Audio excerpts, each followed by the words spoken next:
There will now be an opportunity for silent prayer or meditation.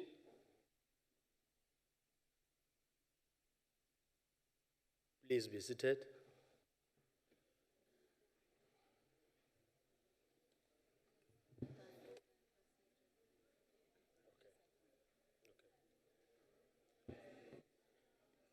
Order, members.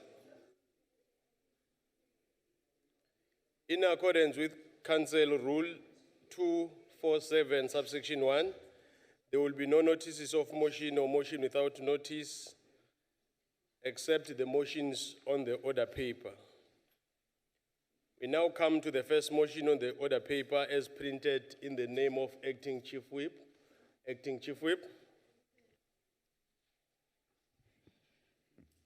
Honorable Chairperson, I move that notwithstanding Rule 247(1), which provides that the sitting of the Council will be dedicated for oral questions, the Council considers the motions below and the report of the Select Committee on Cooperative Governance and Traditional Affairs, Water and Sanitation, and Human Settlements. I so move. Thank you, Acting Chief Whip. As there is no speakers list, I shall now put the question. The question is that the motion be agreed to as the decision is dealt in terms of Section 65 of the Constitution. I shall first ascertain whether heads of delegation are present in the chamber to cast their vote.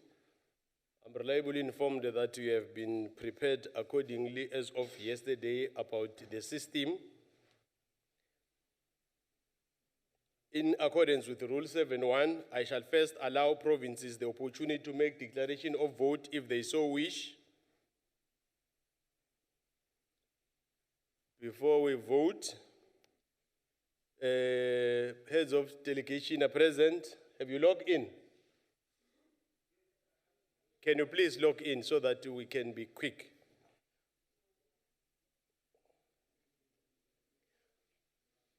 We shall do this in alphabetical order per province. In favor, against, or abstain party. Eastern Cape? You must vote. Use the system. Have you voted? Okay. Free State? Thank you, Honourable House Chairperson. My system doesn't seem to be working. I am acting whip for the Free State. My system doesn't seem to be working, but the Free State is in favour of the motion. Thank you. Okay. Gauteng? Honourable Chair. KwaZulu-Natal? Limpopo? Mpumalanga? In favour. Northern Cape? In favour, Chair. Northwest? In favour, Chair. Western Cape? Ondersteun. 9 provinces voted in favor. I therefore declare the motion agreed to in terms of Section 65 of the Constitution. We'll now come to the second motion on the order paper as printed in the name of the Acting Chief Whip. Acting Chief Whip. Honorable Chairperson, I move that the Council revives the following bills which were not finalized when the term of the fifth National Council of Provinces ended. The Border Management Authority Bill, National Forests Amendment Bill, Traditional Courts Bill, Cyber Crimes Bill, National Environmental Management Laws Amendment Bill, Customary Litigation Bill, Ikamva Digital Skills Institute Bill, Civil Unions Amendment Bill, Hydrographic Bill, Local Government Municipal Structures Amendment Bill, Independent Police Investigative Directorate Amendment Bill, National Gambling Amendment Bill, Child Justice Amendment Bill, National Minimum Wage Amendment Bill, Customary Initiation Bill. Further, that the proceedings on these bills should resume at the stage at which they were at the end of the term. And further, that where committees have commenced with the processing of the bills, that work be accepted as having been done by the committees. I so move.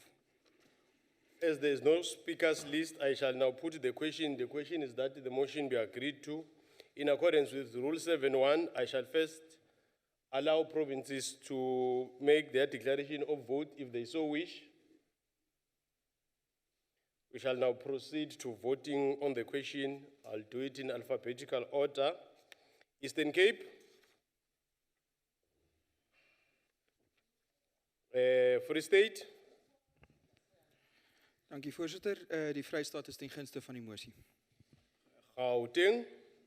Gauteng in favor. KwaZulu-Natal. Natal in favor. Limpopo. Mpumalanga. Northern Cape. Northern Cape in favor, Honorable Chair. Northwest. Northwest in favor, Chair. Western Cape. In favor. 9 provinces voted in favor. I therefore declare the motion agreed to in terms of Section 65 of the Constitution. We now come to the third motion on the order paper as printed in the name of Acting Chief Whip. Acting Chief Whip.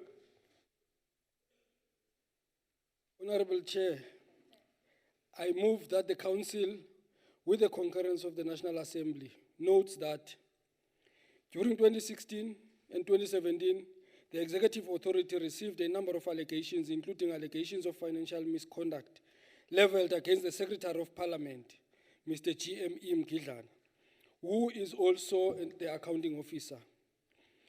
The Executive Authority requested the Audit Committee to promptly investigate the allegations, including the allegations of financial misconduct, as they are obliged to do so by Section 67(2)(a) of the Financial Management of Parliament and Provincial Legislators Act, number 10 of 2009. The Executive Authority requested the Audit Committee to undertake an investigation into these allegations on the 25th of May, 2017. On the 9th of June, the Secretary to Parliament was put on paid leave in order to allow the investigation of the matter by the Audit Committee. On the 27th of October, the Audit Committee recommended that the disciplinary action be considered against the Secretary to Parliament.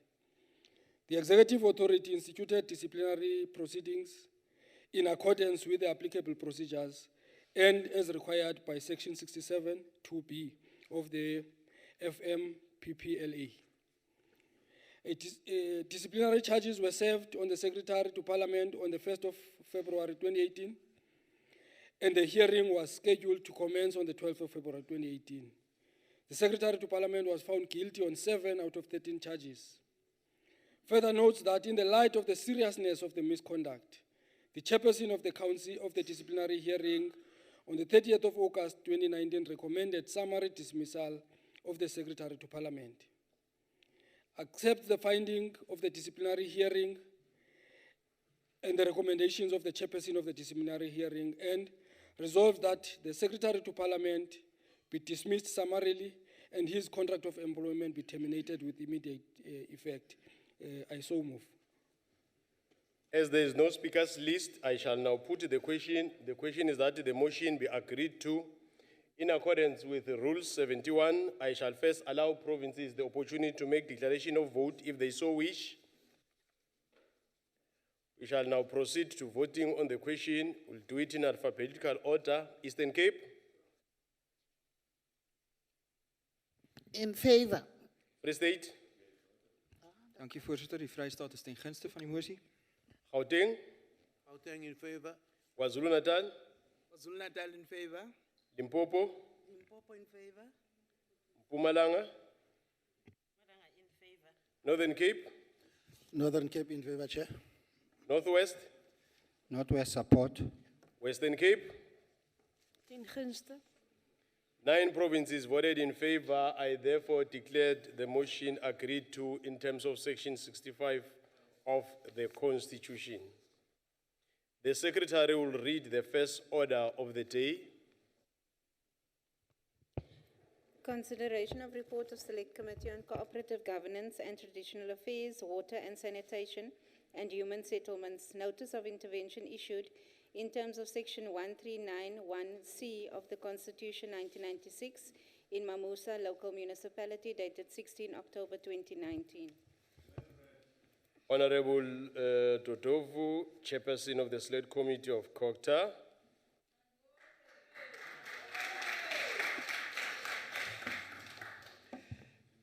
Thank you, Honorable Chairperson of the session, ministers and deputy ministers present here this afternoon, ladies and gentlemen. Yesterday, on the 16th of October 2019, the Select Committee on COGTA, Water, Sanitation and Human Settlement was comprehensively briefed by the MEC of COGTA in the Northwest, Honorable Gordon Kegakilwe, on the constitutional, procedural and substantive matters related to the invocation of Section 1391C of the Constitution in the Mamusa local municipality. The Select Committee also received a legal opinion and advice from the Parliamentary Legal Services on the consideration of the notice of intervention in terms of Mamusa in respect of Section 1391C of the Constitution, as well as the litigation in terms of the same clause instituted by some municipalities in the Northwest Province. It should also be noted that on the 27th of August 2019, our Select Committee here conducted an in-loco inspection in the Mamusa local municipality. The main issues identified by the Provincial Executive Council to dissolve the Municipal Council of Mamusa related to the following: the absence of leadership within the municipality, with 2 mayors within a short space of time that indicated the divisions within council, lack of professional ethics amongst others councillors, the way they conducted themselves, which doesn't ensure that they are in control of the municipality, deep divisions emanating amongst councillors, which affect the administration, especially on the suspension of the municipal manager, the CFO, as well as the acceptance of administrators in the municipality.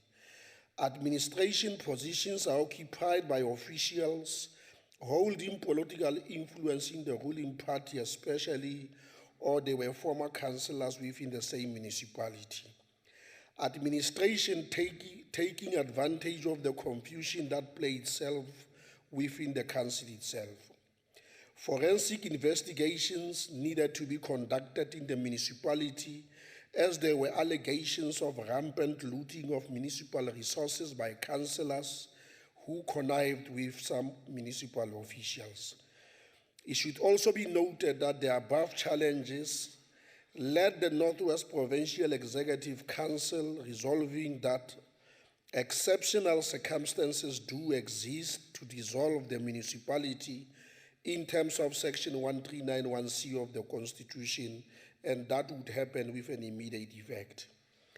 In terms of Section 1391C of the Constitution, when a municipality cannot or doesn't fulfill an executive obligation in terms of the Constitution or legislation, the relevant provincial executive may intervene by taking any appropriate steps to ensure the fulfillment of such an obligation, including dissolving the municipal council and appointing an administrator until a newly elected municipal council has been declared elected if exceptional circumstances warrant such a step. In this case, the effect of invoking Section 1391C of the Constitution will therefore be that the dissolution takes effect 14 days from the date of the receipt of the notice by the NCOP, unless it is set aside by the cabinet minister responsible for local government or the NCOP before the expiry of the 14 days. It must be borne in mind, Honorable Chair, that the dissolution is the final step in a process of intervention consisting of more than one attempt to resolve the problem that may exist in a municipality. Dissolution is clearly designed as a corrective measure to ensure that appropriate steps are taken that would resolve the problems that may be experienced in a particular municipality. The existence, therefore, of special circumstances is a prerequisite to the exercise of the power to dissolve a municipal council. The dissolution should be appropriate step to remedy the situation if exceptional circumstances exist, and such intervention was due to the unwillingness of the municipal council to resolve the problems concerned. Exceptional circumstances may lie in the nature of the problem that may be experienced in a municipality, and the fact that any form of intervention would not be appropriate. During the proceedings of its meeting on the 16th of October, no issue escaped scrutiny. Its recommended decision to the NCOP on Mamusa local municipality, the Select Committee took into account all relevant factors, including those challenges that were prevalent during the oversight visit to the municipality, and decided that the seriousness, extent, and cause of the municipality's failure to fulfill the obligation taken together constitute exceptional circumstances warranting dissolution of the municipal council and the appointment of the administrator in order to fulfill that obligation. The Select Committee has observed that the PEC at its meeting on the 25th of September 2019 resolved to dissolve with immediate effect the Municipal Council of Mamusa by intervening through Section 139 of the Constitution. According to the PEC, the deteriorating situation and non-cooperation on the councillors in the municipality has compelled such measures by the PEC. The Select Committee has also noted that the PEC will appoint administrators who will implement the intervention on its behalf with an immediate effect. The Select Committee has further noted that since the invocation of Section 1391B of the Constitution on the 2nd of May 2019, the situation in the Mamusa local municipality has become worse than before, and hence the invocation of Section 1391C.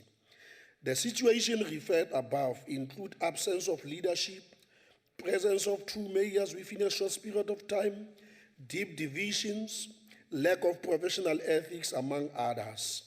The Select Committee has noted that Section 152 of the Constitution provides that a municipality must ensure the provision of services to communities, and this is not happening at all in Mamusa. In the opinion of the Select Committee, the service delivery failures, instability related to good governance, financial stress in the municipality, which includes its inability to submit annual financial statements, as well as its inability to align its budget with the IDP, has to a large extent triggered the rationale and motivation for the invocation of these measures. The Select Committee has noted in its deliberations on the matter that the majority political parties in this House, such as the ANC, the EFF, IFP, and the Freedom Fund Plus, support the intervention on the basis of the substantive, procedural, and constitutional matters that are obtained in the municipality. It is only the Democratic Alliance in this House which has requested that its rejection of the intervention be recorded. It must be pointed out that based on the above assertion, one of the municipalities, namely Kagisano Molopo, took the provincial government to court, challenging its authority to invoke Section 139, and the matter as it stands now is a matter of appeal, which is going to be heard by the Northwest High Court on the 6th of December 2019. And based on the advice that we received, nothing deterred this particular House to proceed in terms of dealing with this particular matter. Based on the above situation, the Select Committee recommends measures taking into account the legal opinion provided by the Parliamentary Legal Services as follows. That one, that the NCOP approves the intervention in Mamusa local municipality in terms of Section 139C of the Constitution. Two, that the Northwest Provincial Executive Council must appoint qualified and competent administrators who are screened and vetted in order to implement the decisions on the dissolution of the Mamusa Local Council. That the Northwest MEC for Cooperative Governance, Human Settlements and Traditional Affairs must institute a forensic audit in terms of Section 106 of the Municipal Systems Act to investigate all allegations of rampant corruption and looting of municipal resources by councillors and officials. 3, that the Northwest MEC of Local Government and Human Settlement must provide the NCOP and the Northwest Provincial Legislature with quarterly reports on the progress made in respect of the implementation of the intervention in the Mamusa local municipality. And lastly, that this select committee on cooperative governance and traditional affairs must, in cooperation with the relevant portfolio in the Northwest Provincial Legislature, after the termination of the intervention, conduct a follow-up oversight visit to the municipality in order to evaluate the impact of the dissolution of the municipality in terms of Section 1391C of the Constitution. Thank you very much, Honorable Chair. Thank you, Honorable Totofu. That concludes the debate. I shall now put the question. The question is that the report be agreed to in accordance with Rule 7.1. I shall first allow provinces to make their declaration of vote if they so wish. Western Cape. Thank you, Chairperson. Honourable Chairperson, the intervention into the Mamusa local municipality was plagued with irregular procedure. The administrator appointed to lead the intervention was not properly qualified, and the failure of the intervention was a direct consequence of cadre deployment. During the committee proceedings, the DA indicated that dissolving the municipality would not solve the problem or service delivery, and that would merely lead to further political instability, taking into account that the by-election would have to be held in the coming months and then followed again by a local government election in 2021. The MEC of COCTA had sent a request to dissolve the municipality in terms of Section 1391C to the Council on the 9th of October 2019. This was while the process of approving the intervention in terms of Section 1391B has not even been fully considered by the NCOP. However, during committee, the DA had proposed an administrator who was properly qualified to assist the municipality be appointed. Alternatively, the DA further proposed that the NCOP veto the decision of the MEC pending a report that shows that exceptional circumstances do indeed exist, and then the provincial government can apply for approval to dissolve the municipality again. It is evident that the real motivation behind this is that the dissolution of the municipalities for the ANC to solve its internal faction battles.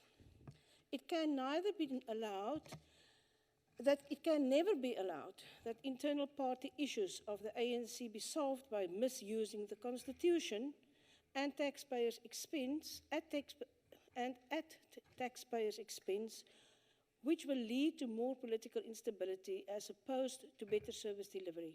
We have a duty to act in the best interest of the people of Mamusa.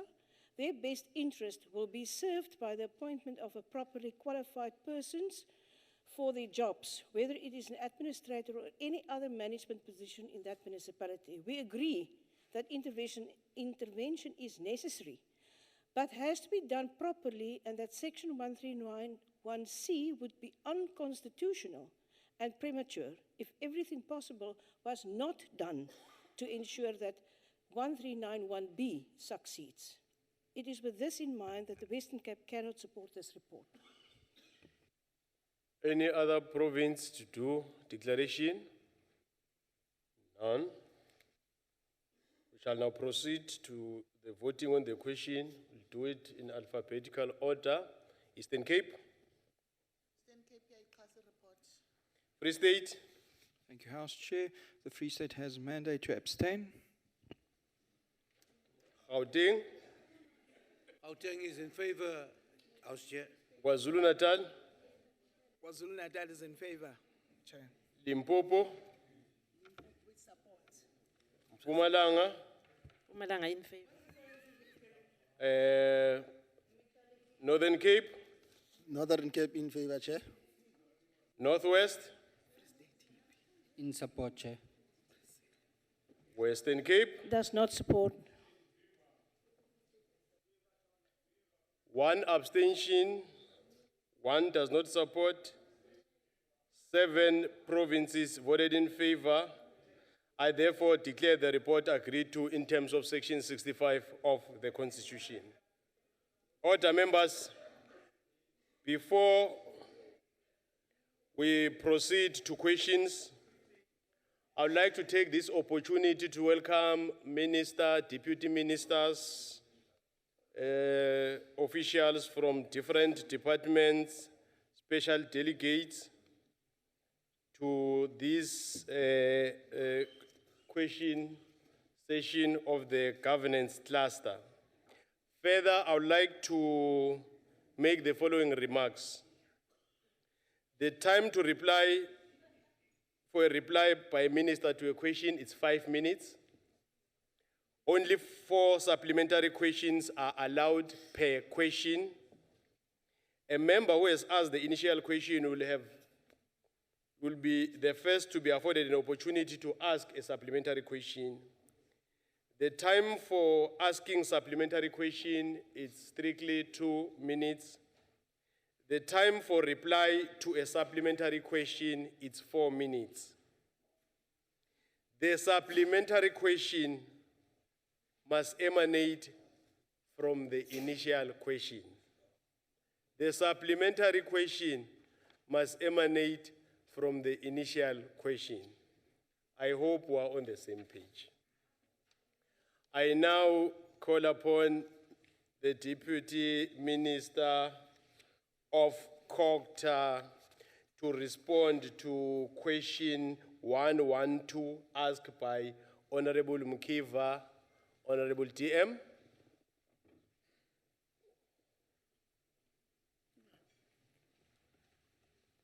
Thank you very much, House Chair. Honorable members.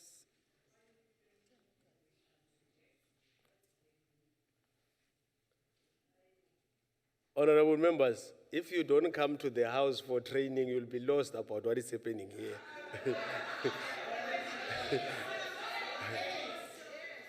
You are in order, Honorable Deputy Minister. Can you continue?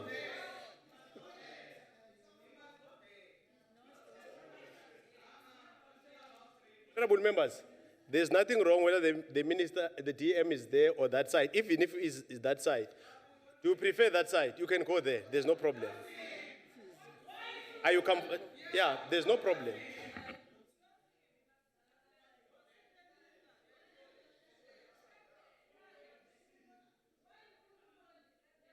Honorable members,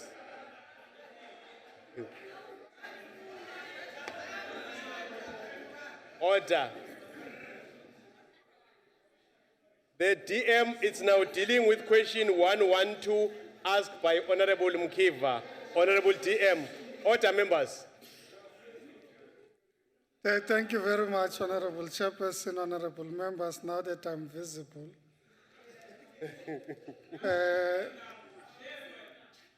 I should start by saying, yes, government is making progress in addressing the concerns raised by traditional leaders regarding the provision of tools of trade.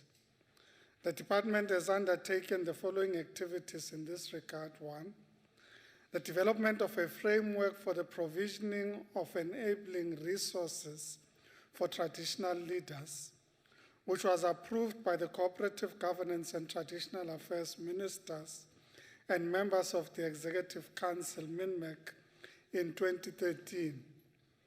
Various provinces are currently providing some of the tools of trade provided for in the aforementioned framework, but at varying levels, leading to inconsistencies across provinces.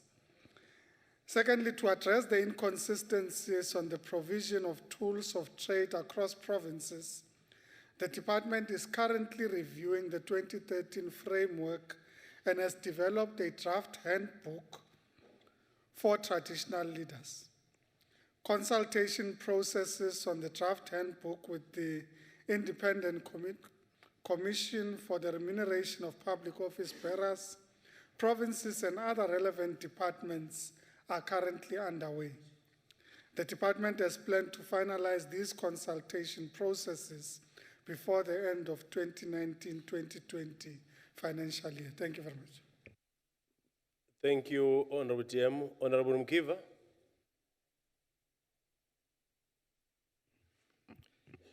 Thank you, House Chair, for the opportunity. As the Deputy Minister has mentioned the framework, I want to check whether the framework for the promotion of enabling resources for traditional leaders has been successful in creating an enabling framework in addressing the concerns of unequal treatment by traditional leaders and providing norms and standards and uniformity in resource provision for traditional leaders. Honorable TM. Thank you, Chairperson, and thank you, Honorable Member.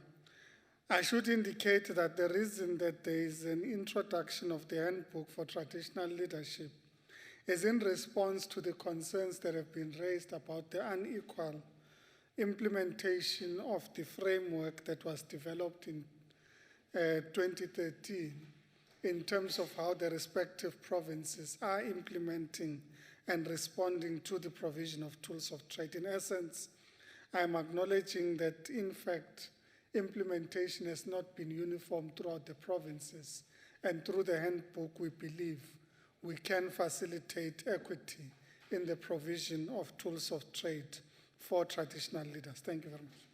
Thank you, Honorable TM. Honorable Mletsane.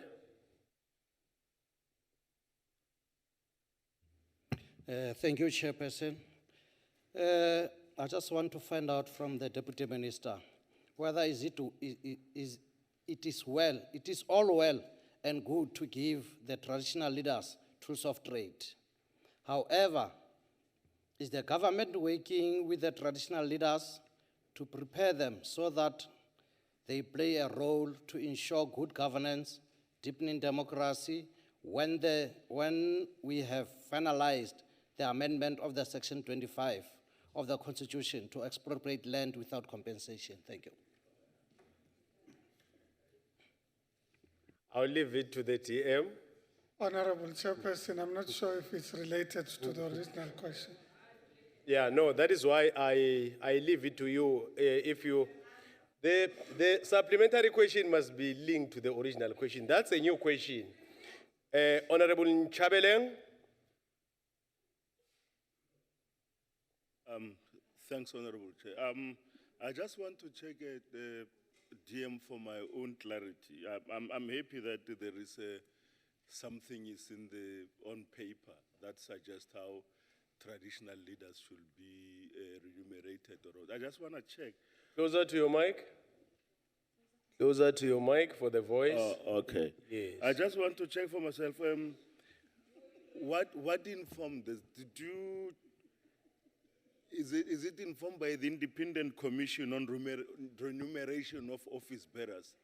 Or is it taken from, so where is that document based on, the handbook? Honorable TM. Thank you very much, Honorable Chairperson, Honorable Nchabeleng. The remuneration of traditional leaders is governed by the Commission on Remuneration of Public Office Bearers. The matter of tools of trade, however, has been dealt with separately, and the intention is to create a uniform mechanism and in consultation with the Commission so that you can create a standardized provision of tools of trade, and that this would be governed by, therefore, the handbook, and in essence, the handbook would have been done in consultation with the Commission. Thank you. Honorable Fesser. Thank you, Honorable Chair. Honorable Deputy Minister, should traditional leaders be treated the same way as any state-owned entities who also receive governmental funding, specifically in the required submission of financial statements? If not, why not? If so, how do you intend on regulating this? Thanks. Honorable DM. Thank you, Chairperson. My understanding of the issue and the question is that there are two parts to the question. The first relates to the provision of a budget to traditional leaders, which necessarily is not covered within the current question. The issue is in relation to the second part of the question that I think relates to the provision of tools of trade, which would be governed by the aforementioned framework that was agreed to, and subsequent to this would be governed by the draft handbook that would be in place. In terms of the handbook, it is anticipated that this would include mechanisms for accountability. Thank you. Honorable DM, we come to question 125, asked by Honorable Fesser. Thank you very much, Honorable Chairperson, Honorable Members. Government has recently adopted and is rolling out the district development model underpinned by the Back to Basics program, which will enhance and strengthen support provided to municipalities by all of government over the short to medium and indeed the long term. The department continues to support municipalities in collaboration with the provincial COCTA departments and National Treasury and other relevant stakeholders with the implementation of the pillars of the Back to Basics program. The primary objective of the Back to Basics Local Government Improvement Program is creating well-functioning municipalities that serve their communities better. It encompasses the following 5 pillars. 1, put people and their concerns first and ensure constant contact with communities through effective public participation platforms. 2, create conditions for decent living by consistently delivering municipal services of the right quality and standard. 3, be well governed and demonstrate good governance and administration. 4, ensure sound financial management and accounting and prudently manage resources so as to sustainably deliver services and to bring development to communities. And 5, build and maintain sound institutional and administrative capabilities, administered and managed by dedicated and skilled personnel at all levels. The Back to Basics approach has been implemented in municipalities with varied success in relation to the key elements underpinning the 5 pillars of Back to Basics. Non-performance of municipalities is managed by the local government performance regulations for municipal managers and managers directly accountable to municipal managers of 2006. Thank you very much. Thank you, Honorable DM. Honorable Fesser. Thank you, Chair. DM, over the next MTF period, all municipalities and governmental departments are required to cut their budget with 5% in the first year, 6% in the second, and 7% in the third year. That is according to the Treasury. Minister, you are required to cut 14.5 billion. How do you intend to cut this budget? Will you communicate the how part of the committee, and will you commit to not cutting infrastructure? Honorable DM. Thank you very much, Chairperson. We are awaiting final confirmation from Treasury as to the projected budget cuts, on which basis we would be able to make decisions and would advise accordingly. Thank you very much. Honorable Klute. Thank you, Chairperson. Thank you, Deputy Minister. On the subject of sustainability, our tax and levy model is based upon the principle that one pays taxes for services received, as well as some of our taxes be used to provide services to those who cannot afford such services. One can then argue that's called a responsible state. But overtaxed South Africans are increasingly feeling marginalized from services. and there's a growing but concerning idea of a tax revolt.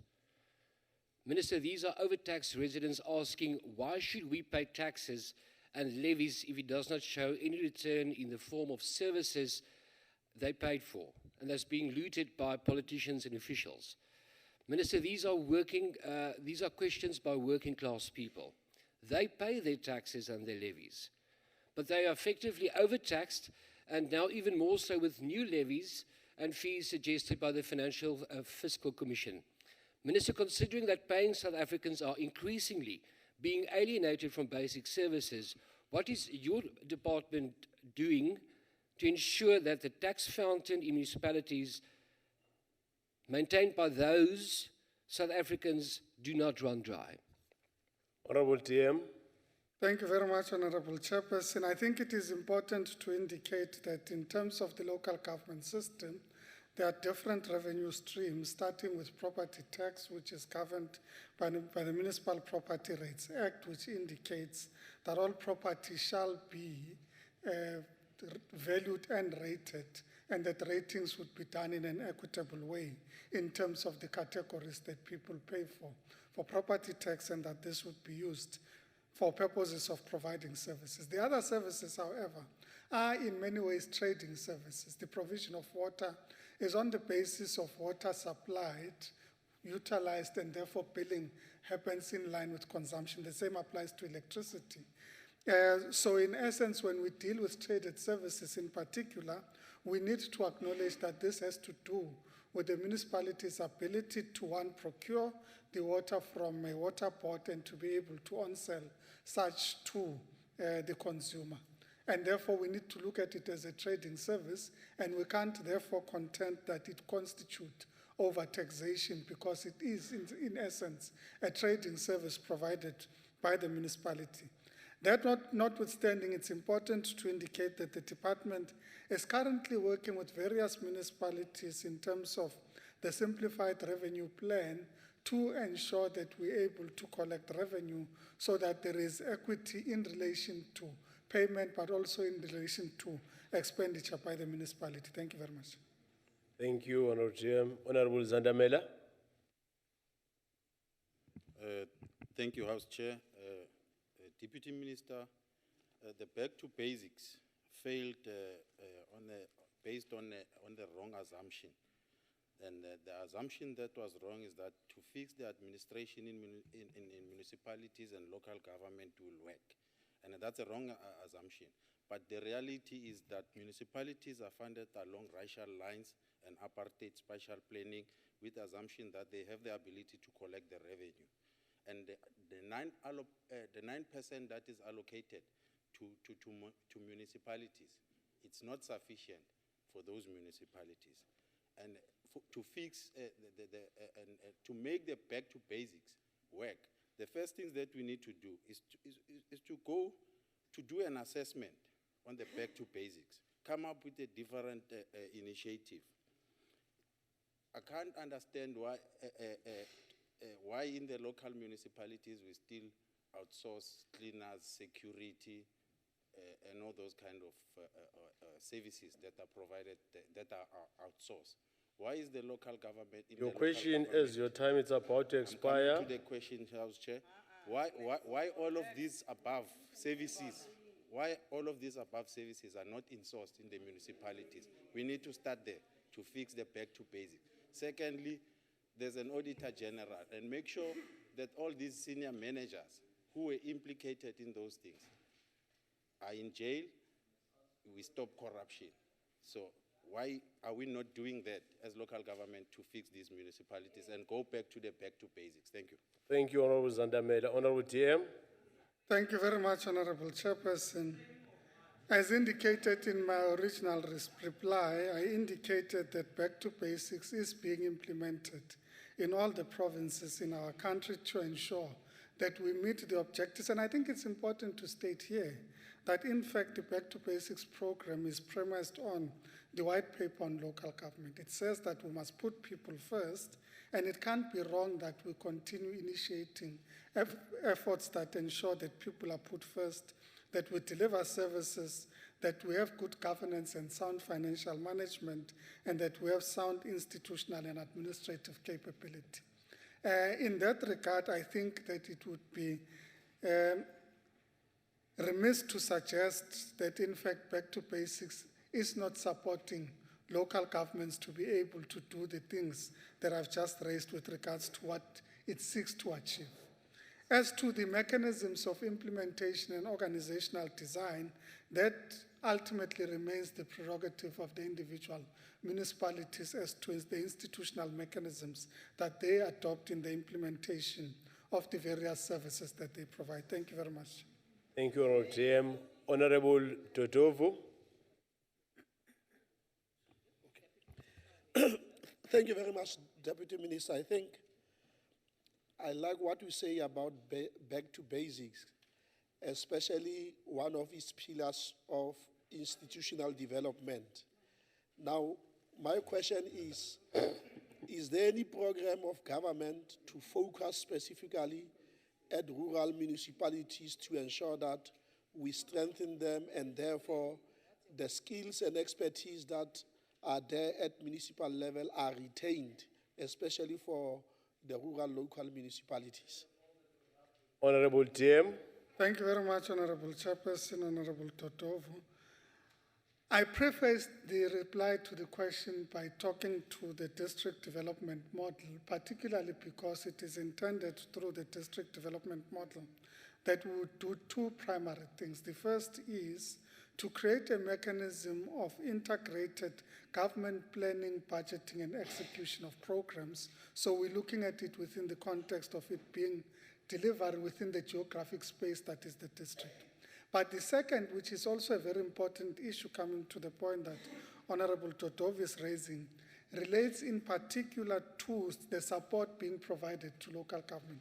We have identified that many of the municipalities, particularly rural municipalities, do not have the institutional capacity nor resources to be able to recruit appropriately to ensure that they are able to execute their executive obligations. So through the district development model, we would also be building the capacity that would be needed to support the local governments to ensure that they are able to implement their work. So depending on the capacity that exists in the districts, we would create almost a shared service for the respective districts that are able to be accessed by the local governments and the district municipality in terms of their ability to implement projects. And that capacity would range from financial management, project management.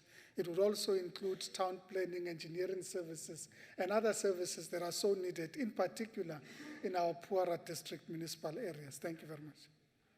Thank you, Honorable TM. Honorable TM, we now come to question 118 asked by Honorable Tutoit. Honorable TM. Thank you very much, Honorable Chairperson, honorable members. Section 173 of the Municipal Finance Management Act provides that the accounting officer of a municipality is guilty of an offense if he or she deliberately or in a grossly negligent way fails to, amongst other things, take reasonable steps to implement the municipality's supply chain management policy, take all reasonable steps to prevent unauthorized, irregular, or fruitless and wasteful expenditure, and take reasonable steps to prevent corruptive practices. Section 57A of the Systems Act, as amended in 2011, empowered the Minister of COGTA to establish a record of staff dismissed with serious misconduct, such as fraud, corruption, financial misconduct, and breach of the Code of Conduct for municipal staff. As of the 9th of March 2019, this database had 290 municipal employees dismissed for financial misconduct, fraud, and corruption. Since the 9th of March 2019, the 2011 Amendment Act, together with the provisions of Section 57A, have been declared invalid by the Constitutional Court, resulting in inter alia legal uncertainty regarding the enforcement of the latter provisions. in order to provide guidance and to ensure that municipalities continue to comply with the Systems Act and all amendments made prior to the 2011 Amendment Act, the department will be issuing a circular to all provinces and municipalities outlining the provisions of the Systems Act that are not affected by the invalidity of the 2011 Amendment Act. The performance of senior managers are dealt with in terms of the Performance Management Regulations of 2006.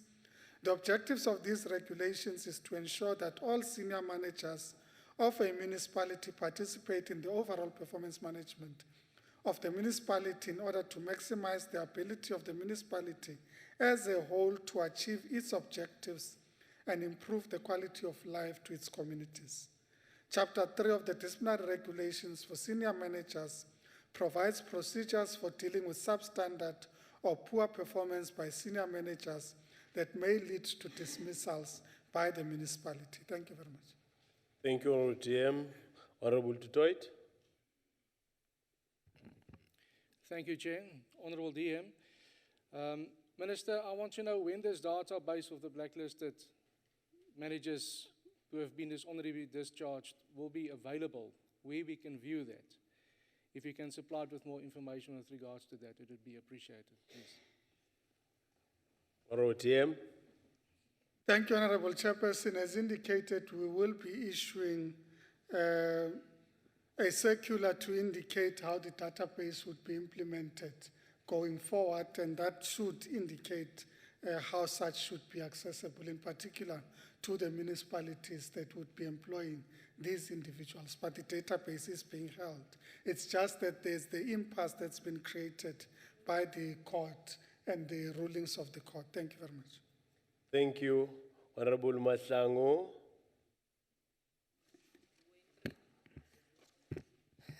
Ngiyathokoza sekela mphathiswa. Engiba ukukubuza ngithoma ngokuthokoza impendulo yakho ehle kangaka. Itrayile ukuthi ingikhavare ukuthi the other part ngingasayibuzi ngoba bengifuna ukwazi ngama systems ukuthi sikuphi kwanjesi. Engifuna ukukwazi ngibuza ngobanyana phambi kwayizolo as IPA Appropriations Committee we had a presentation by Treasurer on the state of municipalities, and most of the municipalities are in distress and are deteriorating. Engifuna ukukwazi ukuthi njengobanyana nimbuso nani nibonile ukuthi kunenkinga efana nale, sinalo iheho or iplan or istrategy sokuthi sizokhipha njani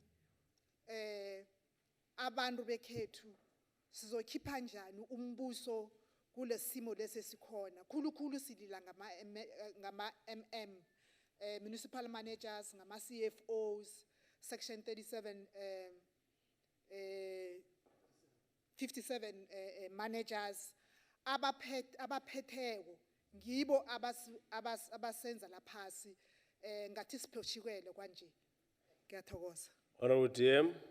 Thank you very much, Honorable Chairperson, Honorable Members. I think it's important to indicate that there is a minimum competency requirement for senior managers in local government, which minimum competency requirement dictates that these should have particular skills and capabilities so that they are recruited as senior managers in local government. The second is, as indicated in my earlier reply, it is important when such are not performing in line with the performance requirements that the municipality is able to apply the regulations that indicate how performance management should be executed. The performance management regulations of 2006 indicate what steps the municipalities should take to ensure performance management and hold these to account. So I'm really responding to the question in two ways. The first is about recruiting people appropriately skilled. The second is even when you have recruited them, when there is underperformance, to ensure that through the regulations, the performance management system is applied.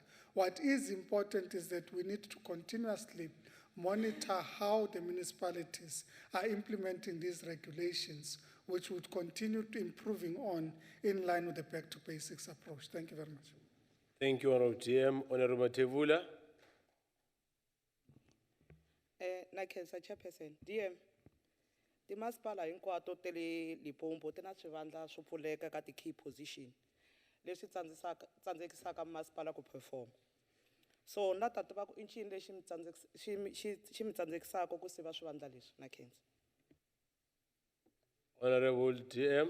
Honorable Chairperson, I might be lost in translation. I got A lot about of 50% of I can the assist you. A lot of municipalities in Limpopo have got acting people in key positions. So what is it that you are doing to address that? Thank you very much, Honorable Chairperson, and thank you for the assistance. Oh. Vacant and acting. You don't even know your language. Honorable DM. Thank you very much, Honorable Chairperson. I think I should indicate that we ourselves are concerned about the levels of vacancies in local government and have continued to, in line with back to basics, ensuring that we work with the provinces and the back to basics teams to ensure that municipalities are able to recruit the appropriate people. We do keep a database and record of those municipalities that have not recruited senior people at the appropriate level and ensure that we work with them to facilitate that they recruit appropriately. I'm going to make a point of emphasis. Ultimately, the responsibility to recruit is that of the municipality. Our responsibility is to ensure that we exercise adequate oversight, and in the process of exercising oversight, that we advise the relevant authority, including the provinces, that the municipality should take the necessary steps to recruit the senior managers that are so required. At the second level, I think it is partly an acknowledgement of this reality that we're also implementing the district development model that should supplement the capacity that is there in our local authorities. Thank you very much. Thank you. The last supplementary question will be from Honorable Boshoff. But before that, Honorable DM or Minister and Deputy Ministers that will be going to the podium, there is that facility there. In case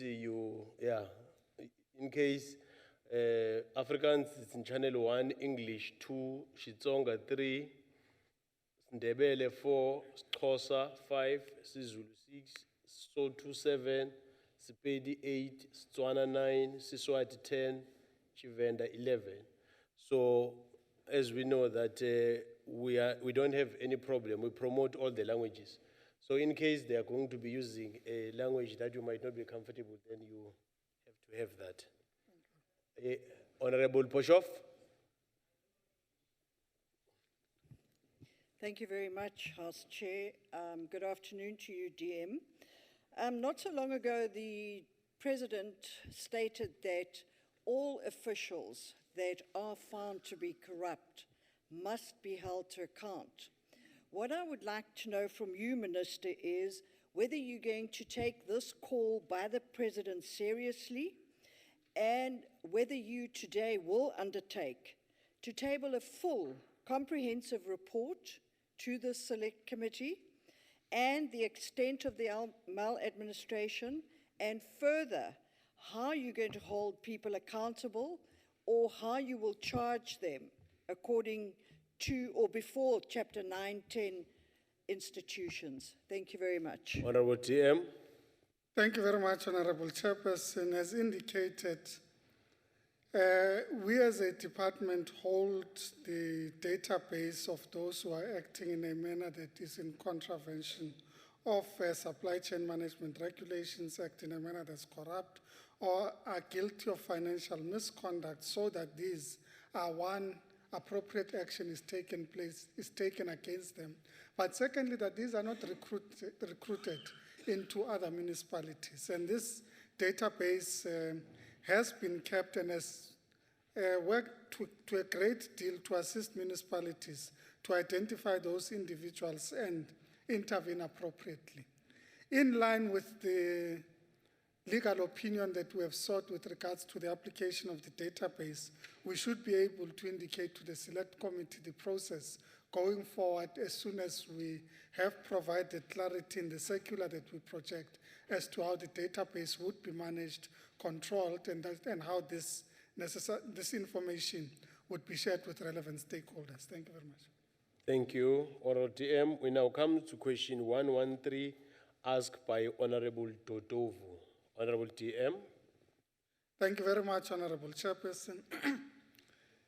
The department has, through the Municipal Infrastructure Support Agent, deployed resources to 87 municipalities to enhance municipal capacity assessment, improve municipal infrastructure planning and operation and maintenance. The resources are in the form of 9 chief civil engineers, 34 civil engineers and technologists, 14 town and regional planners, and 9 provincial managers. These teams are supported by a back office of sector specialists in water, sanitation, energy, operation and maintenance, and solid waste management. 18 water service authorities in the district municipalities are supported through MISA's Infrastructure Inspectorate to assess the functionality of water and sanitation infrastructure. The OR Tambo, Sekhukhune, and Amatole district municipalities are supported through the implementation of the Regional Management Support Program. 30 municipalities are supported with the development of the implementation of the Spatial Planning and Land Use Management Act compliant plans, and the department is supporting selected municipalities to address gaps within revenue management through the development of simplified revenue plans to improve the quality of data, reduce municipal consumer debt, and increase collection of revenue. 30 municipalities were assisted in the prior year, and 35 municipalities are currently being assisted. The department has developed prototype staff establishment to assist municipalities within their administrative and financial capacity to establish and organize their administrations in such a manner that are responsive to the needs of communities. The objective of these prototypes is to establish uniform standards for review of municipal staff establishment while ensuring efficiency and effectiveness in municipalities. The department will also promulgate regulations setting out uniform standards for staff members below the management echelon. These regulations will provide a governance framework for the appointment of municipal employees with the necessary technical and professional skills and capabilities. To incorporate a competency framework in occupational classes in local government that regulates minimum standards for recruitment, selection, and appointment, and will create a career public service and foster all municipal employees to participate in the performance management system of a municipality in order to maximize the ability of the municipality as a whole to achieve its objectives, and also will ensure that municipal employees who are not performing optimally are held accountable, strengthening checks and balances by ensuring that municipalities comply with the minimum competency requirements, and providing for consequences of appointments made in contradiction of the procedures and criteria as set out in the Amendment Act.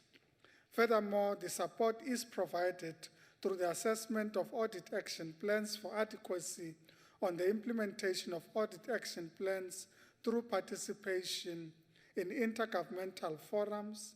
In addition, the sector departments within the local government space convene and engage on core areas which include monitoring compliance with the MFMA and its supporting regulations, issues raised by the Auditor General, and financial recovery plans.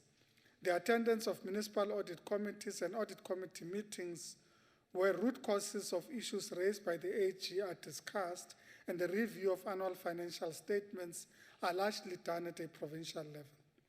The department, in collaboration with National Treasury and SALGA, developed a guideline on municipal public audit committees to assist the MPECs to perform their oversight and other related responsibilities, which include reviewing and recommending to council actions or otherwise relating to the expenditure and conclusion of UIF and W.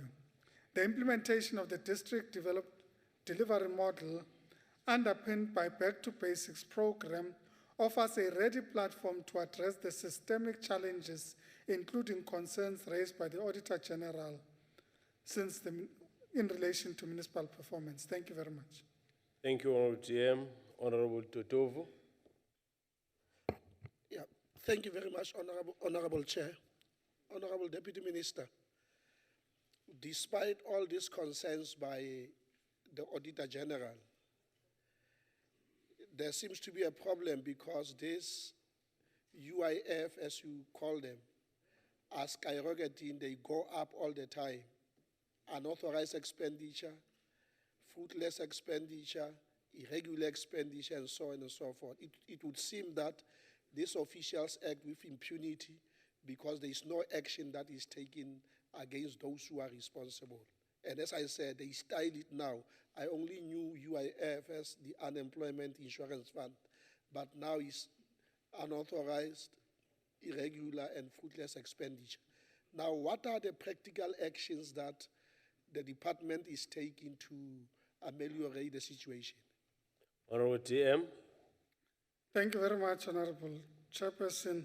I think in the first instance, it's important to indicate the approach that says we need to enhance the support that we provide to municipalities, particularly in relation to those that do not have the requisite capability and capacity to recruit people that have the necessary skills, and that's why we are implementing the district development model. So as a means of intervention, I think in the first instance, we have a duty, both as provincial and national government, to undertake our constitutional obligation in terms of Section 154 to provide the requisite support through appropriate institutional mechanisms. The second is about ensuring through the performance management regulations, but also through the database that I referred to earlier, that we're able to identify areas and instances where such are acting with impunity in a manner that undermines the control environment in the municipality and accountability and supply chain management regulations. In essence, what we are saying, Honorable Totov, is that it is important that through the database that we generate, that we are able to identify those and we ensure that appropriate action takes place to ensure that those officials who are in contravention are held to account.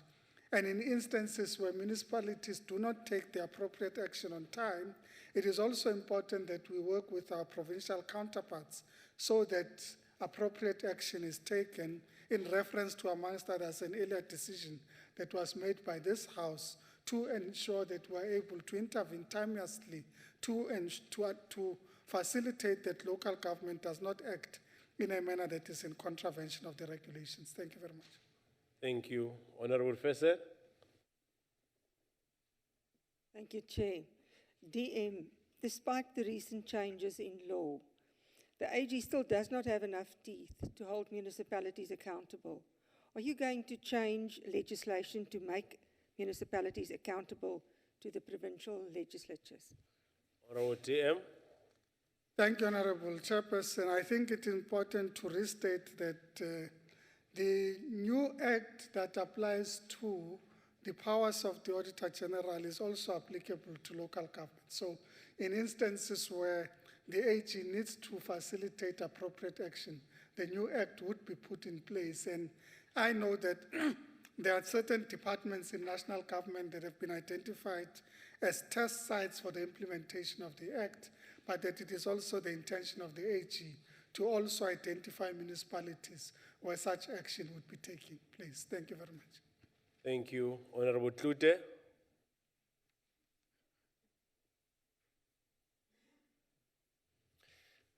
Thank you, Honorable DM. There's something we're actually not considering, and that's political interference and instability owing to infighting in councils, as well as a lack of political leadership were issues of concern raised by the Auditor General in the previous financial year that contributed to the dire states of municipalities. Now, failures by especially municipalities have become so bad that South Africa was forced to give the Auditor General more authorities to take steps against officials who are to be found guilty of irregularities, even though the MFMA allows councils to take similar actions. Minister or Deputy Minister, considering that the AG found, and I quote, political infighting at council levels and interference in the administration weakened oversight and did not enable the effecting of consequences, and if the municipalities' leaders are unethical, it will filter through to the lower levels of municipality, end quote, stated by the AG. And considering that the AG can compile investigative reports on request, would your department be willing to request the Auditor General to fully investigate the impact of political infighting and interference in such municipalities?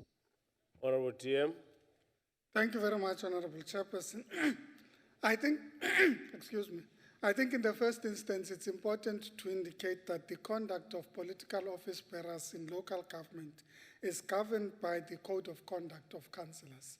And it is very important that we ensure that this Code of Conduct is being adhered to the extent that public office bearers at a local level are held to account in line with the Code of Conduct. And I think that we haven't always done enough to oversee that in fact local government implements the Code of Conduct and the guidelines that that provides with regards to holding people to account. Our responsibility ultimately as both national and provincial government is to ensure that when such conduct is done in a manner that impacts negatively on local government, that we take appropriate action in terms of Section 139 of the Constitution, which would start with issuing directives to the council to ensure that they are able to remedy that. Failure to do that, excuse me, would include then invoking Section 1391B or Section 1391C. Thank you very much. Thank you. Honorable Tohia.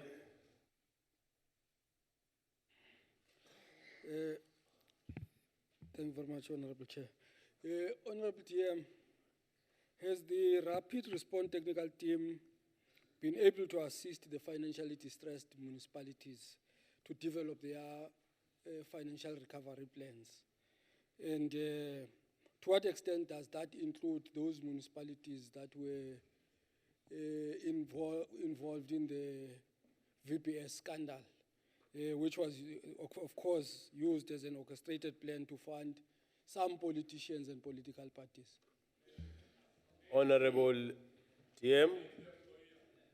Thank you very much, Honorable Chairperson. I think it's important to state that the Rapid Response Recovery Team has been working with municipalities and assisted many of these to recover in line with the necessary requirements of the rapid response interventions that have been identified.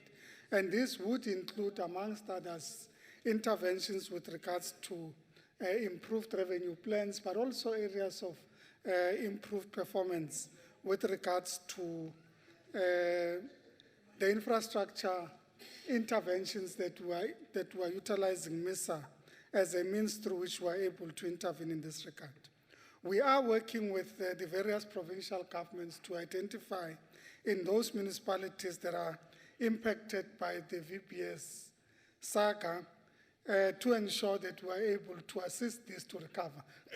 Because one of the things we need to mitigate against is that whilst there could be public office bearers and officials who have acted in a manner that impacts on the viability of the municipality, in the long term, this should not be at the expense of and to the detriment of communities. So we have a collective responsibility that we assist these municipalities to recover and to ensure that whilst people are held accountable, that we can support them to provide the services that are so required by the communities. Thank you very much. Thank you, Honorable Minister. Honorable TM, we now come to question 126, asked by Honorable Fesser. Honorable TM. Thank you very much, Honorable Chairperson. Excuse me. I think it's important to state in the first instance that the Minister of Cooperative Governance and Traditional Affairs, Dr. Nkosazana Dlamini Zuma, has expressed concern at the Department of Cooperative Governance for its failure to submit its annual financial statements to the Auditor General within the required time frame. To this effect, the Minister called on leadership in the department to always ensure that they comply with the relevant prescripts relating to the submission of annual financial statements. The department, however, was unable to submit the 2018-19 annual financial statements to the Auditor General within the legislative time frame, which was the end of May 2019, due to outstanding information relating to the disclosure of community work program assets. However, we submitted the 2018-19 annual financial statements at, the end of June 2019. Therefore, this impacted on the ability of the AG to complete their audit of the department within the prescribed time frame. I think it's also important to state in response to the question that for 2015-16 and 2016-17, that the annual financial statements were provided on time. With regards to 17-18, the annual financial statements were submitted at the end of July instead of May, and the main reason remains the community work program and the large number of assets and consumables administered by the implementing agents that could not be confirmed and verified for the adjustment of the annual financial statements. The department was also unable to submit the 18-19 annual financial statements within the legislative timeframes, which is the end of May, due to, again, outstanding information and disclosure of CWP assets. And these were submitted as indicated earlier at the end of June 2019. Due to the reasons given above, the department delayed the submission of the 17-18 and 18-19 annual financial statements, and that had an impact on the AG's ability to start and complete the audit processes within the prescribed time period.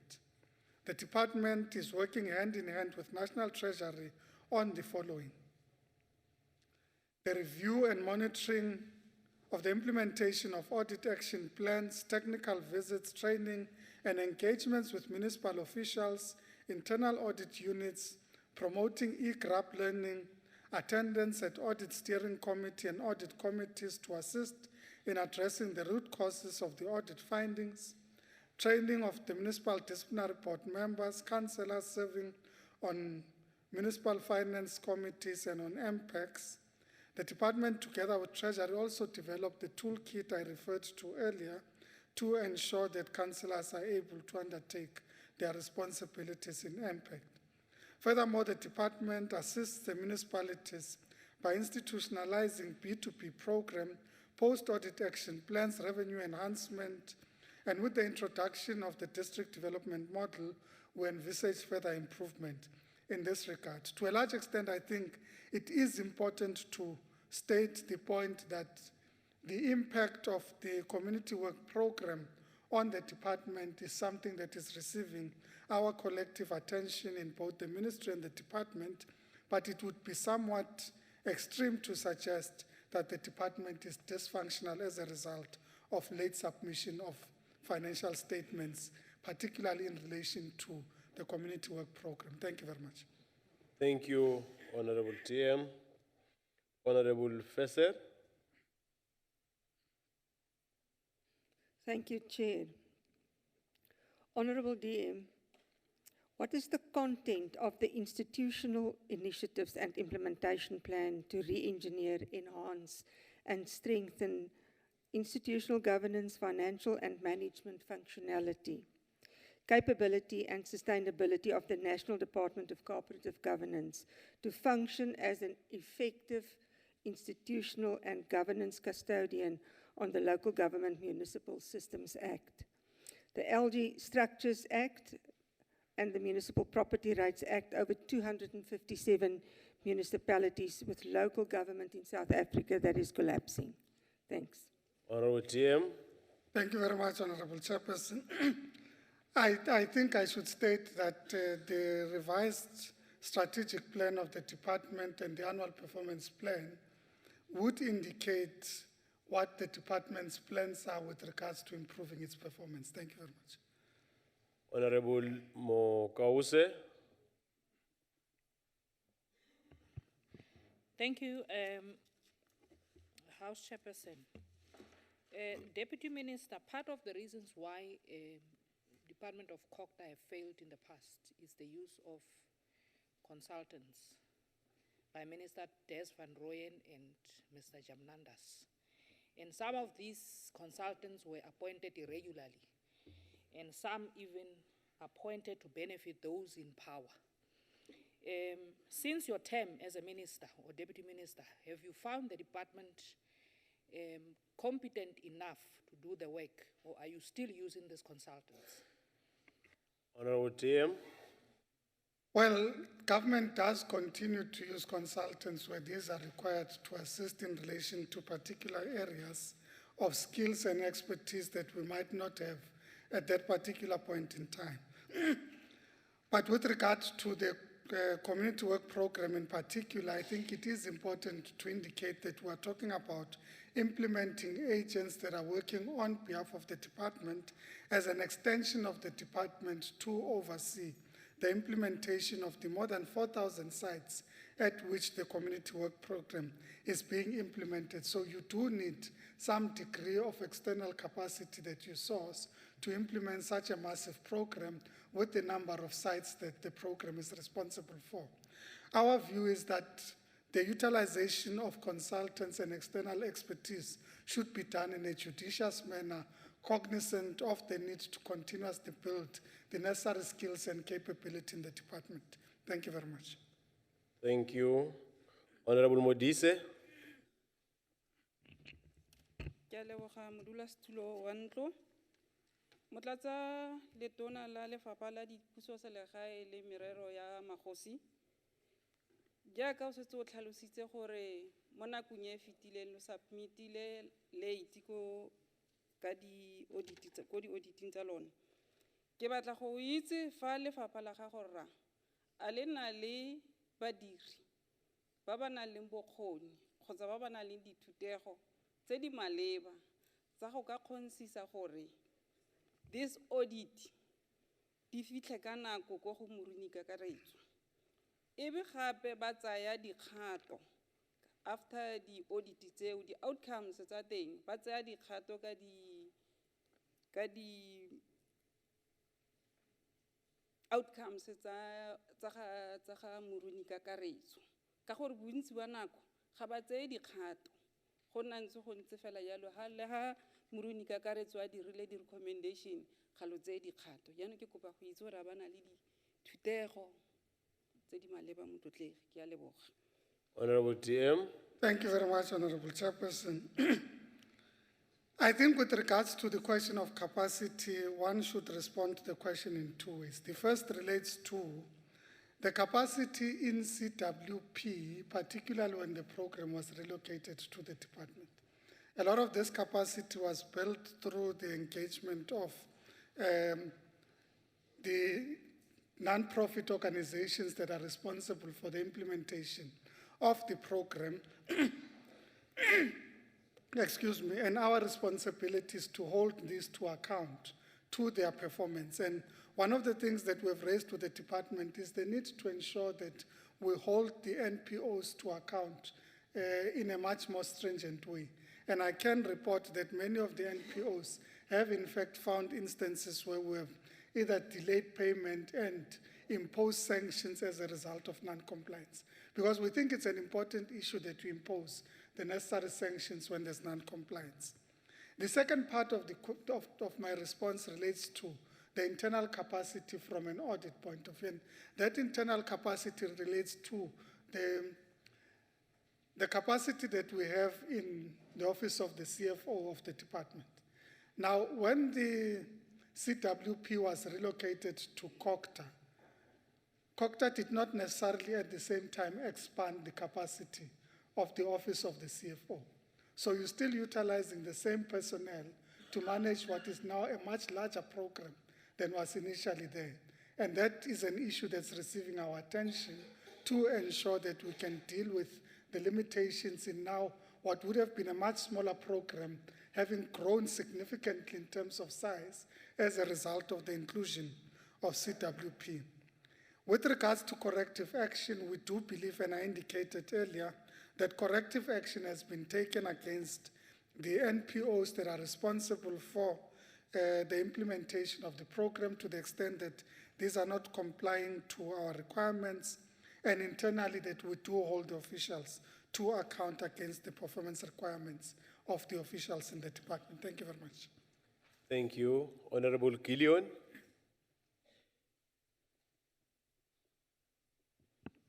Thank you, Chairperson. Chairperson, when we talk about fit for purpose, we can never be selective.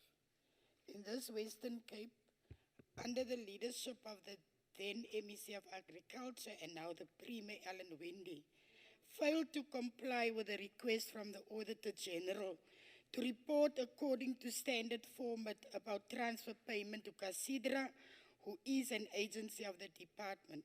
Accountability and good governance must apply for everybody across the board. DM, I need to really ask you this question.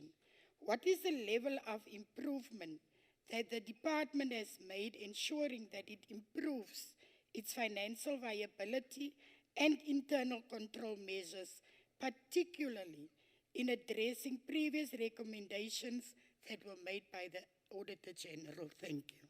Honorable DM.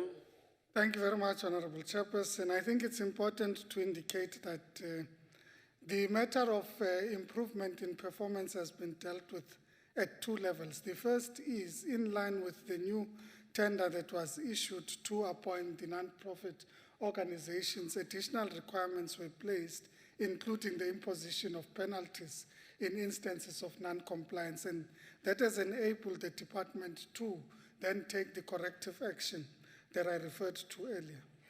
At a second level, there is the issue about the improvement within the department, to the extent that we ensure that our own officials are held to account, but also that we review the audit action plan. We are currently working with the Office of the Auditor General to review the audit action plan that was provided by the department, and are exercising oversight directly from the ministry to ensure that the gaps identified by the Office of the Auditor General are being resolved, and that the audit action plan resolves the response to the issues that are necessary to ensure that we overcome the challenges that we currently have in the department. Thank you very much. Thank you, Honorable DM. We now come to question 135, asked by Honorable Moletsane. Honorable DM. Thank you very much, Honorable Chairperson. The Mwate local municipality has a satellite office in Mokwallo Township, situated in the town of Vredefort, which was established to bring services to the community residing in the area closer. It has been established that the satellite office was unable to render services as intended because it was utilizing an old system, Data M, that could not handle the increased demand as the community grew. The Mwate local municipality then phased out this system and has been using a new system for at least the past 2 months. The new system has enabled the municipality to provide the following services in the Mokwallo office: the selling of graves, selling of electricity, rental of halls, and the payment of other municipal services. Given the recent developments, we will monitor the impact on service delivery to the community using back-to-basic monitoring tools, and the municipality will be duly engaged through the process to ensure that where gaps are identified, these are promptly addressed and additional support is provided as and when required in order to effectively provide basic services to the community of Mokwallo. Thank you very much. Thank you. Honorable Moletsane. Ke a leboha modulasetulo, Motlatsa Letona.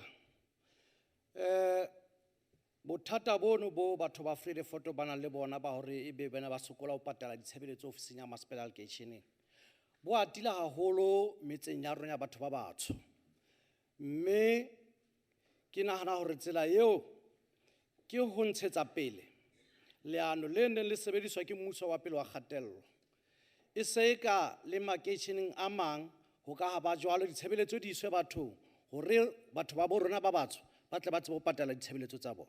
Ke a leboha. Honorable DM. Thank you, Honorable Chairperson. I agree with Honorable Mletsane that we need to ensure equitable delivery of services throughout our communities, in as much as we have a collective responsibility to ensure the financial viability of our municipalities through payment of services, and we need to be working with our communities to ensure that these are able to contribute to the services for which the municipality provides, including, of course, rates, so that communities are able to contribute to the financial sustainability and viability of municipalities. What we have observed with regards to Mwate municipality in particular is that since the introduction of a new system, that we are beginning to see progress, but that we would have to continuously monitor this progress.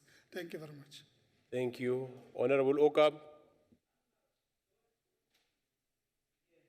Honorable Matevula. Thank you, House Chair. Honorable DM, it's admirable that the EFF cares about this particular community. But we in the DA care about all communities. We care about Vredefort, we care about Tabazimbi, we care about Kuruman, we care about all the communities in this country. Our question is, do you plan on intervening in every other municipality which is not rendering services to their community and sitting in the same situation as Vredefort is sitting? Thank you very much. It's a comment, Honorable TM. Thank you very much, Honorable Chairperson. Indeed, as public representatives and government, we have a responsibility to serve all the people of this country. And the programs that we have developed are intended to support all of local government to be able to provide services to all the people of this country. And the district development model indeed will be supporting all the local authorities in the Republic. So we're not going to select one municipality against the other. It is applicable to everybody. Thank you very much. Order, honorable members, Honorable PB. Honorable PB. Ngiyabonga sihlalo wendlu. Ngicela ukubuza sekele mphathiso womnyango ohloniphekile. Ukuba ngabe umnyango ukwazile yini ukubona omasipala abahlulekayo ukuhambisa izidingo nqangi kubantu. Uma kunjalo, kungani pho ukuqhubeka izinkinga kulabo omasipala abayisishagalolunye? Uma kungenjalo, yisiphi isisombululo umnyango oze naso ukuqinisekisa ukuthi uyakwazi ukubona omasipala abadinga usizo kunesikhathi? Ngiyabonga sihlalo. Honorable TM. Thank you very much, Honorable Chairperson.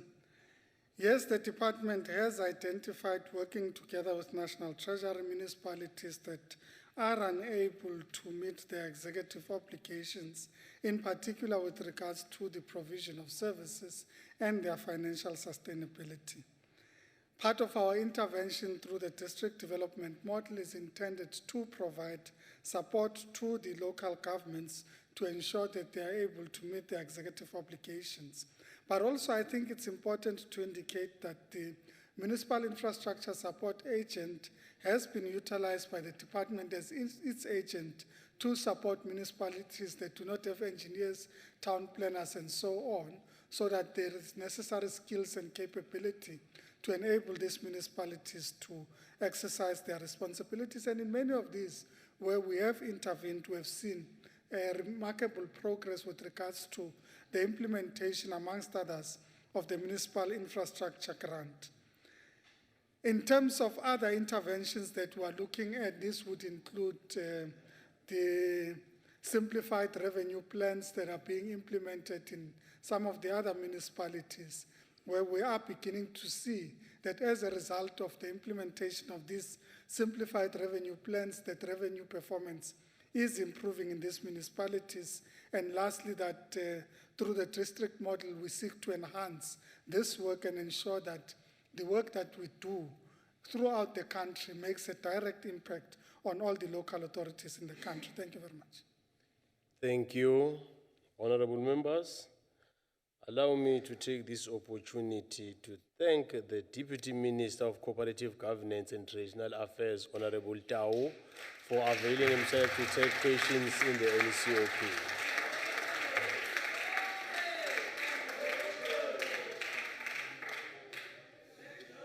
Thank you, Honorable DM Tau. Now I extend the invitation to the podium to Honorable Minister Makwingwan.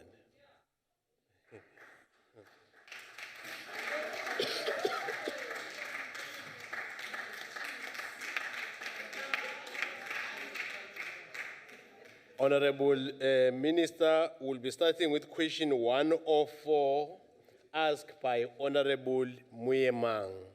Honorable Minister. Well, thank you very much, House Chair, and to all the honorable members in the NCOP.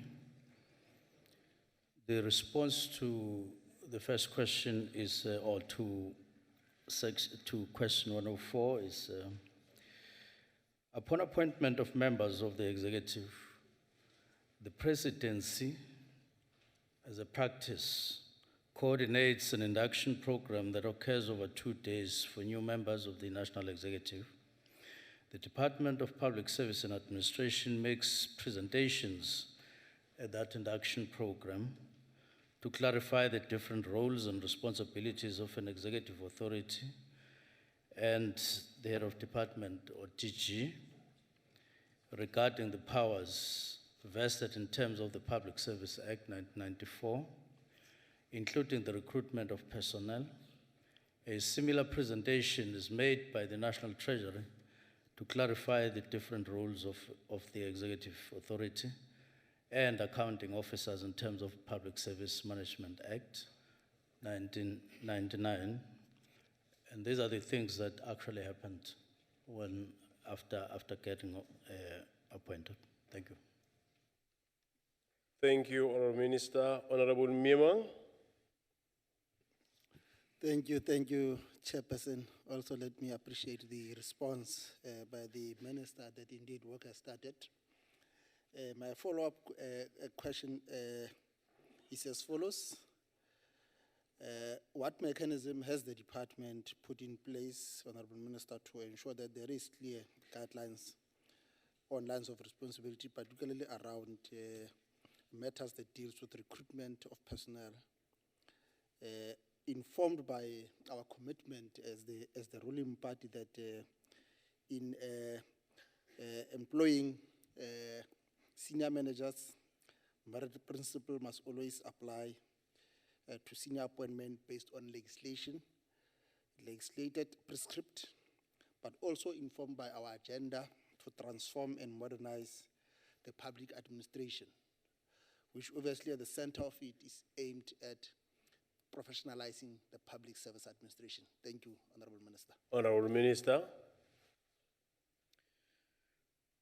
Well,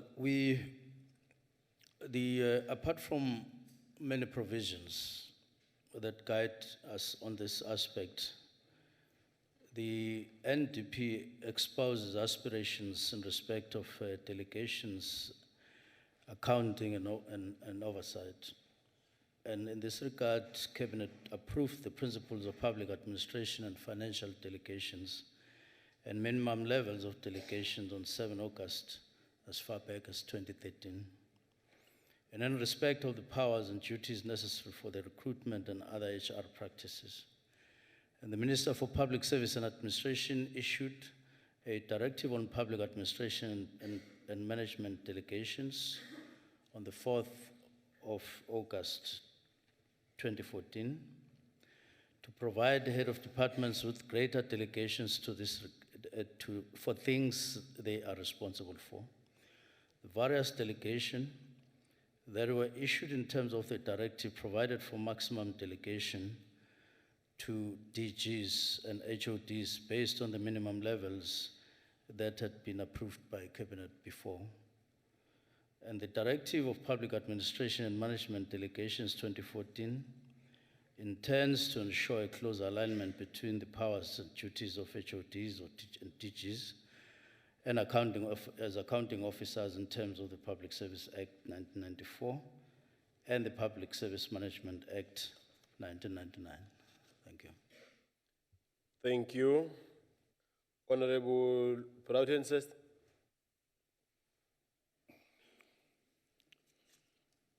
Siyabonga sihlalo. Makinkwane. Aba wakithi le. It's good. How you see we're from Natal. We know each other. Yebo. Yebo. Minister, in a written question, in a recent answer to a written question from my colleague, the Honorable Leon Schreiber, you confirmed the 30 billion rand was spent a year on paying managers that run government departments, including accounting officers that were referred to in Honorable Muimang's question. What specific measures do you have in mind, Minister, to ensure that the South African taxpayer is getting value for money for their taxpayers' buck, and also that we can ensure productivity from these accounting officers and managers that we're spending all this money on? Thank you, Minister. Honorable Minister. Well, I would say by and large, if South Africa was a company with regard to public service, that is services that are rendered to the citizens of this country, we would be talking about a going concern. In other words, a company that is working. To what level, to what satisfaction levels is a different matter. But the fact of the matter is that schools, hospitals, offices generally, where public service is rendered, they do work. We may then say we're not satisfied with this and that. Now, all the people who are rendering those services in all those offices are public servants, part of whom are the ones that are being paid that part of 30 billion per financial year. So I would say we mustn't take for granted the services that we get all over the country, from Cape Town to Messina to Mpumalanga and all those things on a daily basis, whatever services.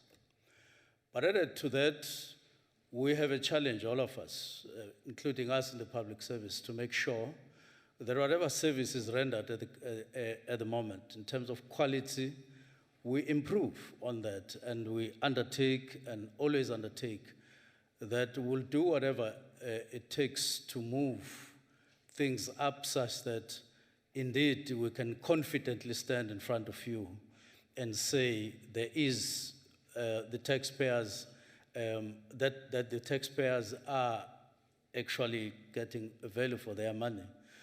But just over and above that, on the cautious side, and as part of our concern on the bill, the wage bill, there are certain initiatives that we are taking, so that it's not just a question of saying, as long as people are satisfied, then that is all fine.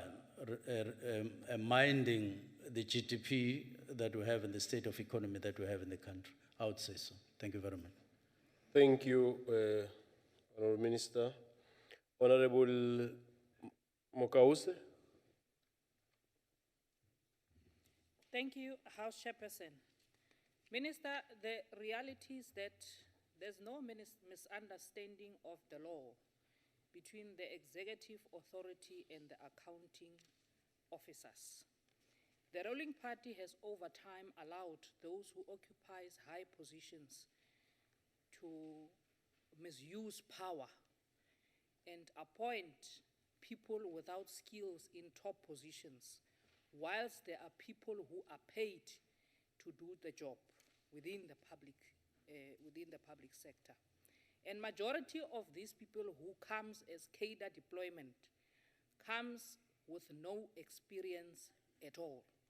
and they take the chunk of the budget within the public sector. Don't you think that it's time to do away with employment of those who are linked to the top brass within the public sector? Honorable Minister. There has never been time to do that. There's never been any time, in other words, no bell ever rung to do what you are perceiving or what you may have had an experience for. The rules and the laws in the Republic have always been linking your qualifications, your experience, or the basis of merit attached to any advert. This is evidenced by adverts that are always made, interviews, procedures that are followed. There may then be some instances, I wouldn't say in the majority, I would say in some instances where people may have overridden or may make an effort to override those rules. There are rules. If you are going to be a director or a chief director, there are rules that need to be followed, right from advert up to appointment. And having done that, in case those things, there becomes proof that those things were overlooked, there are always consequences for that, including reversal of such appointments. So there's never been a majority of cases where it's just willingly doing, but in those circumstances, in those incidents, you can come forward, we will work together in ensuring that we put a stop to those. Thank you. Thank you. Honorable Mikalakis. It's right at the back. Right at the back. No, not that one. Mikalakis, the next one. Thank you, Honourable House Chairperson. I'll take this one. Thank you, Deputy Minister.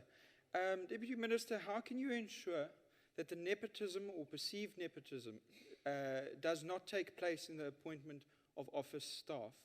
This is an issue across all the three branches of government, from municipalities to national departments. And I think the most recent example of such nepotism is the Minister of Public Works, who appointed her sister. And have you had a discussion with Minister DeLille about the embarrassment that she's caused your government in light of your efforts? Thank you. Honorable Minister.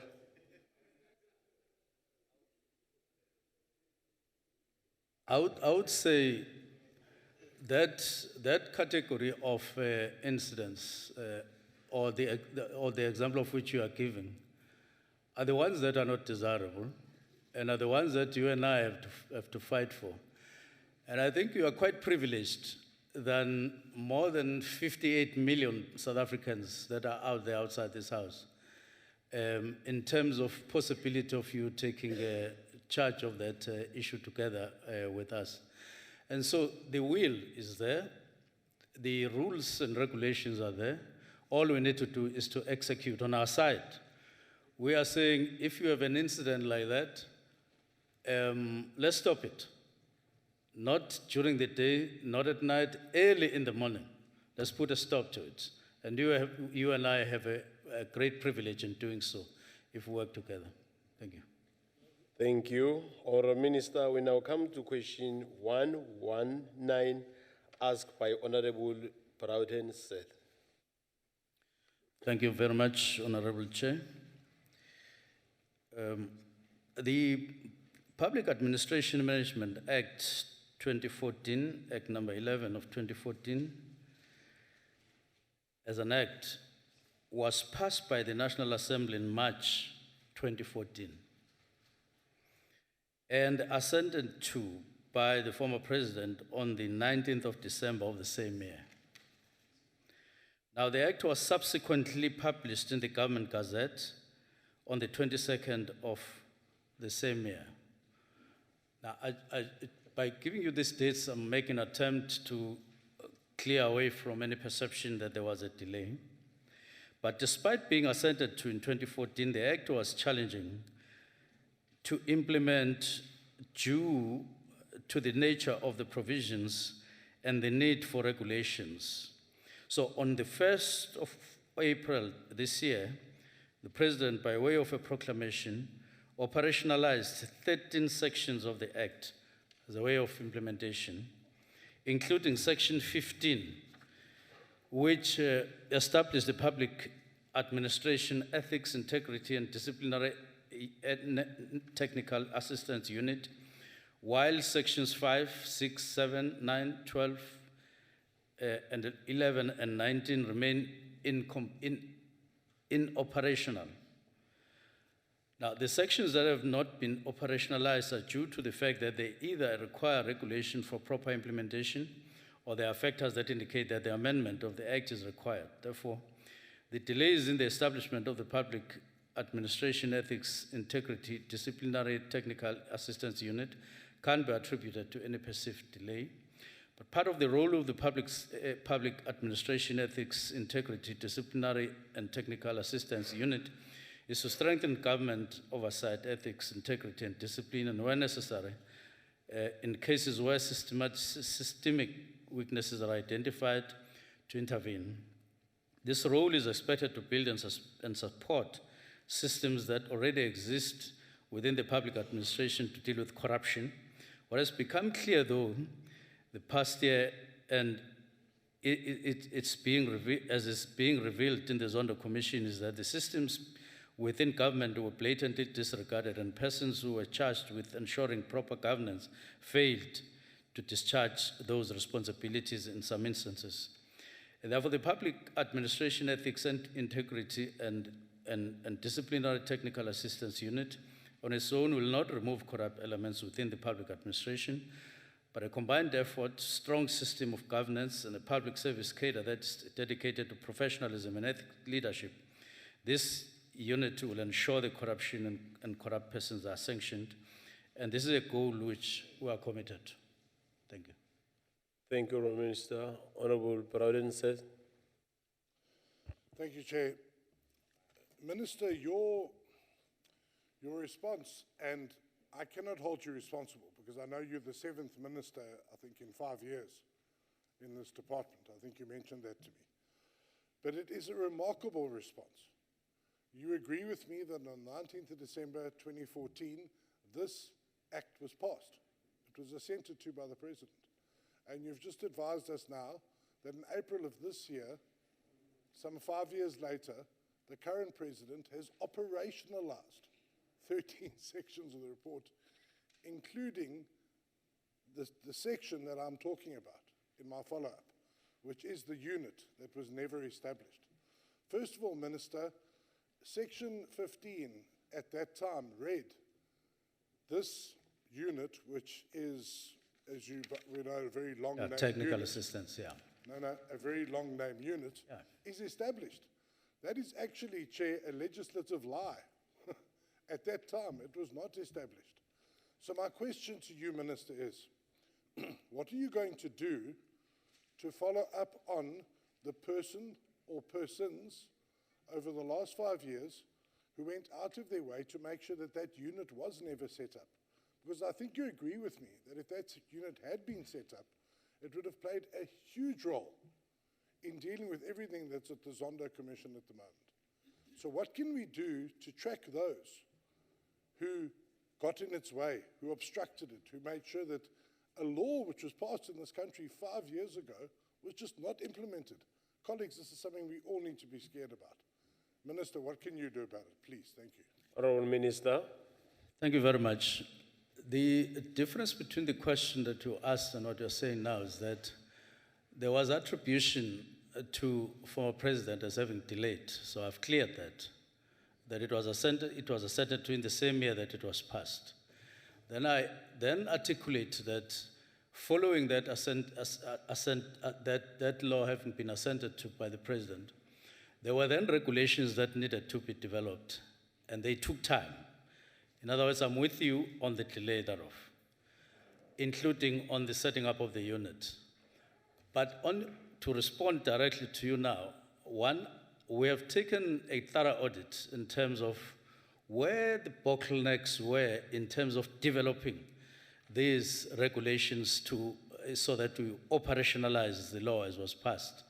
And we're clear on those. But the law doesn't, when there is a delay, it's like in a football match, when you pass the ball meant for your number 9 and it goes to your number 10, you don't take your player out. What you do is you coach further. So what we do, we have identified that this is where things went wrong, this is where there were delays, and we have undertaken and we are committing now to you that we are not going to do as they did. We are going to avoid all those pitfalls and move ahead. And as of now, I can assure you that tomorrow I'm meeting this team. Because the first thing that we need to do is to locate them properly, closer to the wishes of PAMA. And we're discussing that as we finalize the organogram, which we have developed since we came, and we're finalizing it. So that they are not stranded somewhere, they are properly located.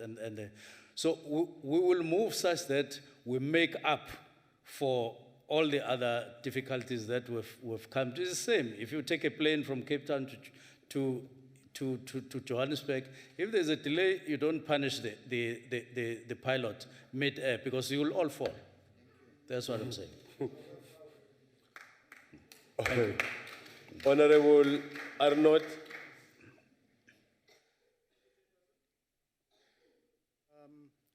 Minister, I'm going to ask you to make use of the translation services because I'm going to ask the question in Afrikaans. and you Could can someone help me so that I know which translation Can you I have quickly, Jonathan? Number 2.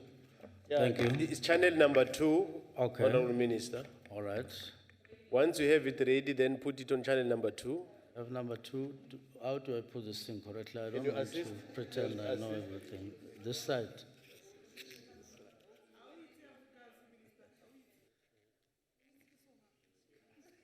Okay, okay. If I don't hear, it will be your fault, not mine. Thank you, Chair. Okay. Go on, Minister, Arnott. baie dankie en welkom ook hierso by ons in die Nasionale Raad van Provinsies. Die vraag wat hier gevra word. Honorable Arnott, have the mic closer to you. Yes. Baie dankie. Die vraag word gestel hier en het lyk nou asof daar 'n ontploffing was van korrupsie by die datums hier wat genoem word in 2015 tot 2019, maar die ontploffing het al reeds plaasgevind in die apartheidsregering jare dat die korrupsie hoog gety gevier het. So ons as die EFF stem hier saam met die vraag daar nie, maar wat ek graag vir die minister wil sê en vra is die korrupsie met al die wetgewing wat daar is, het so vermeerder en toegeneem onder hierdie regering. Ek bedoel, daar is wetgewing. Ons het genoegsame wetgewing, maar die implementering van die wetgewing en om regtig waar korrupsie vas te vat, dit is waar die probleem lê. So my vraag wat ek vir u wil vra is, en ek dink deel van hierdie, en u moet kan antwoord op hierdie vraag, die uitkontraktering van die dienste van die regering, het dit ook nie bygedra nie tot die vermeerdering van korrupsie in die regering nie. Baie dankie. Honorable Minister. Well, thank you very much. Let me just say, I can't claim to have heard very clearly because the interpreter was quite slowed down. But I do understand that you are raising a concern about corruption despite legislation that is there. And what is it that we, as I said before, I think let's internalize this thing. The fight against corruption is going to need all of us, or it requires all of us.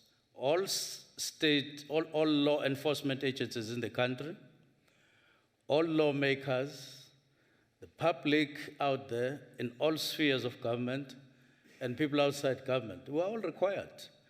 We just need to front or to form a front against corruption so that people know that they have no room to hide. These people who are corrupt are not even half of us here. They are quite less than us. But they are able to mount quite a powerful and connected network that they seem to be invincible. And we are now looking at them as quite a huge army out there. My own view and own analysis is that we just need to continue talking about this. We just need to agree, and strongly, that all of us don't agree with corruption in our ranks as political parties, our ranks as in society, our ranks in schools and wherever corruption is found, and mount a fight. And I think this is the beginning, because we are talking the same language. Nobody embraces corruption here. All of us say, down with corruption, and we're saying so, down with corruption in any its forms. But it's not just government. It's going to be all of us. It's going to take the effort from all of us to do so. Thank you. Thank you, Honourable Minister. Honourable Landsman. Thank you, Chair. Honourable Minister, firstly, as the pilot in charge now, we need to take this time to thank you for the work you are doing there. You are the one in charge, and whether there was 5 or 6 before you, we trust you and we support you. You have our full support.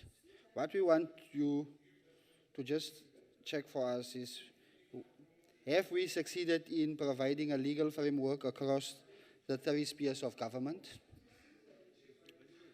to introduce some degree of uniformity of purpose and ethics in integrity management? In the same essence, you see the DA is so confused. In Cape Town is the only province where I see 2 cities, one for the rich and one for the poor. And we are shocked by the conditions here. The poor remains poor. We are in the poorest of the poor. Thank you. Honourable Minister. Thank you. Thank you very much for your support as expressed. And I think we are stronger united and weaker divided. PAMA does give us authority across all spheres of government to put a framework to implement values and principles governing all spheres of government and workers therein. We are positioning ourselves to implement this legislation, PAMA, and in due course, we will give you an update in terms of where we are, but we take it that we have a framework to implement across, that includes SOEs, and we are determined to move as fast as possible. Thank you. Thank you. Honourable Dango. Thank you, Minister. Part of creating an ethical civil service is the prohibition of civil servants doing business with government. Has there been any success with regard to this, and what is the rate thereof? Thank you very much. Thank you. Honourable Minister. Thank you very much. Since 2016, public service employees are prohibited, strictly prohibited, from conducting business with the state. And DPSA adopted the following mechanisms to detect public servants or who are doing business with the state. One, we effected changes to the personnel salary system, that's PESA, to allow departments to capture on their own a request from employees to perform other remunerative work on it. This data captured on PESAL is analyzed and compared with information on the disclosure system to detect possible cases of employees conducting business with the state. Well, that's the first thing. Enabling all departments across to detect this. Number 2, information is extracted from the central supplier database, which contains a register of all individuals registered to tender for business with the state and is maintained by National Treasury. The data is analyzed and compared to the data of PESAL so as to identify public service employees who are doing business with the state. And this is proving to be quite effective in terms of results.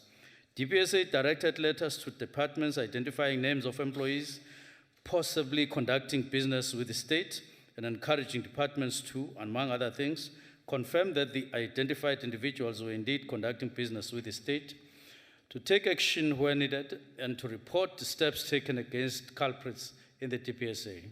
The DPSA also increased awareness on the detection of employees conducting business with the state among ethics officers of the various departments by means of hosting an annual National Ethics Forum. At the end of February this year, DPSA identified 1,080 public service employees who were possibly be conducting business with the state. And we did this by comparing information contained in the CSD with that of PESAL, as we have indicated.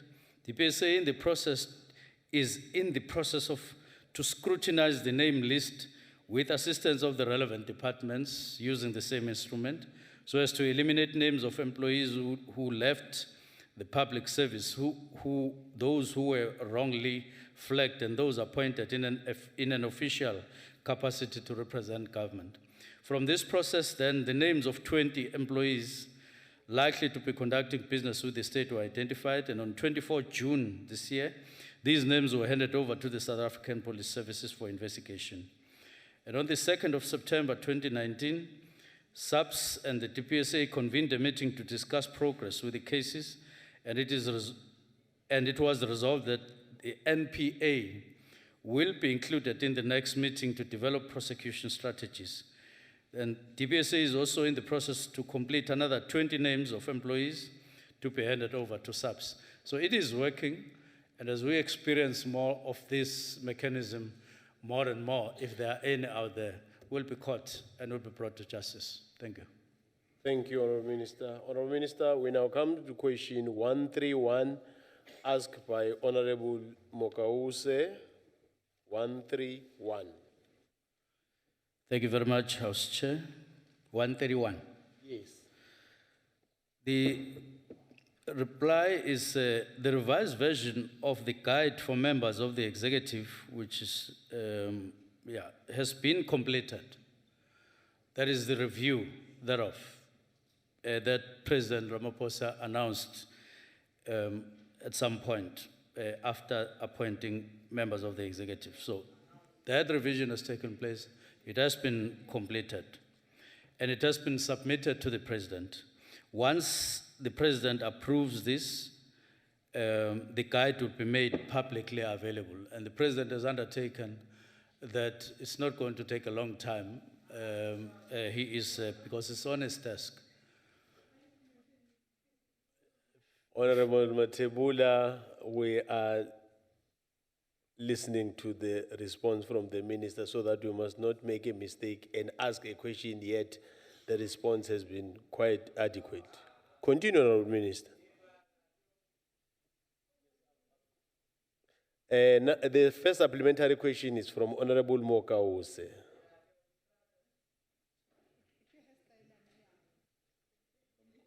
Thank you, Chairperson. Minister, the reality is that we have witnessed a lot of things happening over the past, especially over the past term of Parliament, where ministers abused incentives allocated to them. We saw ministers' families, ministers' kids, being flown, being booked accommodations all over the show, and their families acting also as deputy ministers and misusing public funds. Can you assure the Council today that those sections of the Ministerial handbook, which you are saying you have revised, are not going to allow such a movie with a public purse?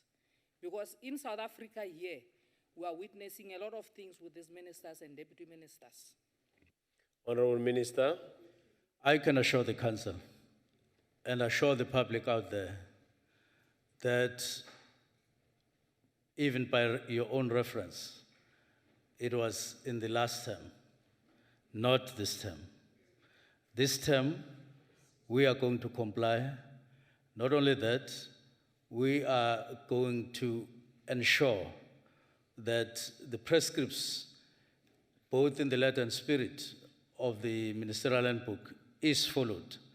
That's why, among other things, there's been a thorough interaction, including yesterday, on this matter, so that we ensure understanding, we ensure willingness to comply, and indeed ensure compliance. This is a serious matter. We don't want to repeat mistakes of the past. Thank you. Honorable Mahlangu. Ngiyathokoza mphathiswa bantu bekhethu beSouth Africa lochana. Mphathiswa ngiyathokoza ukuthi uyibeke kuhle uzibophelele ukuthi nizimisele njengombuso ophetheyo ukuthi lokho kade kwenzeka angeke kusenzeka begodi nilandela lokhu upresident akushilweko niyaqalisisa lokho bekucediwe ukuthi ukukhambelane nesikhathi sanje ngoba siyazi ukuthi it's a historical matter abantu kade balila manje siyathokoza ukuthi nizibophelele enokuthi i6th parliament izinto zichenjile igaya ngomunye umhlati. Further, Honorable Minister, my question is, have we been successful while we are reviewing that ministerial handbook in making certain that whatever changes in the ministerial handbook are in line with cost cutting measures according to what has been complained about and also confirmed by the former Minister Pravin Gordhan in his budget speech in 2016. Honorable Minister. Thank you very much, Honorable Member, Mr. Chimaslang. Yes, I would say in some sections that have been reviewed,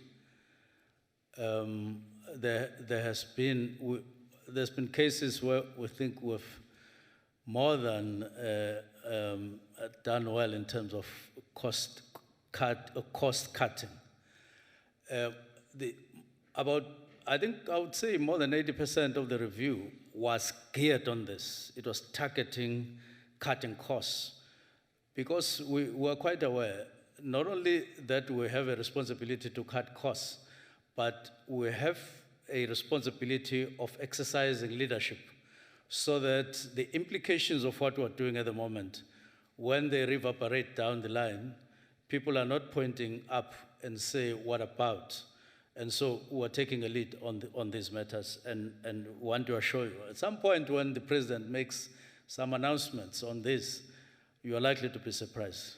You are likely to find yourself in the NCOP much more in luxury than the ministers themselves. Thank you. Honorable Praudenset. Thank you, Chair.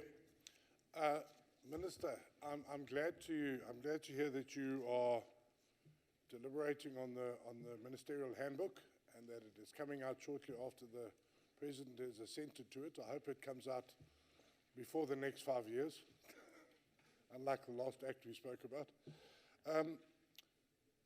You've been very coy to tell us what's being cut, but we are very concerned about things like luxury vehicles. We're concerned about business class travel for life. We're concerned about 5-star hotel accommodation, VIP security. If you consider, Minister, that 39% of South Africans live on about 419 Rand a day, a month, and that's the difference between an economy flight and a business flight is about 4,000 Rand. That's 10 times the amount that 39% of our citizens have to spend a month. Please, can you assure this House that you will be trying everything you can to make sure that we speak to the concerns of our citizens in this country that are struggling, while some of us are sitting back and enjoying the luxury. Will you tell us today what is being cut? Or are you Honourable members. Or are you concerned that Honourable Broughton said. your comrades will be kicked off the gravy train? Please tell us. Honourable Broughton said. The original question is, when will the final copy of the ministerial handbook be made available? Then the answer from the minister is that the president is about to do that. Then we're getting to the details of the document that is not yet for public consumption. I think I have got a responsibility to assist, but I'll leave it to the minister to comment.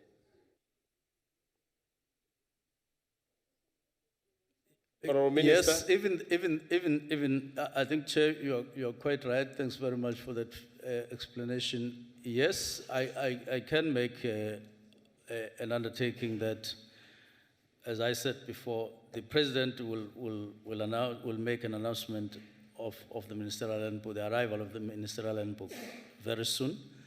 But I'm not able to delve into its content. But I do want to say,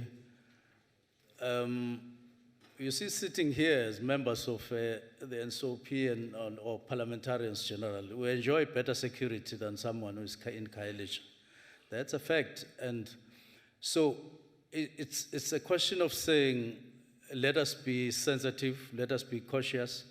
But as far as the ministerial handbook is concerned, there are cuts. But let me go to the broader question. This, we insist in the DPSA that the ministerial handbook and all other matters are only but one item or one aspect of the broader item. If you look at the cost of running public administration in the whole republic, there are several cost drivers outside what we're talking about now. We are extending our tentacles to those, and in due course we'll indicate. Thank you very much. Thank you, Honourable Minister. We now come to question 106 asked by Honourable Nita. Honourable Minister. Thank you very much. The reply. We have noted with concern the extremely troubling events surrounding the murder of the 19-year-old Cape Town University student. And whilst the alleged perpetrator is not employed within public administration, we are alerted to the possibility of such incidents recurring within the public administration itself. The information currently being recorded within the public service doesn't extend to capturing of the numbers of employees with criminal records or the details thereof, including the nature of convictions. We are therefore unable at this time to provide the details requested.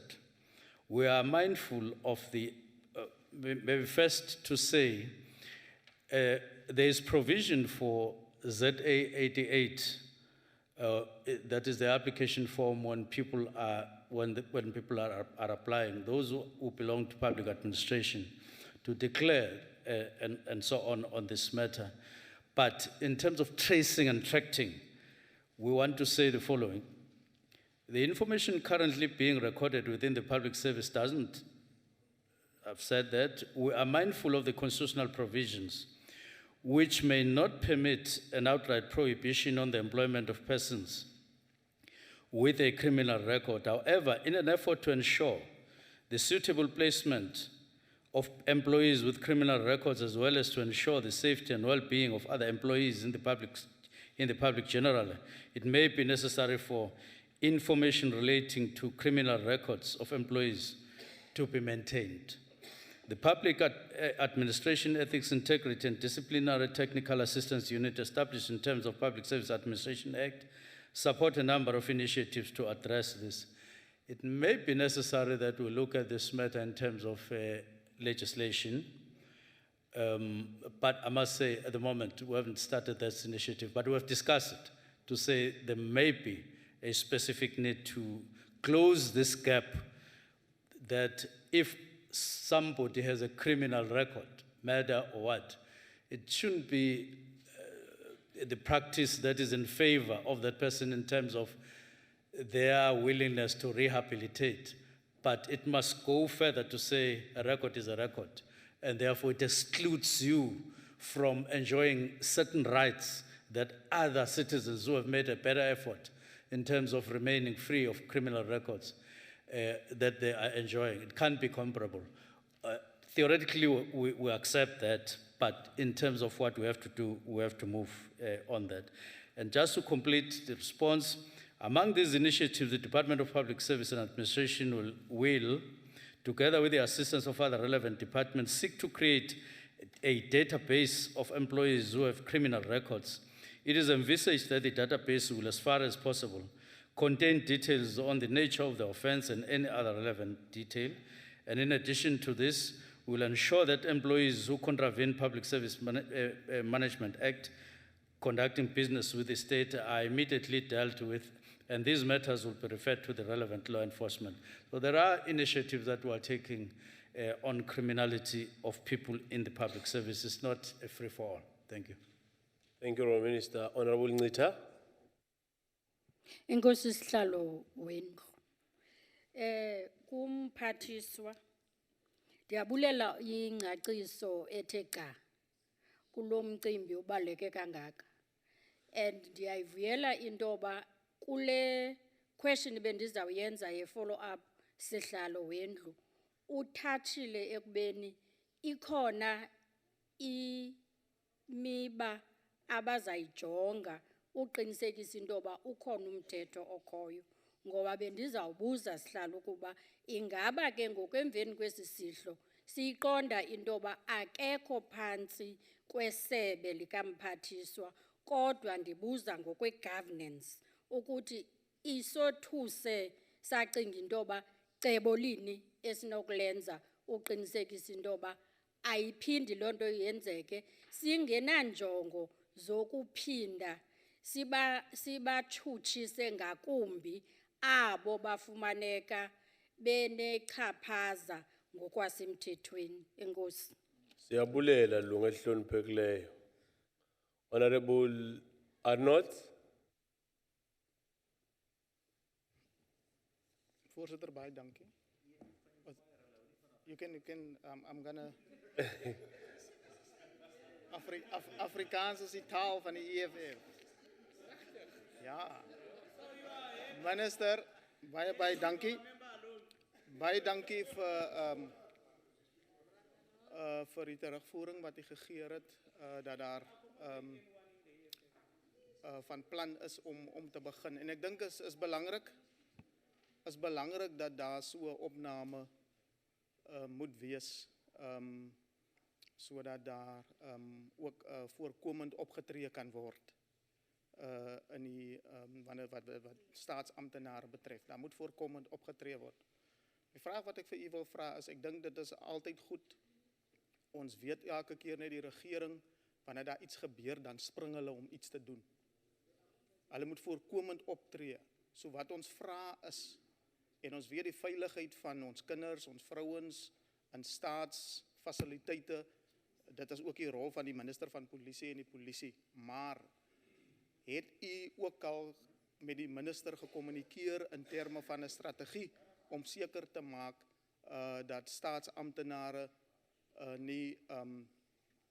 dat kinders en vrouens nie onveilig voel in daai staatsinstellings wat ons het nie. Baie dankie. Sorry, let me take Honourable Nana. Honourable Nana, what's the point of order? Chair, I'm pleased to note that finally Afrikaans is acceptable as well in the EFF. It is a language in this country. Thanks, Chair.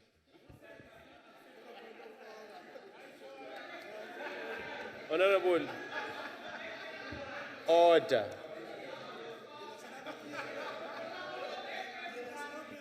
Honourable members, order. Honourable Nana, all languages in our constitution are protected and are promoted in this very same house. So I'm not going to allow Honourable Matebula, let's allow the Honourable Minister to respond. Afrikaans is an official language in South Africa. Honorable Minister. Thank you very much. I concur that that database is very important. And I think we need to work together towards that. And I also agree with you that we need to make attempts to prevent a sequel of these incidences happen.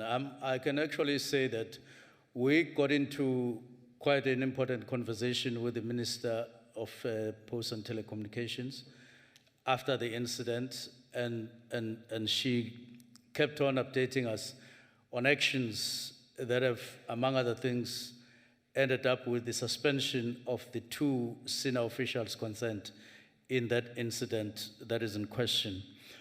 But on whether we've had a discussion with the Minister of Police, not yet, but I can say that we say when we move on this, we would start from a base which says, normally when a medical doctor is found to have done 1, 2, 3 untoward, in some cases there have been orders, court orders, that have prevented people from, say, for instance, working with children or working with women when offenses against which court orders are ruled against them or are made against them, where they've been such. So while a person would work, but they would say, not where you committed the same offense, because it will affect, or your conduct is not conducive to that. So already society and courts in South Africa have made moves to protect children and women, and it has gone up to court rulings. And using that base, I think we need to move and up the scales so that there's more space for safety of vulnerable people in the country. Thank you, Honourable Minister. Honourable Broughton says. Thank you, Chair. Minister, I think I heard you say that the Department of Posts and Telecommunications, or the Post Office, said that the person who was involved in the tragic case of Uyinene Mkhweta it was not picked up that there was a criminal record. Minister, last week the State Security Agency met with SCOPA, and they went through the issue that has been ongoing for a long time about vetting. And they heard that 48% of civil servants have yet to be vetted. And the State Security Agency there and then told them that they had informed the Post Office that the alleged killer in that tragic case was identified as somebody with a criminal record, and nothing was done about it. They decided to proceed. So the Post Office created a platform for the sexual predator when they could have stopped it. So my point, Minister, to you is we cannot, obviously that must take its action. The concern I want to raise with you is what is you as Minister are going to do to make sure that the HR people in all our departments and entities do their due diligence properly to make sure that this kind of thing is picked up and that we pick up this kind of predator early on. The focus being on the HR segments of our departments. Thank you, Minister. Honourable Minister. Since discussing this matter a week or so ago, the specific thing that we said officials must explore is a system in the public service, because we're concerned about public service in the main. There must be a system, they must explore possibility of us having a system that identify people who have criminal records or who accumulate these criminal records. At the moment, we admit we don't have such a system. We even went on to say maybe we also need to work with courts, because we learned that courts do sometimes have profiles on persons against whom there have been findings, and we need to work close with them. But we then said, as DPSA, we need to explore this possibility. It's something that is concerning to us again, very much, just like in yourself, and we are working towards that. And surely we should update you as soon as we make headway on this. But I am convinced, just like you are, that we can't leave this gap just like it is. So that when it happens again, we then say, hey, we are siyamangala food, siyamangala. But I said, angaz, zawukwazi manje. We are moving towards that. Thank you. Honourable Minister, we now come to question 120, asked by Honourable Broughton Seth. 120.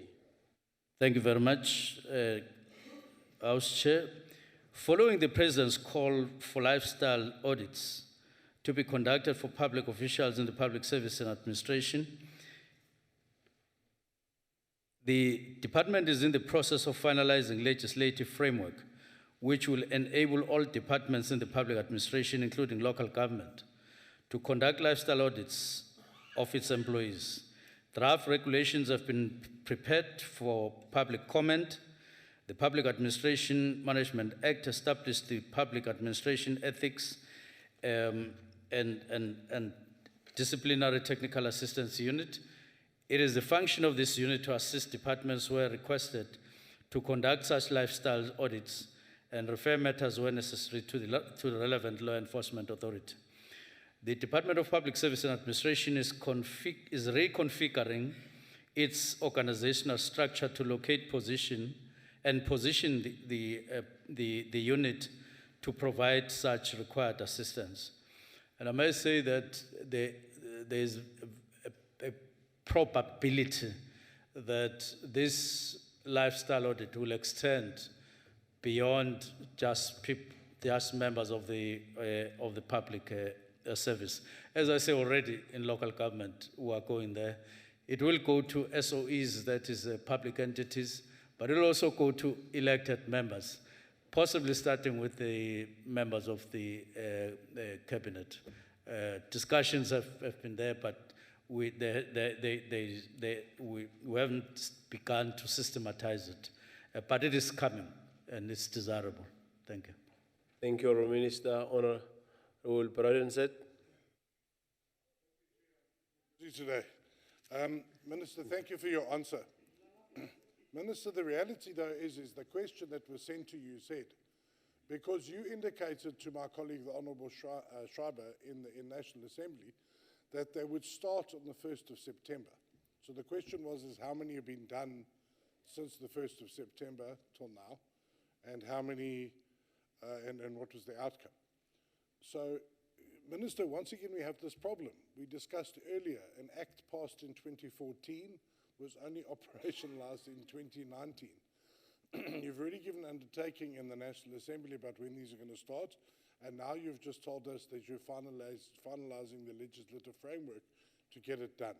Are we going to be sitting here in 6 months' time, a year's time, and you say, well, we're still working out the systems? So I need to ask you, you touched on the persons. What will the extent of the lifestyle audits be?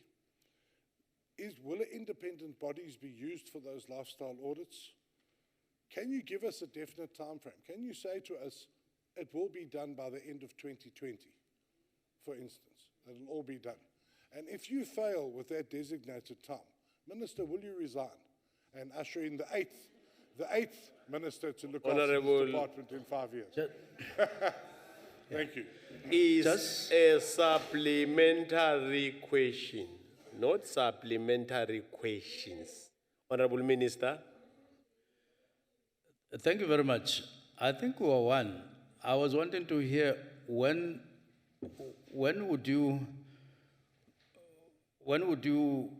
love to see this in action? But on our side, as I say, we would want to do it as soon as possible.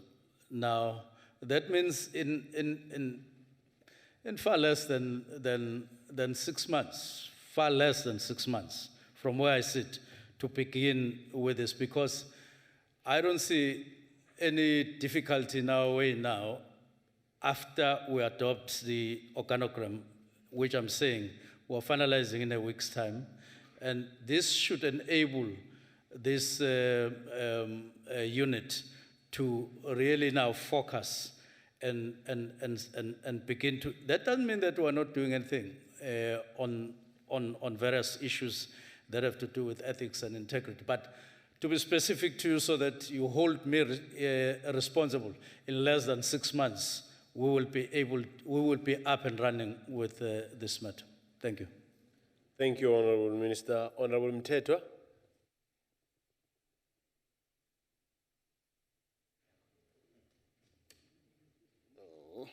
No, your mic is fine. This one is fine. Sir. Yes. No, thank you so much, Macingwane. Ngiyajabula ukuzwa ukuthi le life audit izofika na ku cabinet. Nakithi sizongena lapho. Kodwa ke Macingwane kukhona laba lo deala nabo kuyimanje eofficeini lakho. Labanele ukubona nje ukuthi eyinaku sengiyaphenywa la phenqizini. Avela umuntu ajump afake resignation. Ngoba balekela ukuthi hayi akuthi kufika lokufika kungithole sekungasekho. Li office lakho Macingwane lidila kanjani nayo lenkinga lefana nale? Nokuthi maphe ma plan lo nawo Supplementary question. Exactly. Not supplementary questions. Iyo lena chair. Yeah. Dila kanjani? What is the plan? Okokuqala makukhona izinto engalungile ozenzile, if you did something wrong while you were employed, it often doesn't help you to run away, because criminality has no boundary. Law enforcement agencies will definitely follow you, and we are encouraging them to follow those who escape or run away with murder, as they say. But on our own, we don't intend waiting until you run away in the first place. You get dealt with on the spot, and in many cases that has been demonstrated beyond any doubt. But once you fail and square, criminality knows no boundaries, will follow you, including you would know that the Auditor General's powers have been extended, and Auditor General can make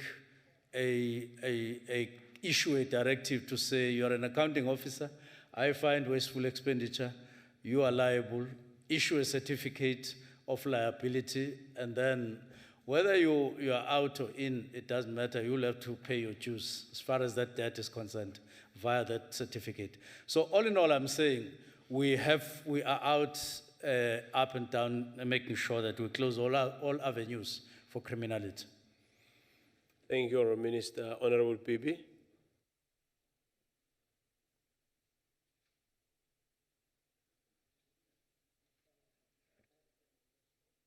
Honourable Pibi, it's right here in front. Thank you so much, Chair of the House.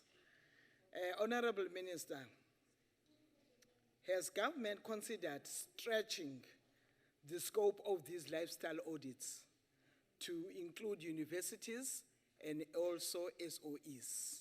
I thank you, Chair. Honourable Minister.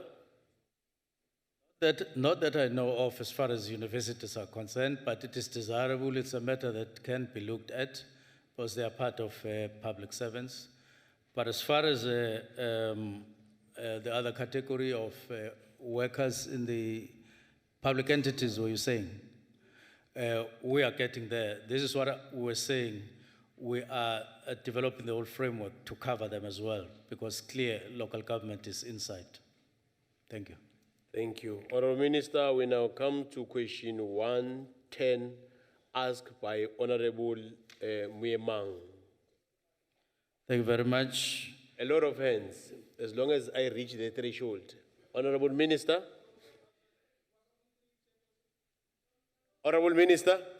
This is 110. Yes, 110. Your last question for the In day. terms of public service regulations, 2016, the Minister for Public Service and Administration, after consultation with the Minister of Co-operative Governance and Traditional Affairs, is responsible for developing a framework within which Community Development Worker Program operates.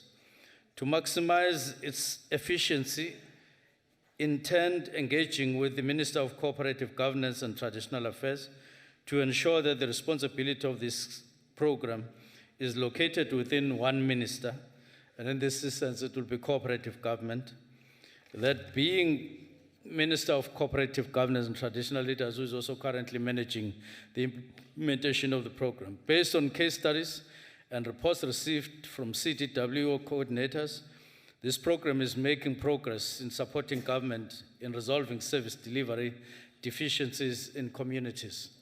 Community development workers within their wards across provinces have unlocked or unblocked or resolved or fast-tracked service delivery by opening doors for people who have identity documents, birth certificate, unlocked problems, and then unlock local economic development for unemployed people, facilitated access to government housing, health services, youth centers, indigent grants, and social grants.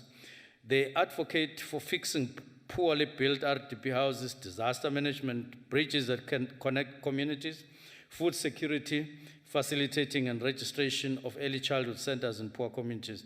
These are all the things that they've done in the breadth and width of the country.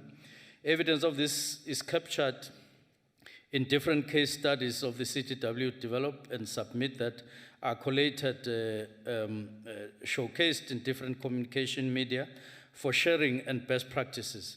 DPSA is one of the recipients of case studies from provinces on the work done by CTWs. In some provinces, CTWs have received awards, including from Premier's Excellence Awards.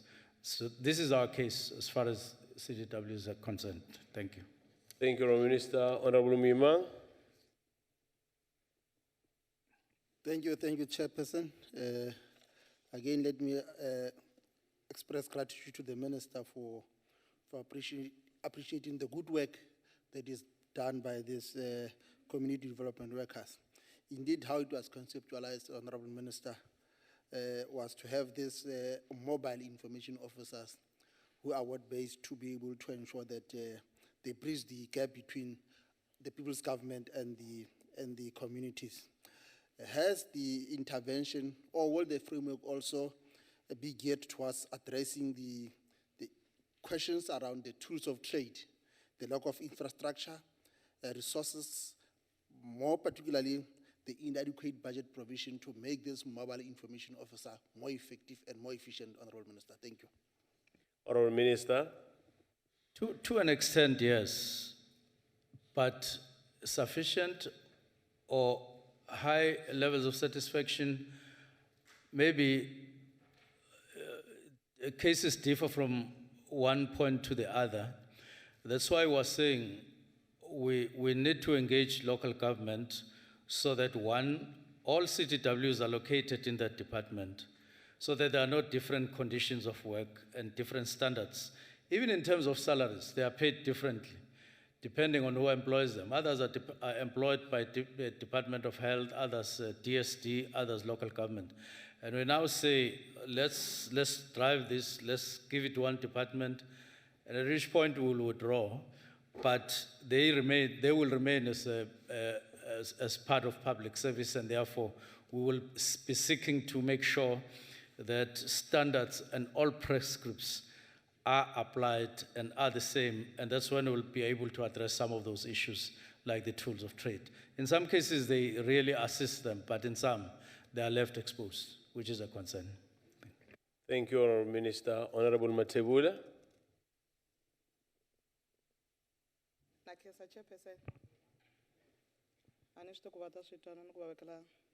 Have the mic closer to you. Okay. Yes. Minister, la vulavula hi Xitsonga mashito.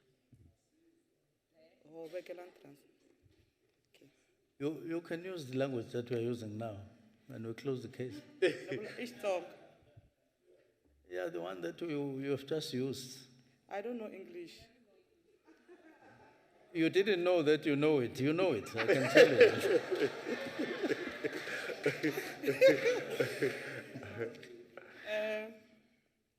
Minister, the CDW aka timasipala to tala va hakeriwa mali yitsongo naswona va tirhisiwa ku siva swivandla swa mitirho eka timasipala. Hi tihi tindlela leti mi ti tirhisaka leswaku va hola mali yo ringanela naswona va thoriwa full time na khensa. Honorable Minister. Thank you very much. That's a beautiful language. It's the same answer. It's exactly because of those instances where they are, in some cases, paid even less than little, very, very, very little. And therefore, we're saying they belong to public service, let us apply the same standards, the same principles. And the first step is to bring them under one department, government department, so that you have a responsible department minister even at national level. And streamline that to the provinces. Then the next thing is for us as public service to say conditions of service as follows must apply. We're moving towards that to address exactly that. It's a concern. We share that. And goes. Thank you, Honorable Minister. Honorable Presidency. Thank you, Chair. Minister, this is my last question to you today. Okay. I'm sure you're glad that I engage you. Minister, my query about CDW is that you are familiar, I'm sure, with Section 217 of the Constitution, that effectively provides the guiding principle to all procurement. And it says it's got to be fair, it must be transparent, it must be competitive. But one of the very most important words in that section is it must be cost effective. Now, Minister, there are grave concerns that there are many CDW program workers that either get paid for doing something, for a task that they're not actually doing. And Minister, you must be aware that there are many grave concerns that there are a lot of ghost workers in the CDWP program. And so my question to you is, will you endeavor to conduct an audit of all CDW program workers to establish what they're doing, what they're being paid for, and also to eradicate and terminate the contracts of all and any and all possible ghost workers in the program, to make sure that we stick to the provisions of Section 217, we're being cost effective, and also giving the South African taxpayer value for money. Thank you, Mr. Honorable Minister. I will give you credit and say now that you have raised the concern and the issue, we need to look at it. Because it means that as far as your experience is concerned, there may be something beyond what you are seeing. And as part of engaging the Minister of COCTA in the process of transferring them, we have to raise the matter. And I think it's desirable. We can't leave a situation like that unattended to. Thank you. Honorable Mamusa.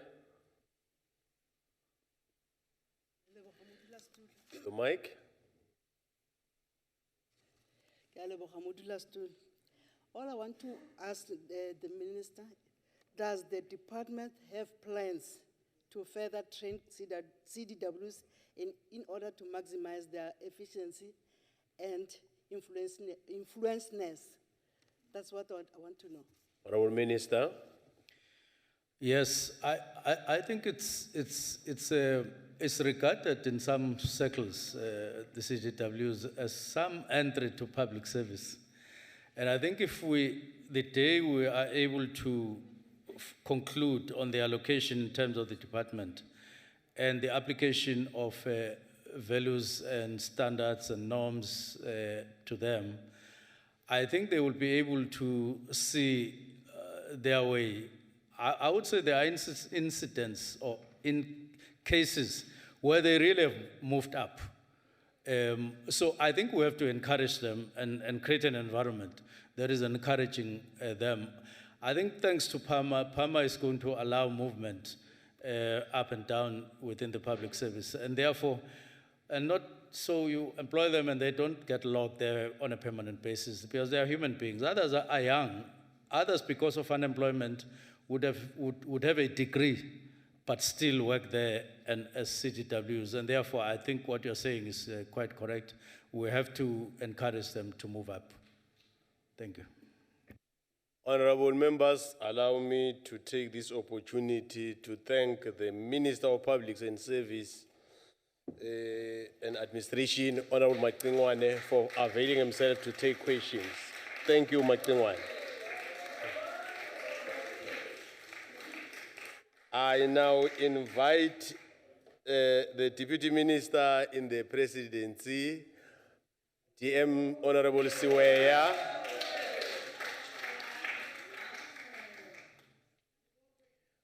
Honorable DM Siweya, we're going to start with question 107 asked by Honorable Malika. Honorable DM. Good afternoon, Chairperson. Good afternoon, colleagues.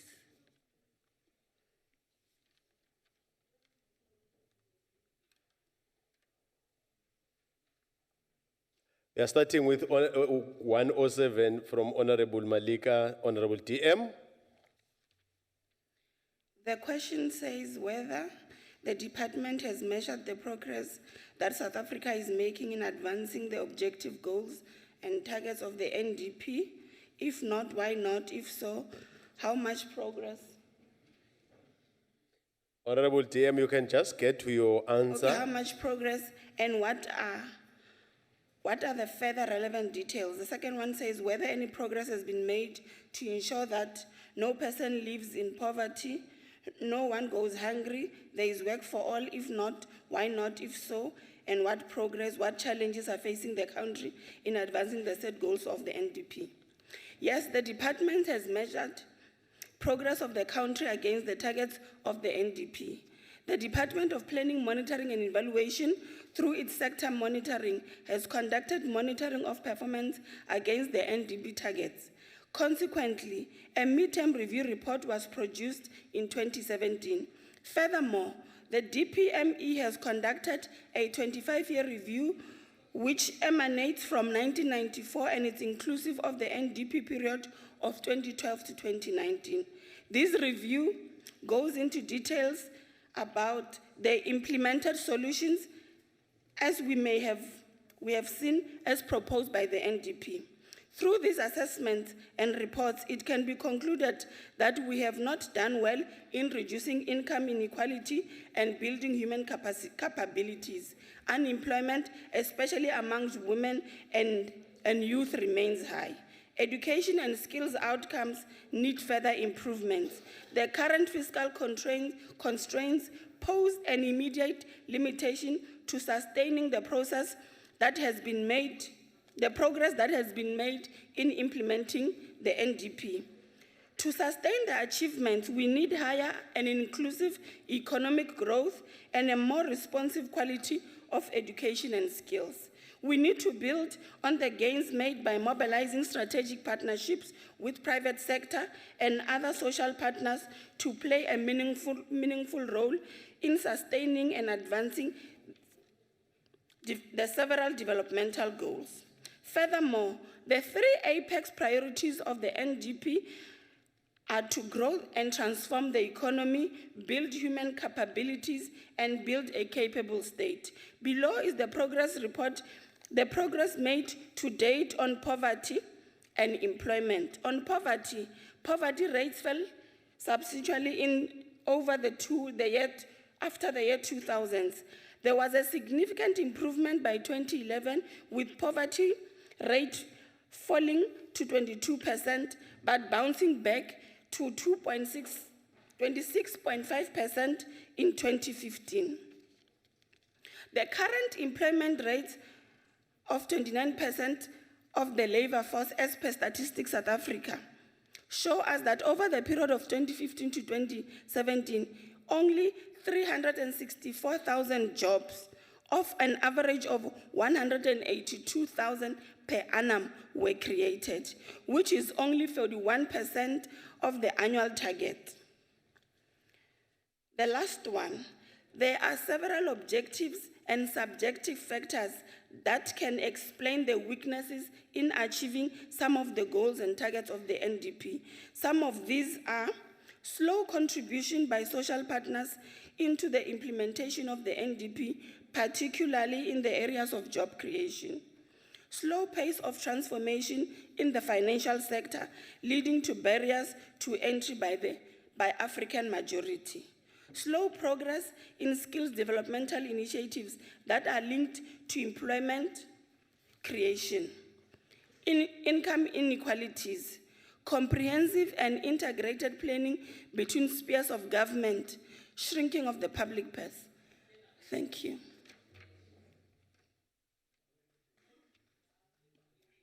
Thank you, Deputy Minister. Honorable Malika.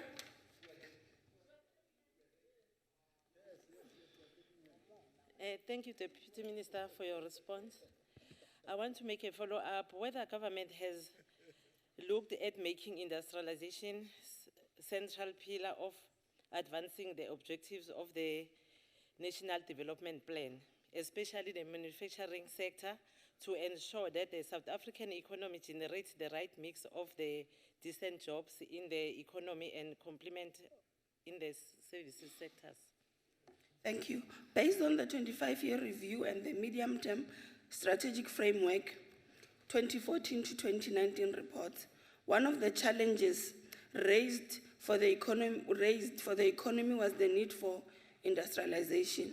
The new MTSF 2019 to 2024 takes into cognizance the current environment to revitalize the economy and respond to value-added sectors such as mining, agriculture, and manufacturing sectors in the current economic environment. Right mix of jobs will also require enhancing township economy and youth transition into labor force. This can be achieved using different pathways as well as developing economic zones to ensure equitable distribution of skills and expertise and the required infrastructure. Implications of the fourth industrial revolution and acceleration of South Africa's preparation for the resolution is also a priority. Thank you, Deputy Minister. Honorable Zamdamela. Thank you, House Chair. Deputy Minister, the NDP has failed to meet almost all its targets. Yes, and that was because of based on the incorrect and misguided idea that the private sector will actually grow the economy. But the NDP has promised the growth of 6%, and by the look of things, by the organizations, this year will be the growth will be at 1%. The NDP promised to reduce unemployment by 14%, and now we are standing at between 13 million and 24 million unemployed in South Africa. Do you agree, Deputy Minister, that move on the state-driven industrial policy, grow the economy and create jobs is the only direction that the state must take at the moment, considering what is happening towards the growth of the economy? Thank you. Thank you. Given your question and the fact that you are giving me statistics and numbers which I do not have at hand, it will be very dangerous for me to respond. I will give you a written response. I want to go and check the facts of the numbers that you are attributing to me. Thank you, Chair. Honorable Paha. Masibulele Sihlalo. One of the key indicators or objectives of the NDP is to make sure that households that have an income of 419 rands are cut from 39% to 0% by 2030. That's one. Now, we have an unemployment rate of 29% currently. What I would like to know from you, Deputy Minister, is are we on track to achieve the objectives of the NDP, given the lack of economic growth, high unemployment, high levels of poverty as we currently stand? Thank you, Chair. Thank you, Chairperson. Yes, we are on track. If you remember from my initial response, I have indicated the achievements of the NDP, which are also inculcated in the 25-year review. What I have indicated, which I'm going to repeat, is that there are several challenges which are hindering us from attaining some of the objectives, which are in light of what you are raising. One, I've spoken about the low distribution of social partners into implementation of the NDP, the slow pace of transformation into the financial sector, leading to barriers of entry by African majority. Now, these highlights which I have given in the previous response, if we can be able to tackle them, which are part of the priorities which were spoken about in the State of the Nation address, we will be able to get on track. So I think we're on track. Honorable Prostas. Yes. Thank you, Chair, Deputy Chair. Right, Deputy Minister, my regards to the Minister. Minister, we're talking about the NDP, and we're talking about the progress of the NDP. So if I refer you to page 403 of the NDP, it speaks to corruption fighting. Now, the NDP cites a number of bodies that help us with corruption fighting. Hawks, SIU, Asset Forfeiture Units, the Public Protector, the Auditor General, and of course the National Prosecuting Authority. So, Deputy Minister, can you tell me how it is possible that after all these years that we've had the NDP and the focus on corruption busting in terms of the NDP, that 1 year after the formal report on the VBS banking scandal, the only black-owned bank in South Africa to ever been looted, we still don't have any prosecutions? In fact, this past weekend in the Sunday papers showed us that the Honourable Shivambu and the Honourable Malema were closely linked to this looting, but neither one of them have been charged or arrested or convicted. What will the Minister do to make sure that those responsible for the VBS looting fiasco get brought to justice and face the consequences?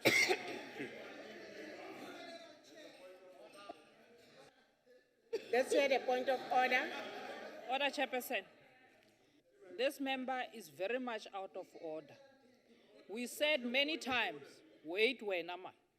We said many times that if you have a case, go to the police station and open a case to individuals. Don't come here and brag about anything here. Don't come here and want to be relevant and mentioning honorable members' names here. Honorable member.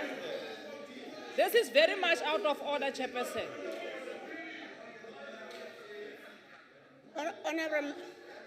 Honorable member, that's not the point of order. Minister, can you respond? Deputy Minister. I don't think... I'm rising on a point of order. You need to address this member. As a matter of fact, the ANC is the main looters of VBS, but none of you are mentioning it. You are mentioning innocent people here. Honorable member. Your Stratcom people continue to mention innocent people here. ANC looted the VBS.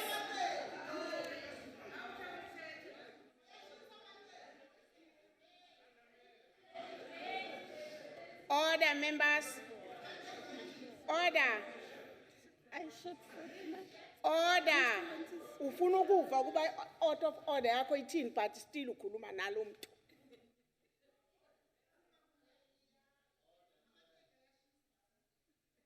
Ndizawucela ukuba simamele iHansard on our next sitting. Thank you. Are you right, ma'am? I'm fine, I'm very fine. I'm not going to respond to that. I don't think it's a follow-up question to what. Answer any point of order. Can you hear your point of order, sir? Thank you, House Chairperson. Yes. With respect to your earlier ruling, perhaps it might also help to satisfy the honourable member to have the knowledge that were the DA in government, those members referred to would already have been in jail. Thank you. That's not a point of order. DM, can you respond?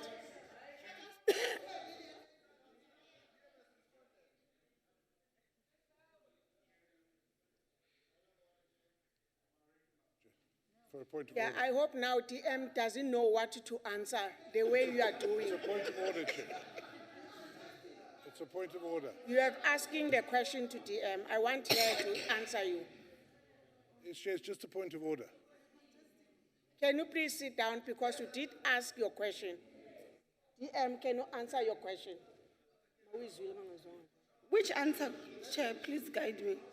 Okay. Which question? Honorable, I don't. Honorable, order members. Honorable, can you please repeat your question because now the DM didn't hear your question because of this noise. Thank you. Chair, Deputy Chair, I shall repeat the question.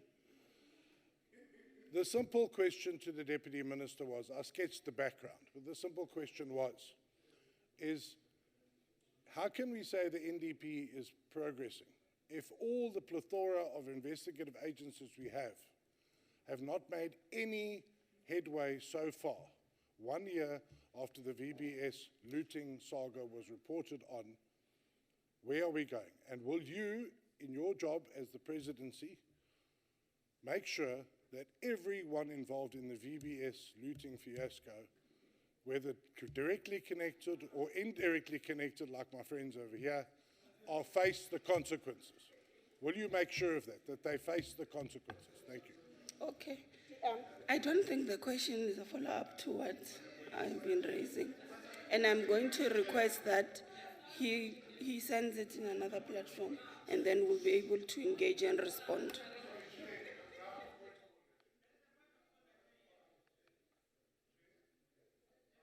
Can you please sit down, Honorable Mteto?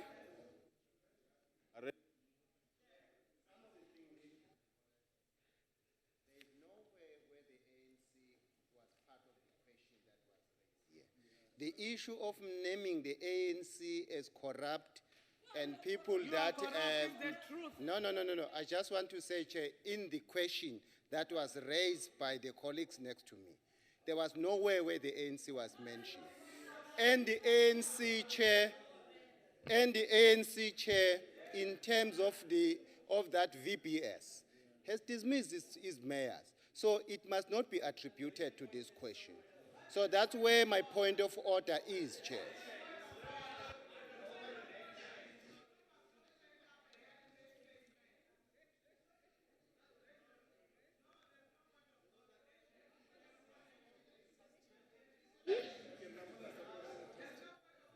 Order, honorable members. I pray next time that you must be a house chair and sit here. What I want to say is that this is not the question that you have asked at the beginning. And now you are misleading the DM. She wanted to answer the question, but she can't ask the question because the question that you have asked is not the same as the question that we are saying when I gave you second term.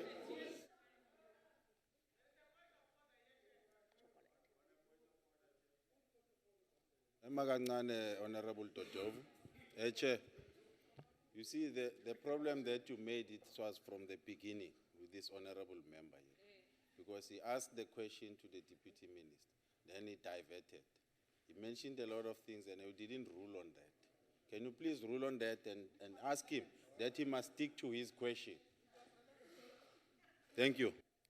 Thank you, honorable members. Honorable members, you are not assisting me. What makes me, please, can you please sit down, ma'am? Can you please sit down and your hands, raise down the hands. I want us to solve this problem together. What makes me to say he must repeat is because DM now can't answer the question because of the noise that you guys are making. Hence, I said he must repeat the question.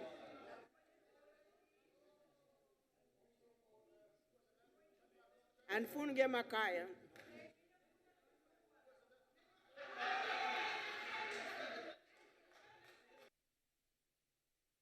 That's a good one.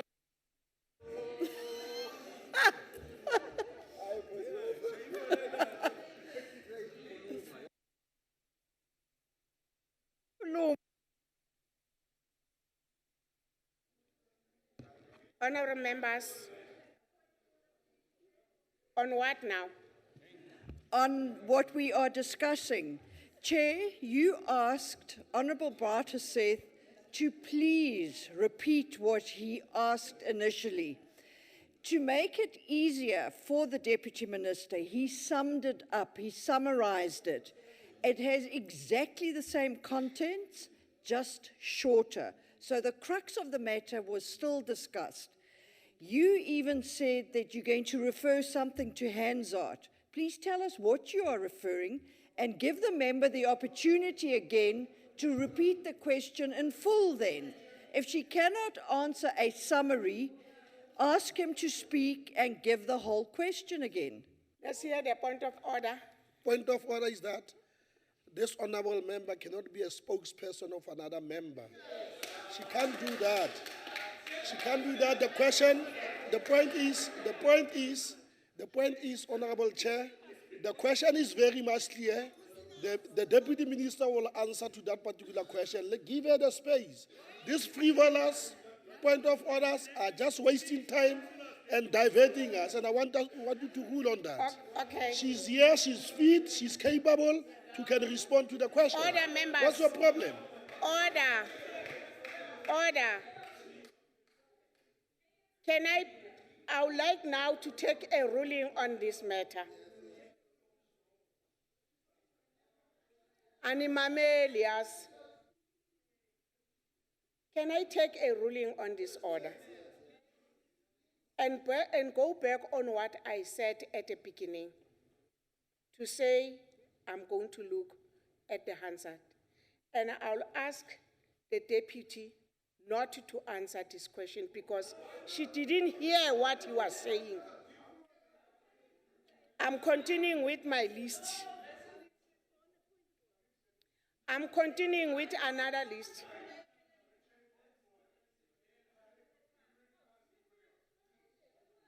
I have taken a ruling. I have taken a ruling. Can you please sit down? Can you please sit down?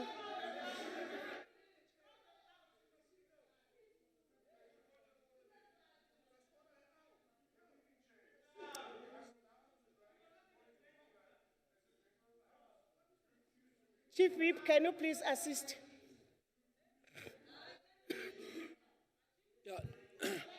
No, thank you very much. Thank you very much, Honorable Chair. Can I request the honorable members to sit down? Can I request the honorable members to sit down? Point of order, members. Can you please sit down? Honorable Chair.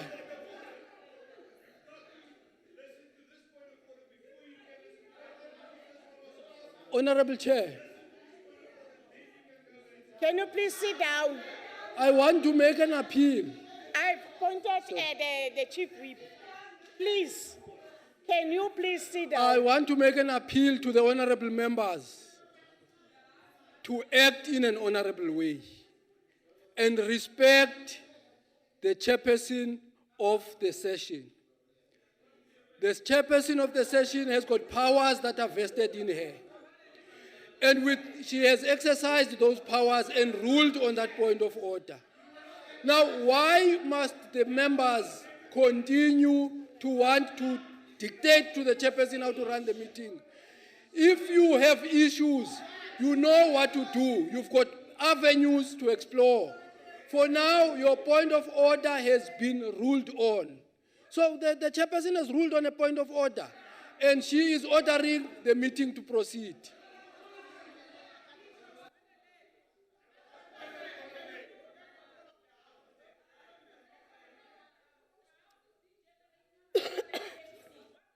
Order, members.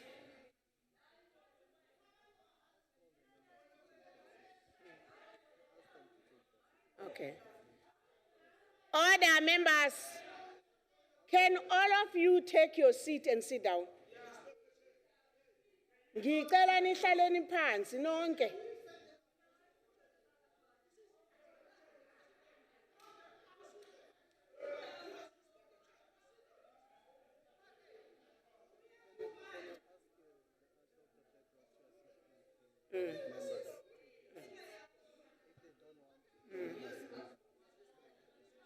Honorable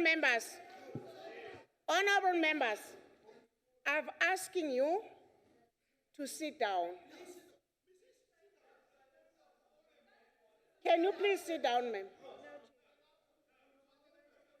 Ushers, can you please help me for those who doesn't want to sit down? Assist me on those who doesn't want to sit down.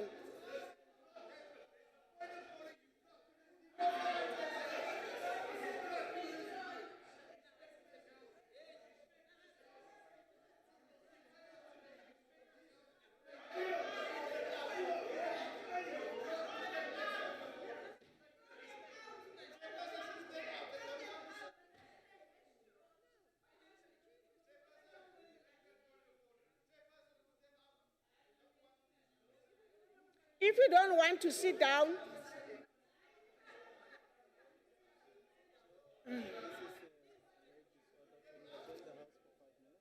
okay. Honorable members, order. Can we adjourn for 5 minutes?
Honorable DM, you may sit at first.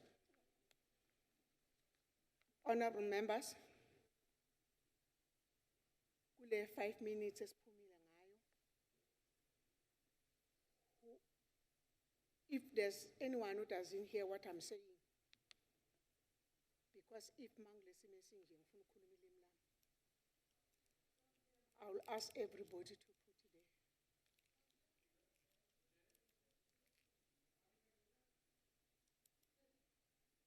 Can you please get the one that is working?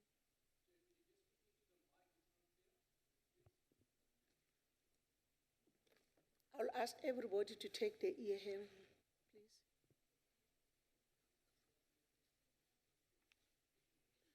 Honorable members,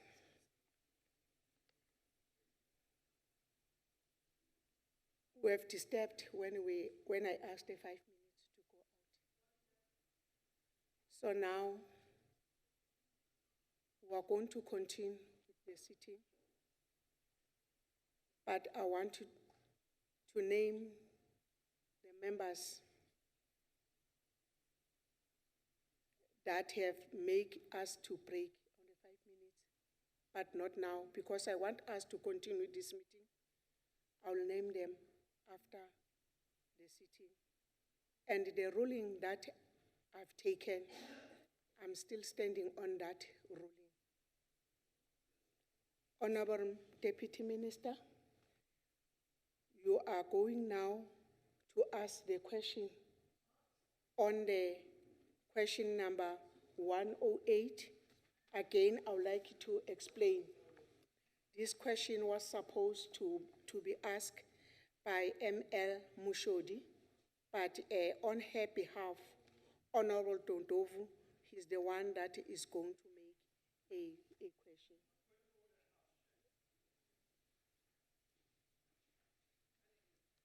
Yes. Thank you very much, House Chair. House Chairperson, I am not standing to dispute your ruling. You have absolute right to make and to reserve your ruling and to go back to the Hansard and to make your ruling here as well. I respect that. However, House Chairperson, with great due respect, in the rule book, it does not give you the power to order a minister not to answer a question. That part needs to be fulfilled by the minister. Otherwise, freedom of speech and our role to keep the minister accountable is being undermined. So I respect your ruling. However, House Chairperson, I would request that the minister be ordered to answer the question as per the rules of House. Thank you very much. Honorable members, I've taken the ruling of this question that we are going to look at the Hansard. So I cannot repeat again what makes us to go out, to say, let the member repeat the question. Deputy Minister said, I didn't hear this question. So what is she going to answer if she didn't hear the question?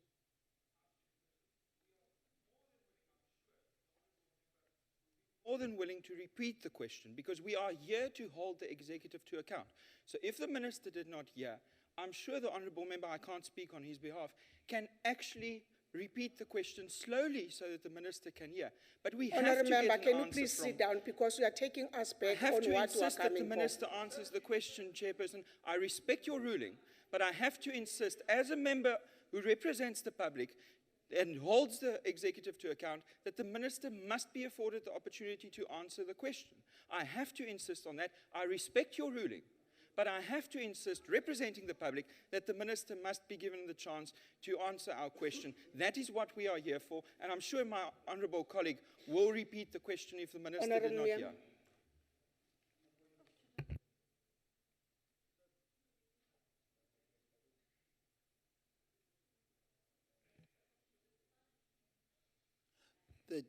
Thank you, Chairperson. I rise on a point of order in terms of Rule 35, that the precedence of the presiding officer has to be respected. So we have taken a rule. Thank you. Thank you, Honourable Member. Honourable Deputy Minister, can we continue with the question of 108, please?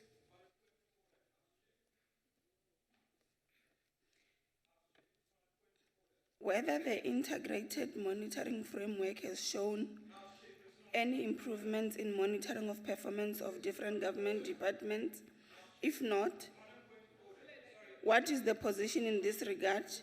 If so, what are the relevant details? The second question says, whether the framework assists in ensuring that the President is informed of the performance of different government departments. If not, why not? If so, what are the relevant details?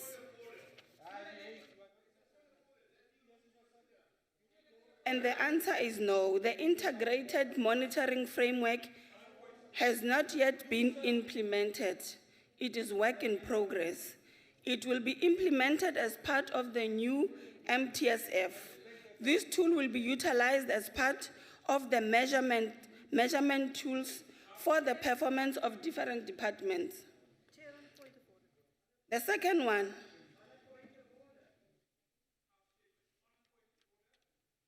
I didn't point you.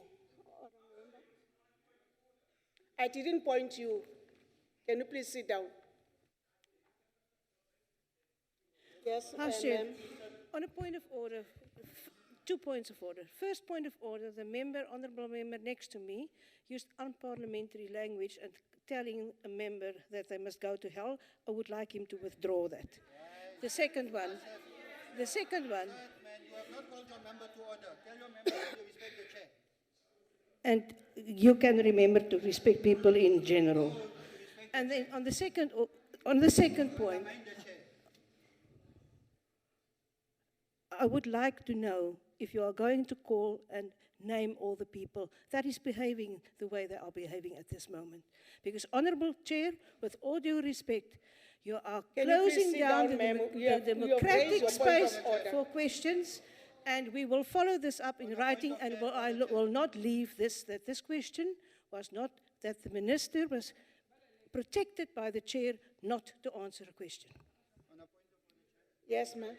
Yes, Comrade. Thank you, Chair. On a point of order, Chair, Honorable Muimang were very clear when he...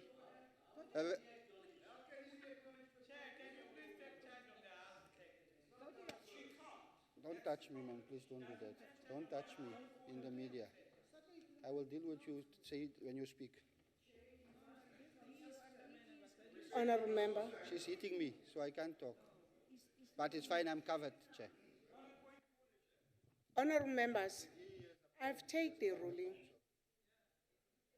And I said we are continuing. On what? Thank you, Honourable House Chairperson. My new point of order is I would like to point out why there is order when Honourable Nyambi is in the chair and not you. When you sit in that chair, the House descends every time. It's because you are incompetent, you do not know the rules, and you do not respect our democracy. I have a duty to represent my constituency by making sure that the executive is held accountable. I intend to do that. So I would request you to ask the minister to reply to the question that we've answered. Whatever her answer is, we will accept that. But we have to insist that the minister be Order, allowed members, to answer our I question. think it's not a point of order what you are saying. Can you please, members, allow the Deputy Minister to do her work? Can you please allow the Deputy Minister to do her work? And allow me to do my work? Can you continue? The response to 108 by Mr. Dodovu is that, the response is that, no, the integrated monitoring framework has not yet been implemented. It is work in progress. It will be implemented as part of the new MTSF. This tool will be utilized as part of the measurement tools for the performance of different departments.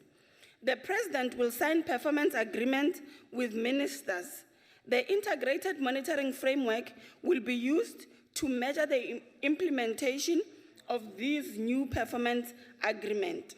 The new integrated system will enable the Department of Monitoring and Evaluation, working with other core departments and entities as Specialist Stats SA to achieve the following goals.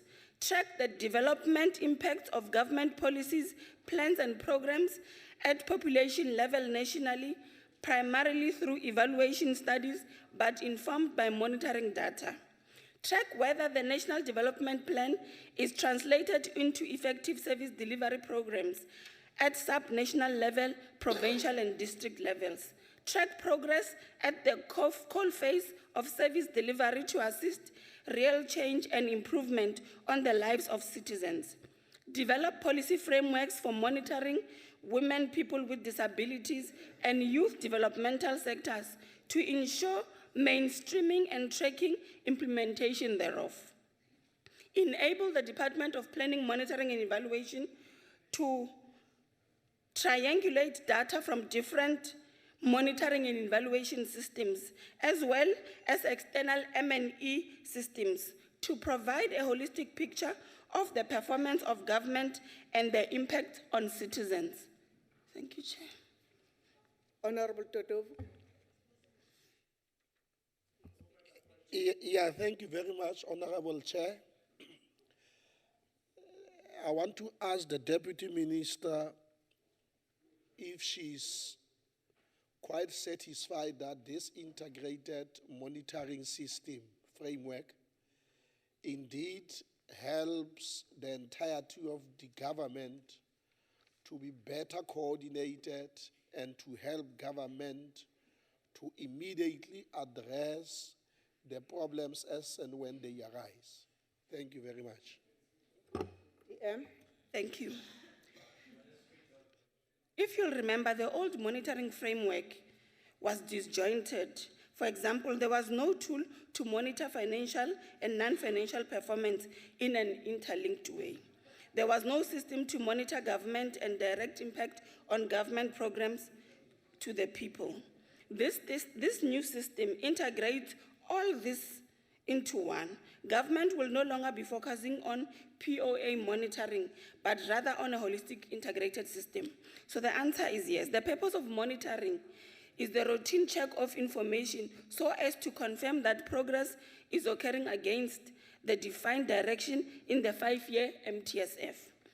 To ensure that timely interventions take place, the setting of specific milestones to be reached with leading indicators, which is key. The integrated monitoring framework requires that implementing departments develop delivery plans for the outcomes and targets for which they are responsible for. The plan should be articulated, the plans will articulate that it will be achievable, the impact, the outcome, the targets, and the outputs. It will also indicate who is involved, at what level are they involved, about, and how are they going to achieve their set targets.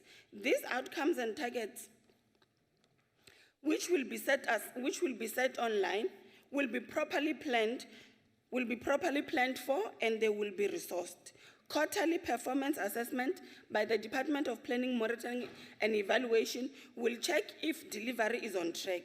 Where performance gaps are observed and the relevant cabinet cluster is informed of the remedial actions which will be required to improve on service delivery and performance. So therefore, the new tool which is going to be effected after ministers and deputy ministers sign with the presidents about their performance agreement will assist a great deal. Honorable Paha.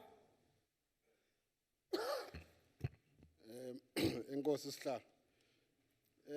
DM, one of the key areas of focus of the integrated monitoring framework requires that there should be knowledge or detailed knowledge of interaction between planning, budgeting, and implementation. This is to ensure that there are interventions to address problems as they arise. Now, if we have an integrated monitoring framework, how did we get to the point where our municipalities are at a point of collapse, undetected, when we have a monitoring system in place that was supposed to see that we don't get to that point at any given time? Thank you, Chair. Thank you. You'd remember in the previous response, I said that the difference with the new integrated monitoring framework is that the previous tool of monitoring was disjointed. The new one is integrated because I have said one, there was no tool to monitor financial and non-financial performance in a linked way. The new framework provides for that. So the new framework responds to the gaps, the 3 gaps. There was no system to monitor governance and direct impact of government programs to the people. The new framework addresses that. In the new system, in the new integrated monitoring framework, previously ministers and deputy ministers did not sign direct performance agreements with the president, which is something which is being corrected in the new integrated framework. Thank you, Chair. Honorable Muletsane.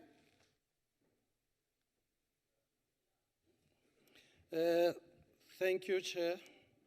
The Deputy Minister, the establishment of this department, is it not, it will not improve service delivery, and it is a duplication of what the departments are supposed to be doing in the first place on their own.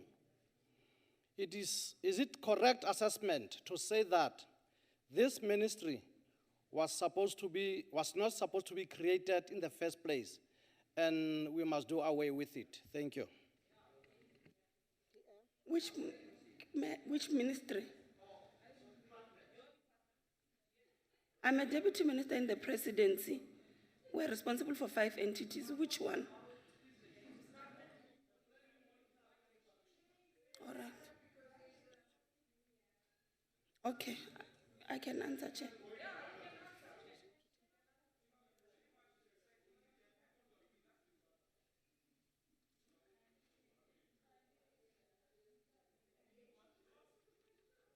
Monitoring. I heard him, I've heard, no, I understand the question. I can answer. Okay. Monitoring is a routine check of information so as to confirm progress in various departments. The Department of Monitoring and Evaluation remains relevant because as government, when we set targets for ourselves and the roles which we are supposed to play, it becomes imperative that we assess our performance, we assess our shortfalls, and we assess where we are supposed to plan, which is at the core of the Department of Planning, Monitoring, and Evaluation. Thank you, DM. Honorable. Thank you very much, Deputy Chairperson. I'm sure we're going to become very good friends over the next 5 years. Honorable Deputy Chairperson, my question to the Deputy Minister is, Deputy Minister, would you agree with me that a slight bit earlier on the other matter that you were questioned on, that the reason why you were protected was because the Deputy Chairperson actually is protecting the VSB bank looters? Thank you. I don't agree with you. Actually, I don't agree with you.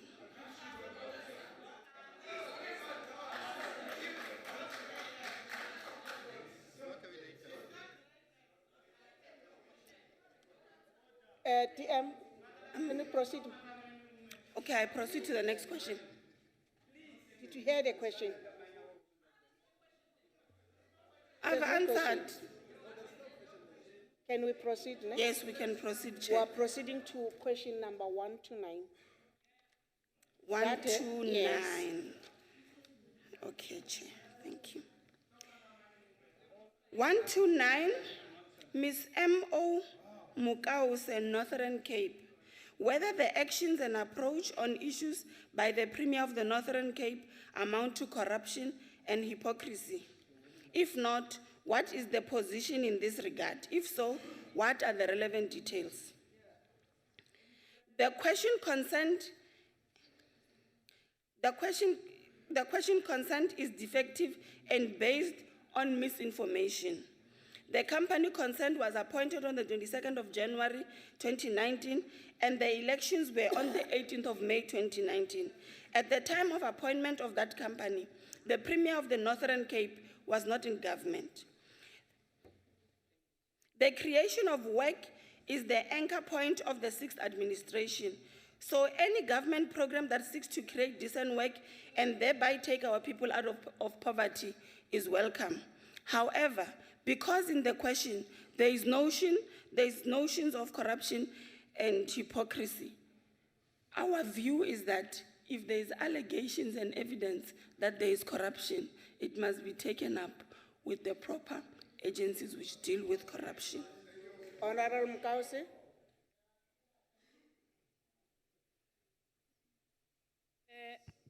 House Chairperson, I'm not going to entertain the negative part of the response by the Deputy Minister.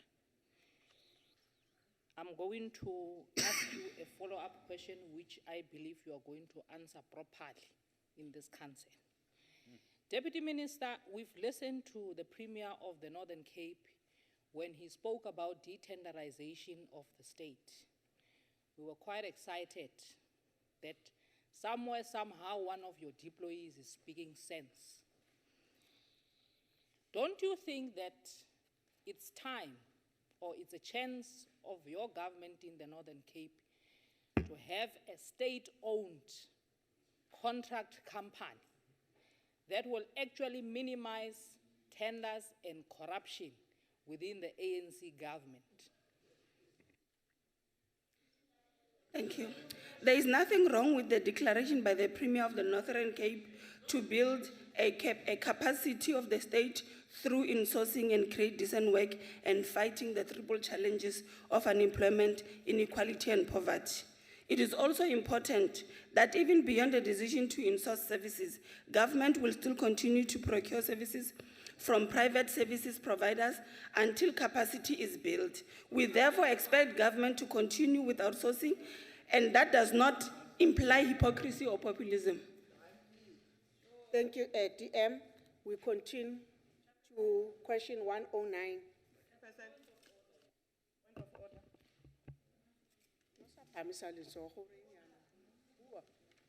No, I would like to request you, Chairperson, to tell the Minister that he must not read the question because we already got the question. She must just answer. Thank you. DM, can we continue with 109 question that have been asked by Mr. Nzube, but on his half, Honorable K. Muyimang is going to respond. Question 109. Okay, thank you. Whether the MDDA is making any progress in creating... What is the point of order, sir? Thank you, Madam Deputy House Chair. On a point of order, you cannot go to the next question. We haven't even allowed on the previous question other follow-ups. We as opposition has got the right to ask follow-up questions. You have only allowed the original person that made the original question and not other people. So please allow us to do follow-up questions. I don't have a specific question, but you must allow everybody to have a question if they want to have, please. Honorable Member, I always do that if your hands is up. But if you didn't raise your hands, I cannot assume that you want to ask the question. Can you continue, Deputy Minister? Whether the Media Development and Diversity Agency is making any progress in creating an enabling environment for media development and diversity. If not, why not? If so, what are the relevant details? Whether any programs and initiatives that are intended to assist in developing community media and small commercial media, which are based in the rural areas, and advance gender diversity, especially in commercial media, which have been initiated by the MDDA in the past 5 years. The reply is that the MDDA enables the environment for media development through its grant funding, capacity development, and awareness raising campaigns. Through this, an environment for media development and diversity has been enabled over time. This is confirmed by an independent study which was commissioned by the MDDA in December 2017. The study confirms that the agency has channeled resources to community and small commercial media sector. This has widened the base of community print and radio in the country. This has contributed immensely in providing media and information to historically disadvantaged communities across provinces. However, MDDA is in the process of developing other communities, such as the deaf community, as well as other indigenous languages, by funding them as special projects. The second challenge has been the underfunding of the MDDA. This does not allow the MDDA latitude to finance all proposals in the country. Despite all this, MDDA has and continues to focus on supporting community and small commercial print projects owned by women, youth, and persons living with disabilities. Yes, the MDDA has projects in various rural communities, and the following are some of the projects that have been supported through funding and capacity building over the past 5 years. The first one is community print projects such as Rise and Shine Disability magazine, owned by 4 disabled women and based in Danzana in the Eastern Cape. The second one is in Bushbuckridge, news based in the Ehlanzeni municipality in Mpumalanga. The third one is Eza KwaZulu, news distributed by Rural KwaZulu Newswa in KZN. The fourth, SMME News focus on assisting small business development, which is based in Kwadukuza local municipality in KZN. The fifth, Eastern Cape's Women magazine based in OR Tambo municipality. The sixth, Siapahang newspaper based in Zira's Northwest province. This is just a few which we are naming. Thank you, Chair. Thank you, TM. Honorable Muyumang. Thank you, Chairperson. Let me appreciate the articulation by the Deputy Minister in terms of the support given to the establishment of the community radio station. My follow-up question, Deputy Minister, relates to the intervention and the measures that will be given to this community radio station to be sustainable. The sustainability part of it is the follow-up question.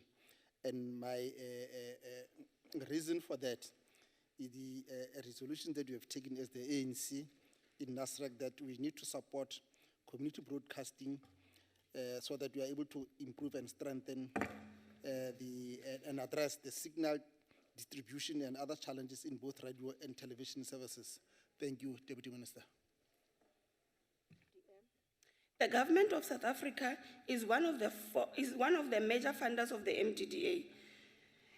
It provides funds of more than 31 million grants to the MDDA annually.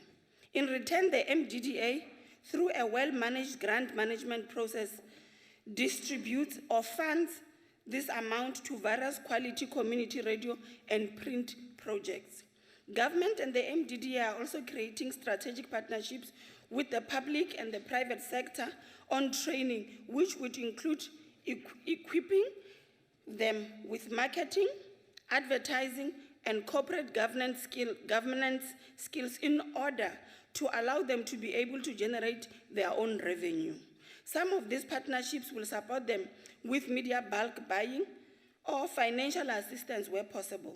We have also initiated negotiations with various commercial media institutions as part of this comprehensive support to both the community print and radio and community print. We are further exploring possibilities of all 3 spheres of government to invest in this community media sector through media bulk buying and advertising.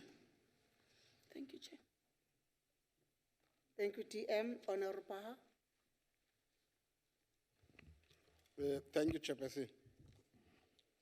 Deputy Minister, the mandate of the MDDA is predominantly to set up and assist community radio stations and media in broad terms. But one of the key challenges that they have is one, that of lack of funding for capacity building. Two, it talks about high turnover of board members. Thirdly, it's with regards to the fact that when they support projects, there are no measures that would seek sustainability beyond funding provided by MDDA.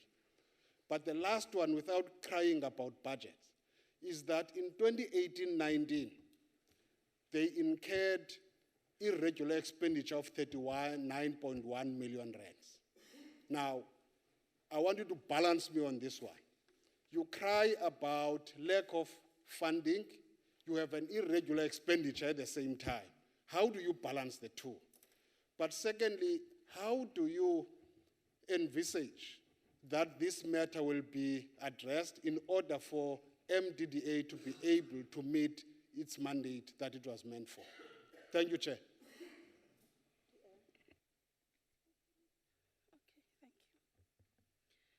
In our recent budget speech, we have made commitments, one around the fact that the current board of the MDDA has got 4 instead of 9 members, and that we're going to fill the vacancies. The second issue was that the MDDA, we committed ourselves through the budget speech that we have got 12 vacancies out of the 12, 6 of them at executive level, including the CEO, which it says to us that the institution does not have leadership. Now, in terms of wanting to manage resources, assisting the institution to live up to its mandate, you must ensure that vacancies are filled. The board is fully comprehensive and covered. We have currently advertised, we're actually in the process of filling the vacancies in the institution, which also includes that one of the CEO. That will assist the institution to be able to monitor the money which we give out, to follow the money where it is, to be able to fund projects which are existing. The other issue which the board is dealing with is that there has been a number of forensic reports which were brought forward in relation to alleged corruption, and the board is fast-tracking and ensuring that remedial actions are taken as per recommendation of independent bodies which conducted them. What we have also sought to do is that we have engaged the private sector, that support of the MDDA, beyond the financial muscle that we do as an institution. I have indicated that we've engaged them on other various projects which they can assist. That as MDDA, if we're able to give money to community radio stations and community print, the private sector, especially in your mainstream media platforms, how will they come on board, which they've agreed? How will they come on board and assist the institution and assist our community radio station with capacity building, assist them with news gathering, how to run a reputable community radio station, a radio station which will be able to generate resources on its own beyond the funding that we give them. Thank you.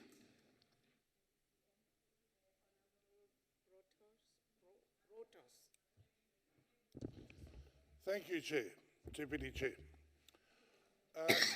Deputy Minister, I rise again, as is my wont, to discuss the issue of corruption, and this time corruption at the MDDA. You may be aware of the fact that the former chair of the board, Ms. P. Nkomo, appointed herself as the CEO of the MDDA, completely irregularly and without any justification. She then proceeded to pay herself an amount of 235,000 rand. She was a board member, and the amount due in terms of board meetings was 2,200 rand per meeting, with a maximum of 12 meetings a year, which means that she scooped herself about 220,000 rand. So, yes. So what I would like to, also something else that came out of it was that 95,000 rand was spent on taking minutes during the time that she was the chair and the CEO for these various meetings. There's also a rumor that, like some people I know, that she may have also received funds from Bosasa. But anyway, the question is what will your ministry do to recover the funds from Ms. Nkomo? And what will you do in terms of criminal investigation and possible prosecution against Ms. Nkomo as a result of her unlawful actions? Thank you. Thank you, Chair. The alleged corruption at MDDA, when we got into office, we found that the board had had appointed independent bodies to investigate alleged corruptions. I am not sure the one that you are referring to is part of the bulk.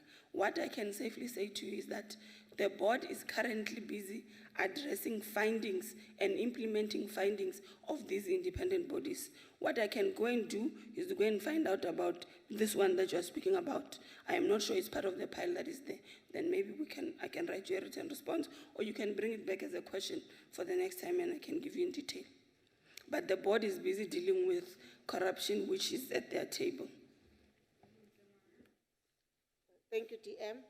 Honorable Matebo. Thank you very much, Chairperson. Deputy Minister, I heard you mentioning all the provinces except for Limpopo.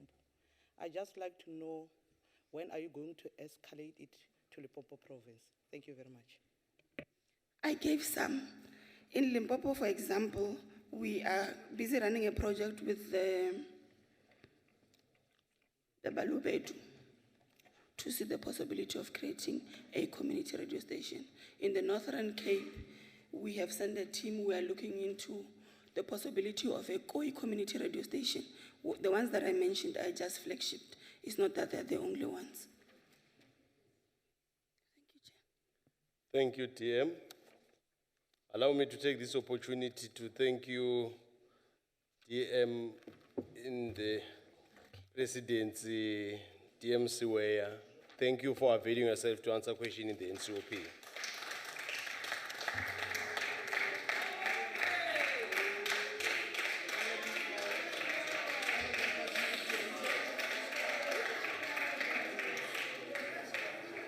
I now invite Deputy Minister Mkhize, join us in the podium.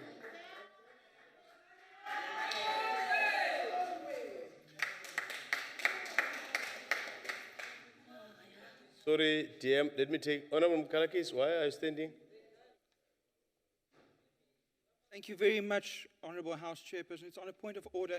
May I just express how absolutely glad I am to see you on the chair again. Thank you very much. Out of order. Honorable DM, your first question, it's a question 122 asked by Honorable Bacha. Honorable DM. Thank you very much, Chairperson, honorable members. Just to respond to this question, I would like to say that you will recall that during the joint sitting of Parliament on the 18th of September this year, the President made an announcement of the 5-point emergency action plan on ending gender-based violence and femicide. The President committed resources towards the implementation of the National Strategic Plan to the value of 1.1 billion. Immediately thereafter, National Treasury wrote to 9 key departments to request them to identify funds within their budget to be utilized immediately to implement or fast-track the emergency action plan. The second part of the question, it talks to the action plan itself. So the action plan towards the effective implementation of one of the 5-point plan will be conducted in partnership with NGOs, faith-based organizations, institutions of higher learning, traditional leaders, and all other sectors of society like the men's group that the President have been inviting to be part of the solution. Maybe I just need to, Chairperson, quickly mention the 5 plan that the President talked to without giving details. The first component of this is looking at prevention, what needs to be done. And one of the activities is mass media campaign, targeting communities, creating awareness in public spaces, workplaces, schools, and so on. The second part, it talks to strengthening the criminal justice system. We all know that we have the sexual offenses courts, which have to be strengthened and expanded, especially to rural communities. The third point, it talks to enhancing legal and regulatory reforms, so engaging with the judiciary on the role that it can play in ensuring successful prosecutions. The fourth point is ensuring adequate care, support, and healing. You know, honorable members, the trauma and its impact on the survivors. So this is a critical component which is carried out through the Tutuzela care centers that are in each and every province, which we hope to expand from the current 54 to make sure that people get adequate assistance. The last point, the fifth one, is the improvement of economic power of women, which is seen as a fundamental problem why women stay in difficult abusive relationships, because they have not adequate resources to choose alternative plans and to take care of their lives and children. Thank you. Thank you, Honorable TM. Honorable Baha. Masibulele Sihlalo. Deputy Minister, my challenge in your response is that by implication, it says that before the joint sitting that the President called, there was no budget set aside for gender-based violence. That's what it says. Secondly, a gender-based violence and femicide summit was held in 2018, and that's where the plan came from. That was supposed to be implemented by the department. Yet the department does not have budget to do so. And in the current situation, where women are under siege, where gender-based violence is so rampant, how did it come to a point where there's no budget set aside to deal with that scourge and that violence or aggression against women and children? Thank you, Chair. Thank you very much, Chairperson. Honorable members, I will really invite each and every one of us to familiarize themselves with work which is done on a daily basis. When I talk about the police are the first line of entry for victims of violence. So it's inaccurate to say since the Gender Summit, work was done even long before the Gender Summit. The Tutuzela centers are much older than the Gender Summit. The national prosecution courts, they are much older, so work has been continuing over years. But I think what the President has done is to really give this process the seriousness, the political and moral authority, so as to ensure that it's given the attention it deserves. But also to say there was no budget, maybe again I was not clear enough. When Treasury wrote to key departments, it's departments which were already sitting with the budget. The Tutuzela centers, they are run by health because doctors, the surgeons have to examine people. The social workers, social development has to make sure that social workers write reports.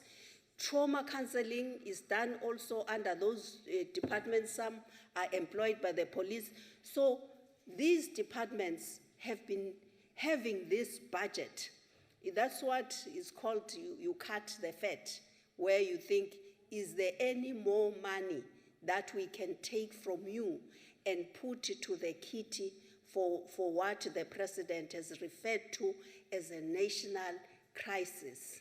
So I'm just trying, remember, I hope it's clear that it will be inaccurate for us to leave this house thinking that nothing was being done or there was no budget. It was budgeted for, sitting in different corners, but the emphasis now is that we work in a coordinated, coherent manner, in a seamless way, so as to leave nothing to chance. Thank you, Honorable Chairperson. Honorable Baha. So, Kwebi. Okay. Honorable Nchabeling. Yes, thanks, thanks, Chairperson, and thanks, DM, for the answers that you have given. I just want to check, what other collaborative measures does the department have with other government departments to ensure that we wage a concerted battle against gender-based violence? I know that they've been funding from the, police stations have monies to buy kits as part of the investigation. The justice cluster have budgets, for instance, to deal with cases related to family courts and others. We have actually given that, but I just want to check what are the other departments, what collaboration is there? Should be some detail. Thank you very much, Chairperson, honorable members. Thank you, honorable member. The Department of Social Development was amongst the first departments to contribute towards the Gender-Based Violence Command Center, or the centers, which are very, very important.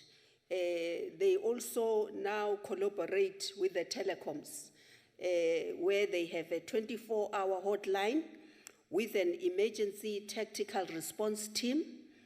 We also collaborate with the Department of Social Development when it comes to the resourcing and management of shelters, which are quite critical when one has to curb this problem, or especially when it comes to prevention. Before a woman is attacked, it becomes important to have these shelters so that they could exit and go and occupy different spaces away from their potential attackers. With regard to the Tutuzela centers, they are managed basically by the entity of the Justice Department, which is the NPA, but we collaborate with quite a number of departments, and even civil society. They play a major role in assisting survivors to come out and report, or support families where there's a casualty, maybe a woman has been killed or a child has disappeared. And so they help them even during their court proceedings to ensure that people don't withdraw cases because they find it difficult to present their cases to our police stations or to keep on going. The cases, sometimes they stay in the system for too long. So also the Department of Public Works and new state buildings now are being identified and reprioritized as and configured as shelters. So those are just some of the departments that we are collaborating with in brief to strengthen the program of curbing gender-based violence. Thank you, TM. Honorable Koya.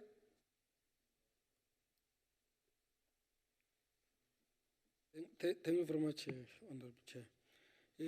Honorable DM, I just want to check in terms of the levels of engagement between government and civil society organizations, especially those that are community-based, to ensure that we fully realize our objectives for a national strategy on gender-based violence. Thanks. Thank you very much, Honorable Chairperson, honorable members. Civil society organizations, they play a major role in this area. I'm sure honorable members will agree when I say, when it comes to awareness, they are the first ones to speak out and talk about what is happening in the different communities. And also they are very strong in terms of mobilizing community structures to come together to defend the survivors. So it's NGOs, but also the faith-based organizations. We've seen more and more, many of them standing up, taking a stand, and sometimes using even formal religious services to actually have young people leading and talking about the scourge of gender-based violence. So the NSP, the National Steering Strategy Framework, is really being developed in partnership with civil society. The steering committee sits, and civil society organizations, they play a critical role. They are part of the National Strategic Plan. They have been part of the consultations, being supported, of course, by our own officials and some elements within the presidency who have come forward to support the process. So at the end, we hope with the resources that will be made available, that will capacitate even more civil society structures to work in this area. And we encourage, whenever we are in rural communities, we make a call for more local people, like even under traditional leaders, tribal authorities, that it's important to have civil society groups working in partnership with communities to tackle this problem. Of late, we have seen even university-based initiatives doing research on this, giving us more information on perpetrators, and generally assisting us to understand where we are and giving us options of how to approach this problem and be able to see the results much faster, or just to cap the escalation that we've seen over the past few months. Thank you. Thank you, TM. Honorable Kause. Thank you, House Chairperson. Honorable Minister, here in South Africa, there's no political will to fight gender-based violence. And those with monetary power, those with power to fund such programs, keep on turning a blind eye to such crimes. That's why perpetrators of gender violence keep on repeating the same crimes over and over again. Police stations are not well equipped to deal with such crimes. There are no shelters, funded shelters, to accommodate victims of gender violence. In your own cabinet meetings, don't you see the importance of dealing with such a bloated executive and taking the budget and funding such programs towards gender-based violence? Or even identifying departments such as Department of Monitoring and Evaluation, which are also taking the chunk of the budget to fund these programs in this country. This remains a song over and over to the Republic of South African government, but nothing is being done. It remains a talk show. Yes, TM. Thank you very much, Honorable Chairperson. Honorable members, I'm sure Honorable Member will agree with me that the debate we saw recently when the President and leaders of all parties in parliament were speaking on the matter.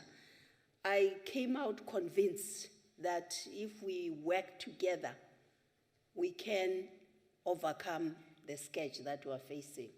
There is not even a single representative of any of the parties whom I doubted their bona fides in terms of condemning this social ill that we are faced with. So, Honorable Member, I think we have to, as public representative, continue to give confidence to the people of South Africa, just based on that debate, where all honorable members took a clear position that at least we have the kind of leadership which is in agreement on one thing, that women have a right, which are protected in the Constitution, to be safe and to feel safe and to freely walk around without fear of intimidation or any form of sexual harassment. With regard to the budget, the question of resources, I think there's this process led by the Treasury now to say, let's strengthen all our entities which are dealing with this. And I have confidence that that is going to strengthen all people who are involved in this and begin to send a clear message to perpetrators that enough is enough, as women of South Africa have said. I know, Honorable Member, that there has been one concern, the question of sentencing, the question of giving bail to perpetrators, and also the delay for women in ensuring that they get justice. So those are some of the things that we are looking at, which I hope once the entities like the police, the magistrates court are strengthened and they are trained, retrained and retrained properly, we'll begin to see the drop of the problem. But also the work that is being done under prevention is very, very important to help communities to be vigilant, to be able to report timelessly, because one of the things we have seen with most cases, people, they speak after the effect, that we knew this was happening. It's either they will talk when a woman has died with a protection order in her hands, or when a woman has disappeared or a child has disappeared, but we hope with more resources and more people committing to stop this, and us as public representatives, of course, being more vigilant, using every opportunity to speak out on this matter. Thank you, Chairperson. Thank you, ATM. Now we are going to question 134 that have asked by MSB Lihihi. Thank you very much, Chairperson. As you might be aware, honorable members, that the democratic government really inherited inhumane socio-economic disparities from our difficult past, and we always say the legacy is still with us. Over the past 25 years, government has made great legislative and policy strides in closing the gap between rural, township, and urban areas. With regard to persons with disabilities, the implementation matrix of the white paper on the rights of persons with disabilities, among others, it addresses early childhood development matters to ensure affirmative steps are taken to improve the facilities and centers and to ensure that corrective measures are are taken timelessly. But also the socio-economic rights of persons with disabilities are key to the development agenda of the country. Such rights are protected by Chapter 2, Section 9 of the Constitution. Responding to the needs of persons with disabilities in a human rights and developmental context requires first and foremost that we uphold their right to be protected from discrimination on the basis of disability, and that their right to equality be protected. Honorable Chairperson, without going through everything that I can say on this matter, also, you know, South Africa adopted the UN Sustainable Development Goals, which really has shown us that nobody should be left behind. So the question on the status of centers in rural areas is very, very important. In terms of the UN Sustainable Development Goals, we have to start from there, from those who are far away from access, and make sure that we strengthen them, we consolidate those centers.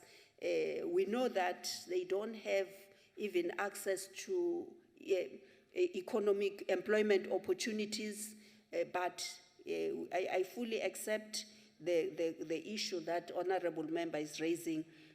All what we have to do is to start from the rural areas, the townships, the informal settlements, and make sure that the rights there are realized, and also where there are economic opportunities, they are not far from them. Thank you, Honorable Chair. Thank you, TM. Honorable Mola.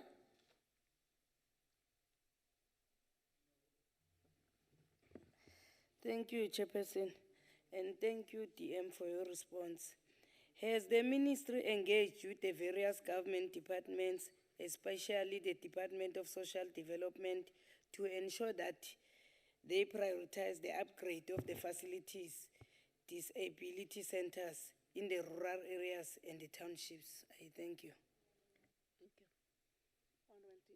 Yeah, we have a task team between the Honorable Member. We have a task team between the two departments, which is continuously working on all the rights that are protected in terms of the Constitution and the white paper on the rights of persons with disabilities.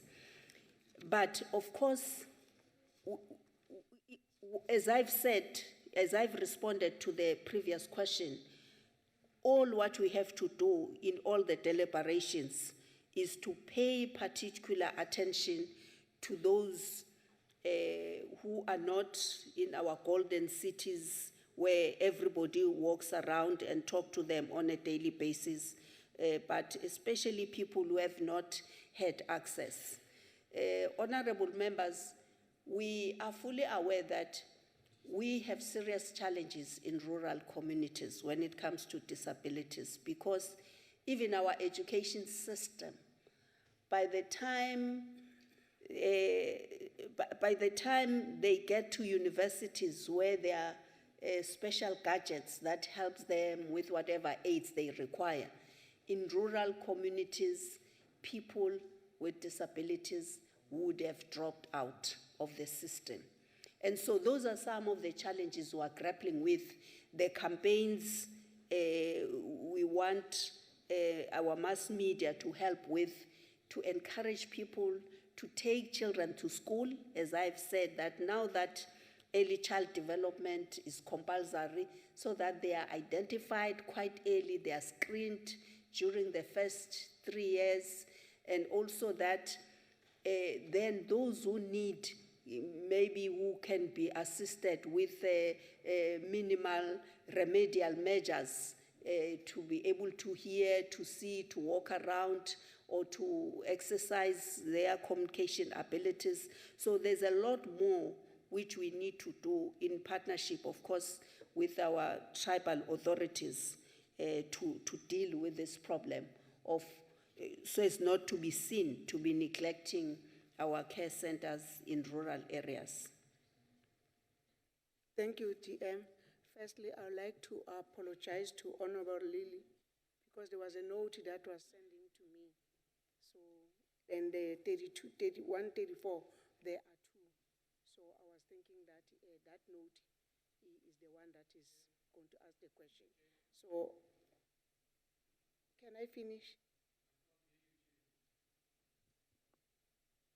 Honorable Lily Ungzwilangithi.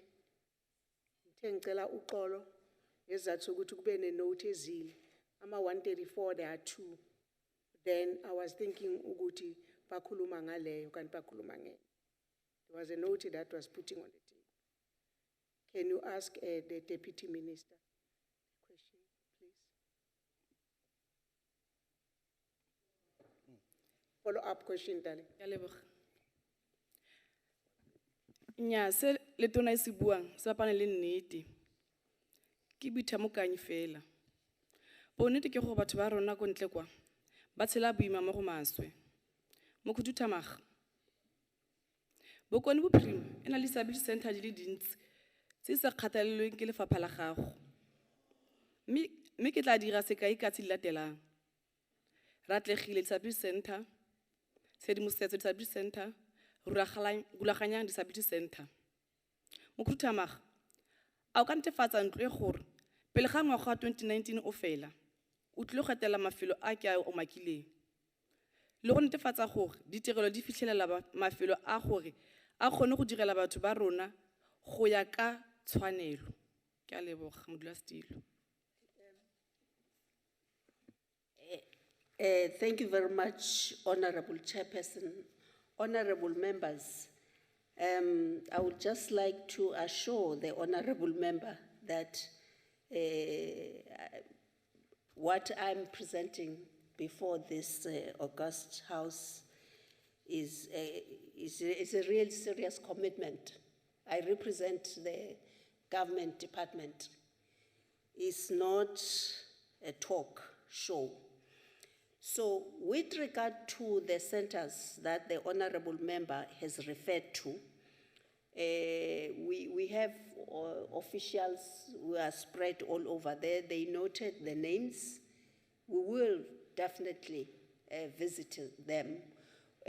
Actually, at Northwest, we've even approached the women leaders of the chiefs and sons, who their sons are also chiefs, to assist us in building the configured department to look on its entirety with them. So we will certainly visit, while the task team is working of officials, we'll continue to visit centers, especially in rural areas. Also, as part of expansion, we will be looking for more spaces whereby we can ensure that a lot more is being done. For instance, when we compare with big cities, there are factories where they are set aside and they are run by persons with disabilities. And in rural areas, we're hoping that there'll be even walk-in centers so that people can walk in per day and acquire basic skills and gradually be given the set aside for opportunities.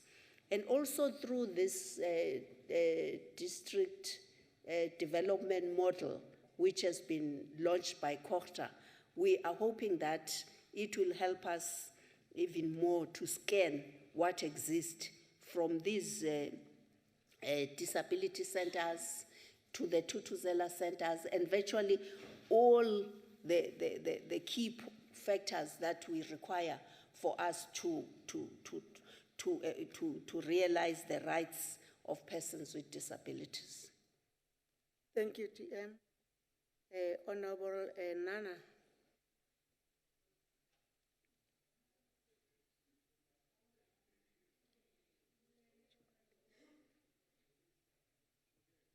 Oh, thanks, Honorable Deputy Chairperson. Sekela mphathiswa ngomhla weshumi kuSeptemba kulo nyaka sikuwo. Umphathiswa wesebe lezempilo uGqirha Zweli Mkhize wayelapha kule ndlu. Enye yezinto sasimbuze ngayo wazimisa kuyo kukuzimisela kwesebe lakhe ukusebenza nezi centers sithetha ngazo. Kuba kwavela umcimbi kule ndlu ukuba kukho ibhedi kwizibhedlele zethu ezingasasetyenziswayo, they are left to waste. Now wathi kuGqirha Mkhize isebe lakhe likulungelo kokuba lithethe nesebe eli nilikhokheleyo khona ukuze ibhedi nenye equipment enokurefurbishwa irefurbishwe ngabantu abane-disabilities iphinde ibuyisele kwi-mainstream. Umbuzo ke nango ke Sekela Mphathiswa, ingaba seniqalile ukuncokola njengamalungu ecabinet nesebe lika Dr. Mkhize? Enkosi Sekela Sihlalo. Thank you very much, Chairperson. We actually are having bilateral with all the 9 key departments. Health is one of those, including even trade and industry and economic development, because we do believe that no one government department can tackle this alone. We are talking even to the private sector with regard to the set-asides, where people are exploring different things that they can do with us. So the question is, when are we gonna see the concrete projects coming out of this? And we do believe that within the framework that we have already, it's possible to finalize some quick wins with the key departments like health, education, trade and industry, so that persons with disabilities could experience the change in their lives through the coordinated, integrated framework of government that the 6th administration is insisted upon.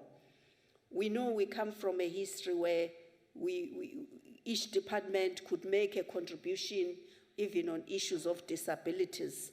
But I think we're at the point now where we should be able to make some concrete bilaterals with other fellow departments that we can implement within a shorter period of time. Thank you. Thank you, TM. Honorable Posho.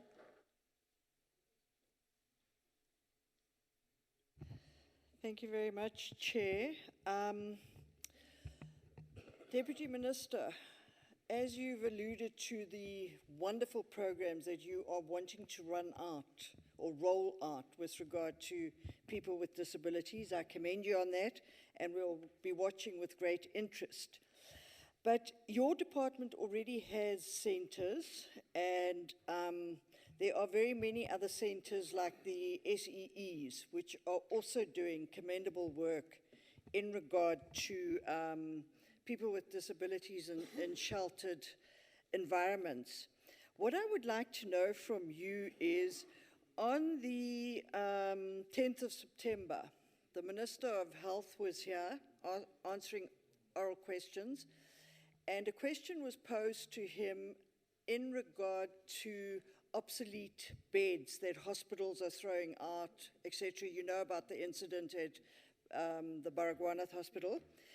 And he was asked whether he would see his way open to have those beds taken to these centers and have them refurbished so that they could again be used in places like NGOs or schools and stuff like that.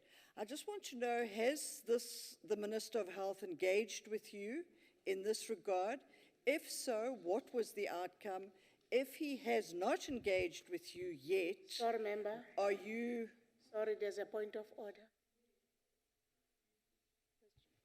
Yeah, the point of order is that the question was asked in isiXhosa exactly the way she's doing. She's now translating the isiXhosa question into English. And there are translation services here. All right, So if on a people point of don't order, understand the thank you, language, they I'll should- sit down. it was-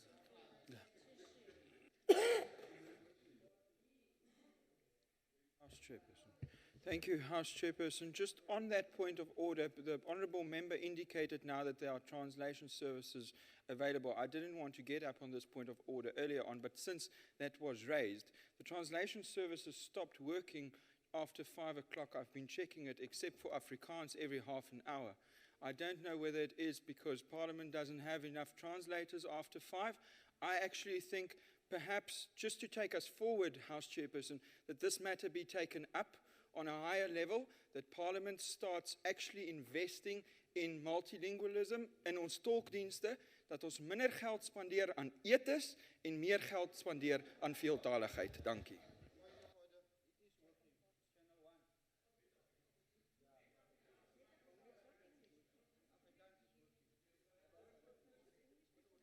Okay.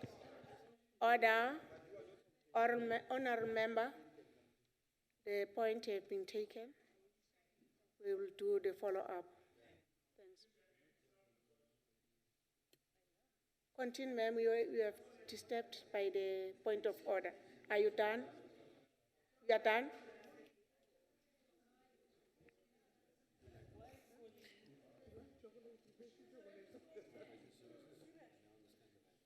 You have already spoken. You are done. Well, on a point of order, which was pointed out that my colleague had already asked the question, and as the colleague from the DA behind me said, there are no translators, so I wasn't aware of what was being said. And to Honourable Landman, we are Afrikaans speaking, but we would love to have all the translations. Thank you. Okay. Can we continue, Deputy Minister? Just briefly, without repeating what I've said, Honorable Chairperson, maybe what's important is to accept that the Honorable Member has made reference to quite a number of opportunities, especially in the hands of private, besides government one, just numerous NGOs that are involved. We've become aware as a result on the 2nd of November, when we launch the Disability Month, we want to get representatives of all these structures under one roof so that we understand what exists and who is mending it, who stands to benefit from it. But with regard to government departments, there's a framework whereby we must finalize agreements as to what each department will do to contribute in this. We'll certainly follow up with the Minister of Health, whom I hope will give instructions to MEC in all the provinces and at a local level, COCTA, so that we finalize some agreements. Because you know, in government, without a clear directive, you find that it might be a good idea, but there will be no implementation. So now that you are aware, we'll certainly commit the minister to something specific based on what he said here, because that's what we are looking for, what already are possibilities, not new grounds which might take forever to implement. Thank you. Thank you, TM. Now we're going to question 105 that have asked by Honorable Nita. I hope I still have question 105.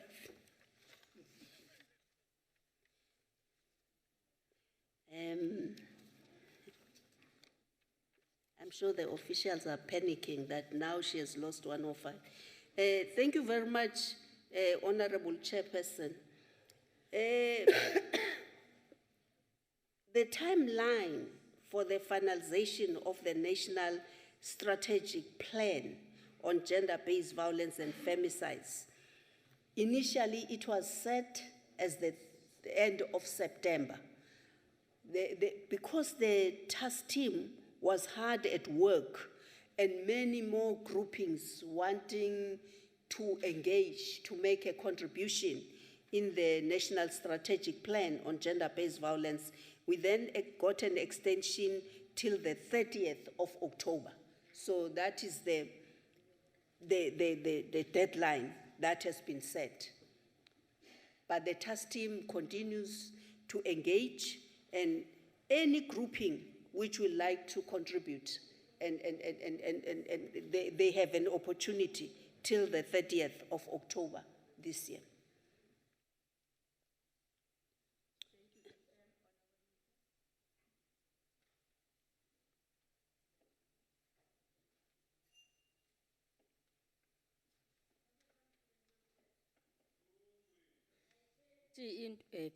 Nkosi sihlalo.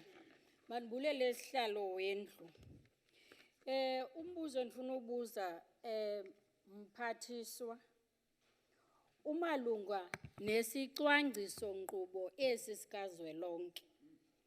Ukuba ingaba nenza njani ukuqinisekisa ukuba ixesha nexesha rhoqo kwesi sicwangciso nkqubo kukho apho kuchazwa khona ukuba inkqubela ikangakanani. Sifuna ukwazi ke ingakumbi inkqubela malunga naba bakwishishino olubucala kwakunye nele mibutho yokuhlala ukuba iza nini izochaza into yokubana kumanxa bendawoni ukuphendula okanye ukwenza esi sicwangciso nkqubo senzeke. Nkosi. Thank you very much. I assume the honorable member, I did mention that we have a final date of the 30th of October for the National Strategic Plan. But also then, once that process has been finalized, what will then be important will be to make sure that we begin to put in place implementation mechanisms so that we can hold each other accountable, so that we can have clear leadership on what has been agreed upon as priorities. And when it comes to the question of resources, also ensuring that we do not have challenges in the system whereby people are not able to do what they are supposed to do, mainly because of the shortage of resources. As I have said, that many of the critical players are not even in government, they are not public servants, but work has to continue. The challenge which they've had in some instances was a lack of resources, but the mobilization which has taken place through this National Strategic Plan, it has brought together very critical players in this, as I've said, like youth structures, men's structures, LGBTIQA+, and faith-based organization. All these groupings, they are positioning themselves to be held accountable for the role and the contribution they can make in the implementation of the National Strategic Plan on gender-based violence. When it comes to government department, the capacitation of the police and their training, ensuring of successful prosecution, and partnership, of course, with social development to monitor closely the Tutuzela centers are all the critical priorities that we are all monitoring very, very closely so as to ensure that we work differently, not to do the things we did yesterday and got bad outcomes in terms of our statistics, but to do things also differently. Unfortunately, Honorable Member, I cannot give you the exact pointers because we are talking about the report which has not been tabled and adopted, so that we all know that this is the outcome of the National Strategic Plan on GBV.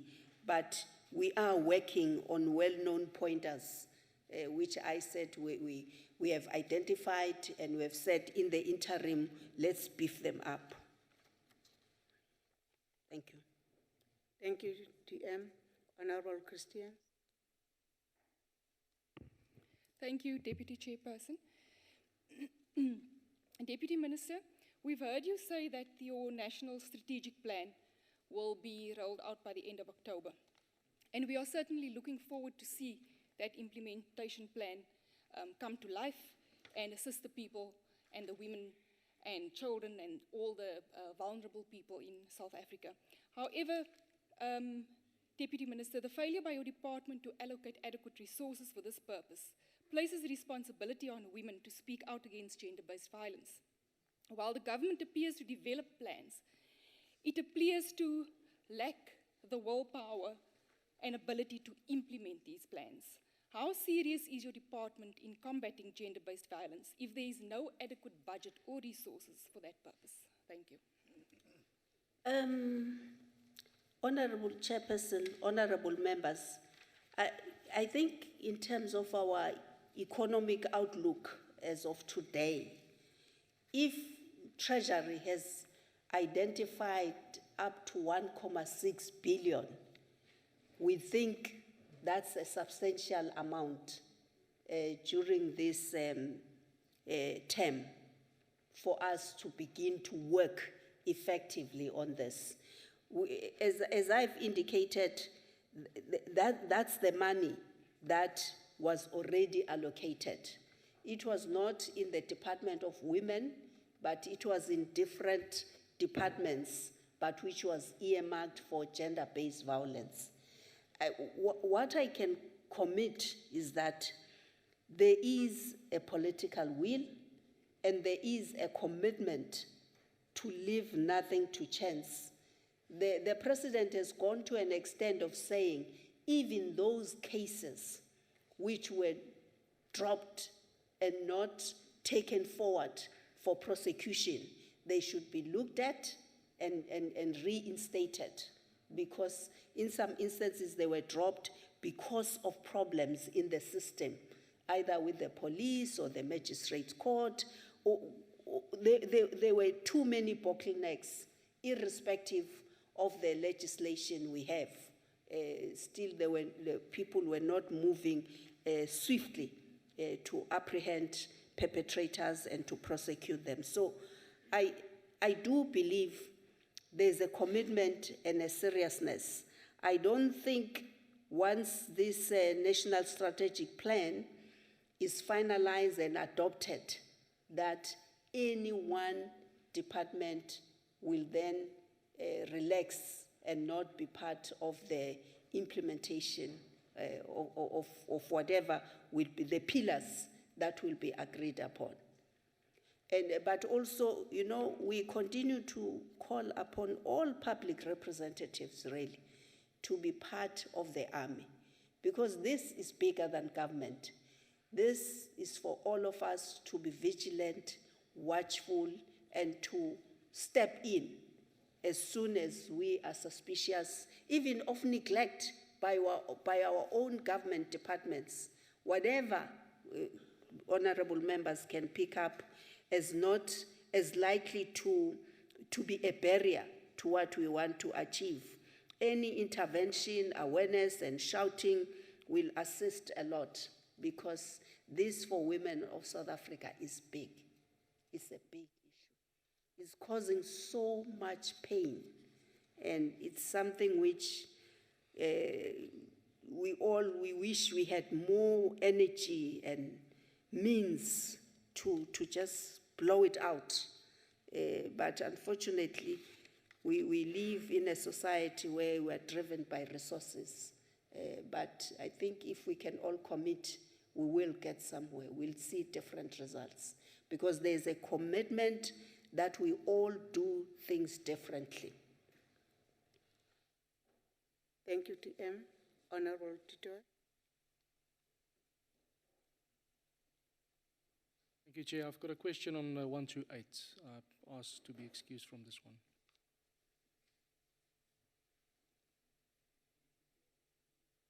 Okay, there's no another question. Can we move to another question?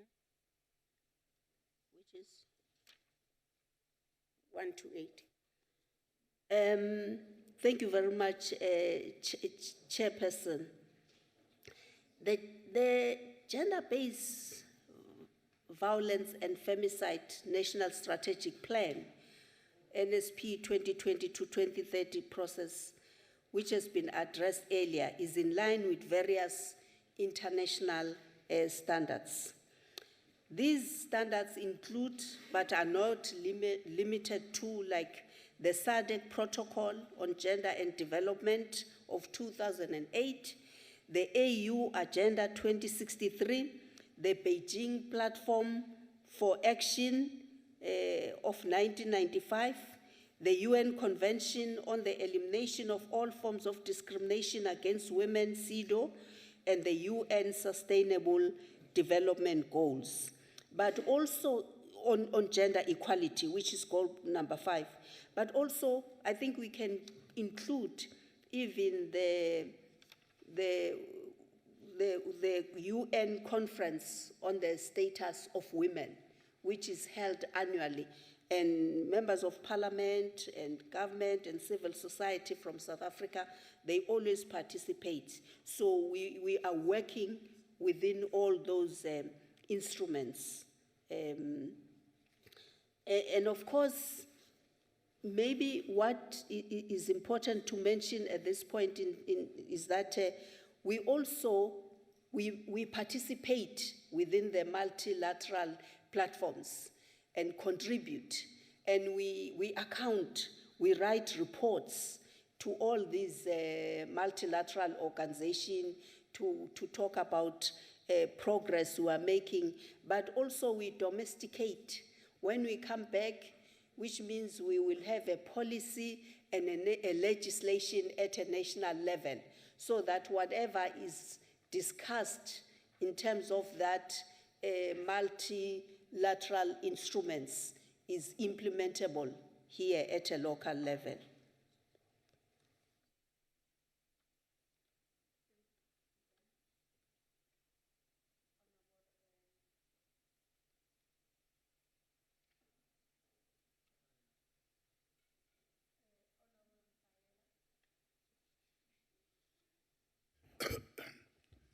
Thank you, Madam Chair, Honorable Minister. Minister, while I appreciate the effort that your department has put forward to fight this calamity of killing our children and women, I want to emphasize that we still have a room to do more. But we need to work together. And I want to say, Madam, this issue of gender-based violence is a very sensitive issue, and we can't treat like anyhow. We have seen so many plans that the government put forward. I can tell you the plans that have put forward, I was not even had a gray hair. Now, ngikukile manje. So, bengifuna ukuthi-ke ma'am, ngicela le plan uyibukele eduze ngoba is a hope of those who are affected because of this gender-based violence. Owakho umsebenzi ukuyibukela eduze. 2, bengafisa Minister ukuthi fahla ngokuthi le plan uzokwenza kanjani ukuthi ingagcini isi-abuswa, igcine isiyindawo whereby abantu besicebisa khona ngayo, ngoba kunabantu abasemakhaya abahluphekile abafisa ukuyibona isebenza and isebenze kubo ngqo. Ngiyathokoza Minister. Yeah. Honorable Chairperson, honorable members, I really fully agree with the honorable member about the seriousness of the scourge of killing of women and children in our country.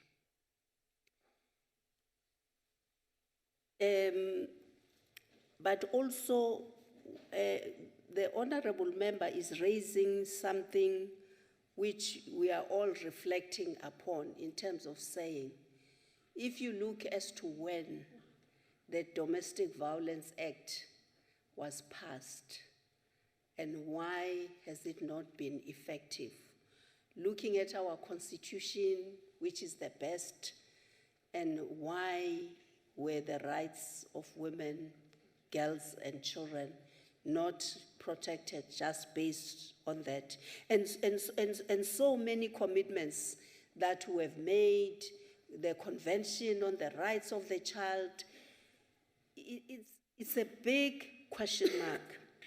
But then also what we are trying to do is really not to look so much at what it didn't work yesterday. The question is to move faster in terms of new possibilities.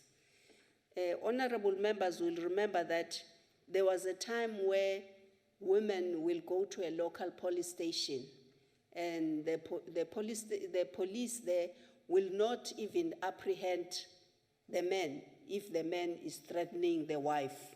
They will think culturally there's something wrong with you. How do you report your own husband? So we come from that difficult history, developmentally, where we couldn't even separate the rights and say, look, we cannot affirm culture where people's rights are violated. And it took almost a decade. Civil society organizations were raising this issue continuously in terms of saying, we did go to the police station, but the police won't even come. Instead, they will cancel you and show you that something is not right. But I think we've come a long way.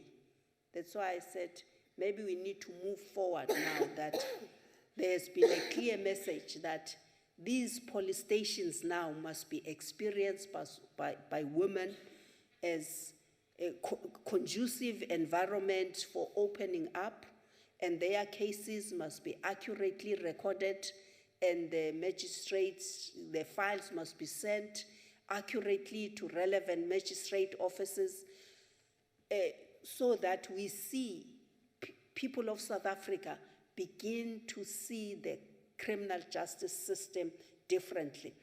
Even our Tutuzela centers, we come from an era where sometimes when you go to a center, you will see that here there's supposed to be a social worker.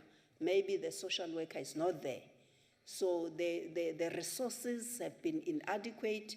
But where we are today, with regard to the last part of the question, I'm glad that we are talking about this when government has put all sorts of mechanisms against corruption. We will look at the proposal of the National Steering Committee as to what they propose, this National Strategic Plan. But people are hoping that it's not gonna be investments in people's jobs and utilizing the resources on employing more people.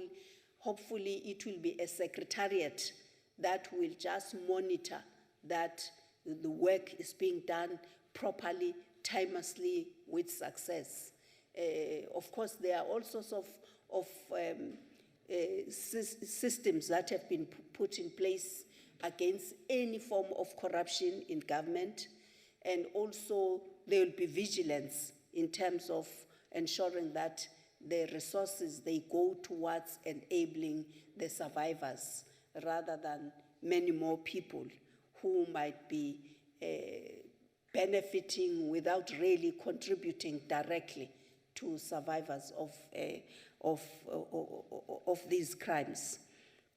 So we are all together in saying enough is enough. It cannot be business as usual. We have to do things differently. And there is that commitment from all of us who are involved that what and how we acted yesterday, it won't work today when we want drastic results. The president has put even more pressure by talking about the national crisis, which, I mean, it calls for emergency measures, not what one can do under normal circumstances. Thank you, Deputy. Honorable Modise. Sorry, Honorable Modise. Yeah, I want to raise a point of order. Chairperson, I just want to raise the matter that this is really with deep concern that I am worried that we had a joint sitting called by the President on the subject, and today here in our institution, half of the members of the governing party is not here when the Minister is reporting on this important issue. Thank you. Thanks, Honorable Member. The point they've taken, I think there are whips here, then they are going to deal about that. Honorable Modise.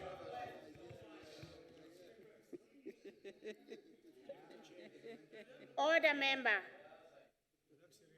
Honorable Modise. No, thank you very much, Chair.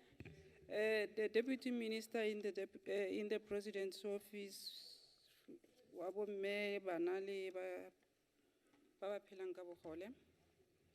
Ke lebogela dikarabo tseo kileng wa di ba mo pele ga rona di bontsha ha o e tshwere ka mo bogaleng mme. Deputy Minister, there are a number of international agreed norms and standards which South Africa is party to it.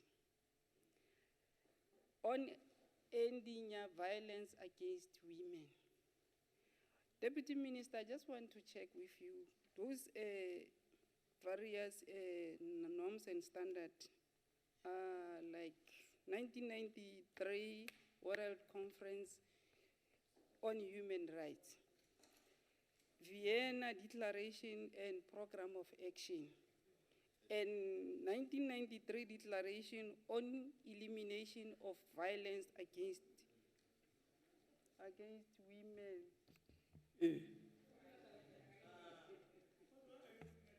I just want to check with the Deputy Minister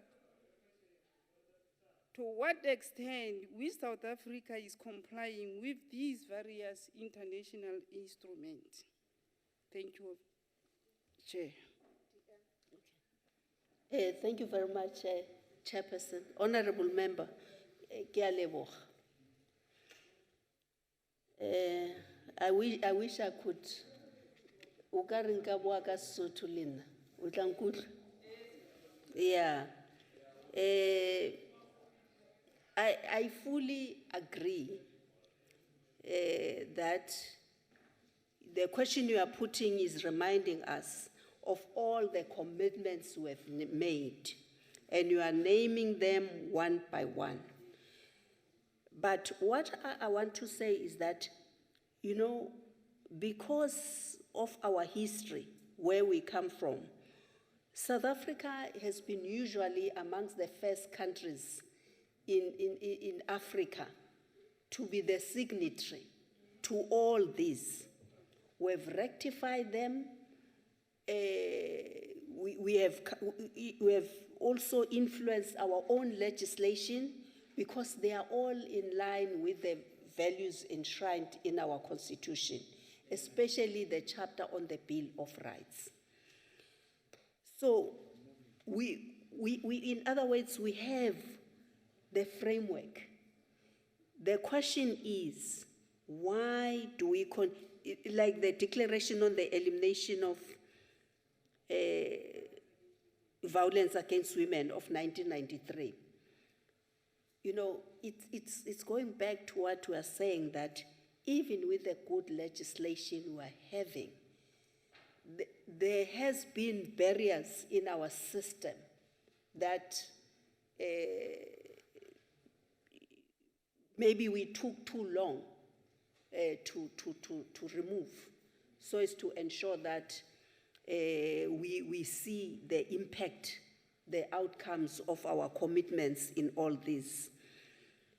What I can assure honorable members, even our officials, they are ever participating in this as member states, because once they've signed, the country has signed, they become a member state, they go and account on a regular basis.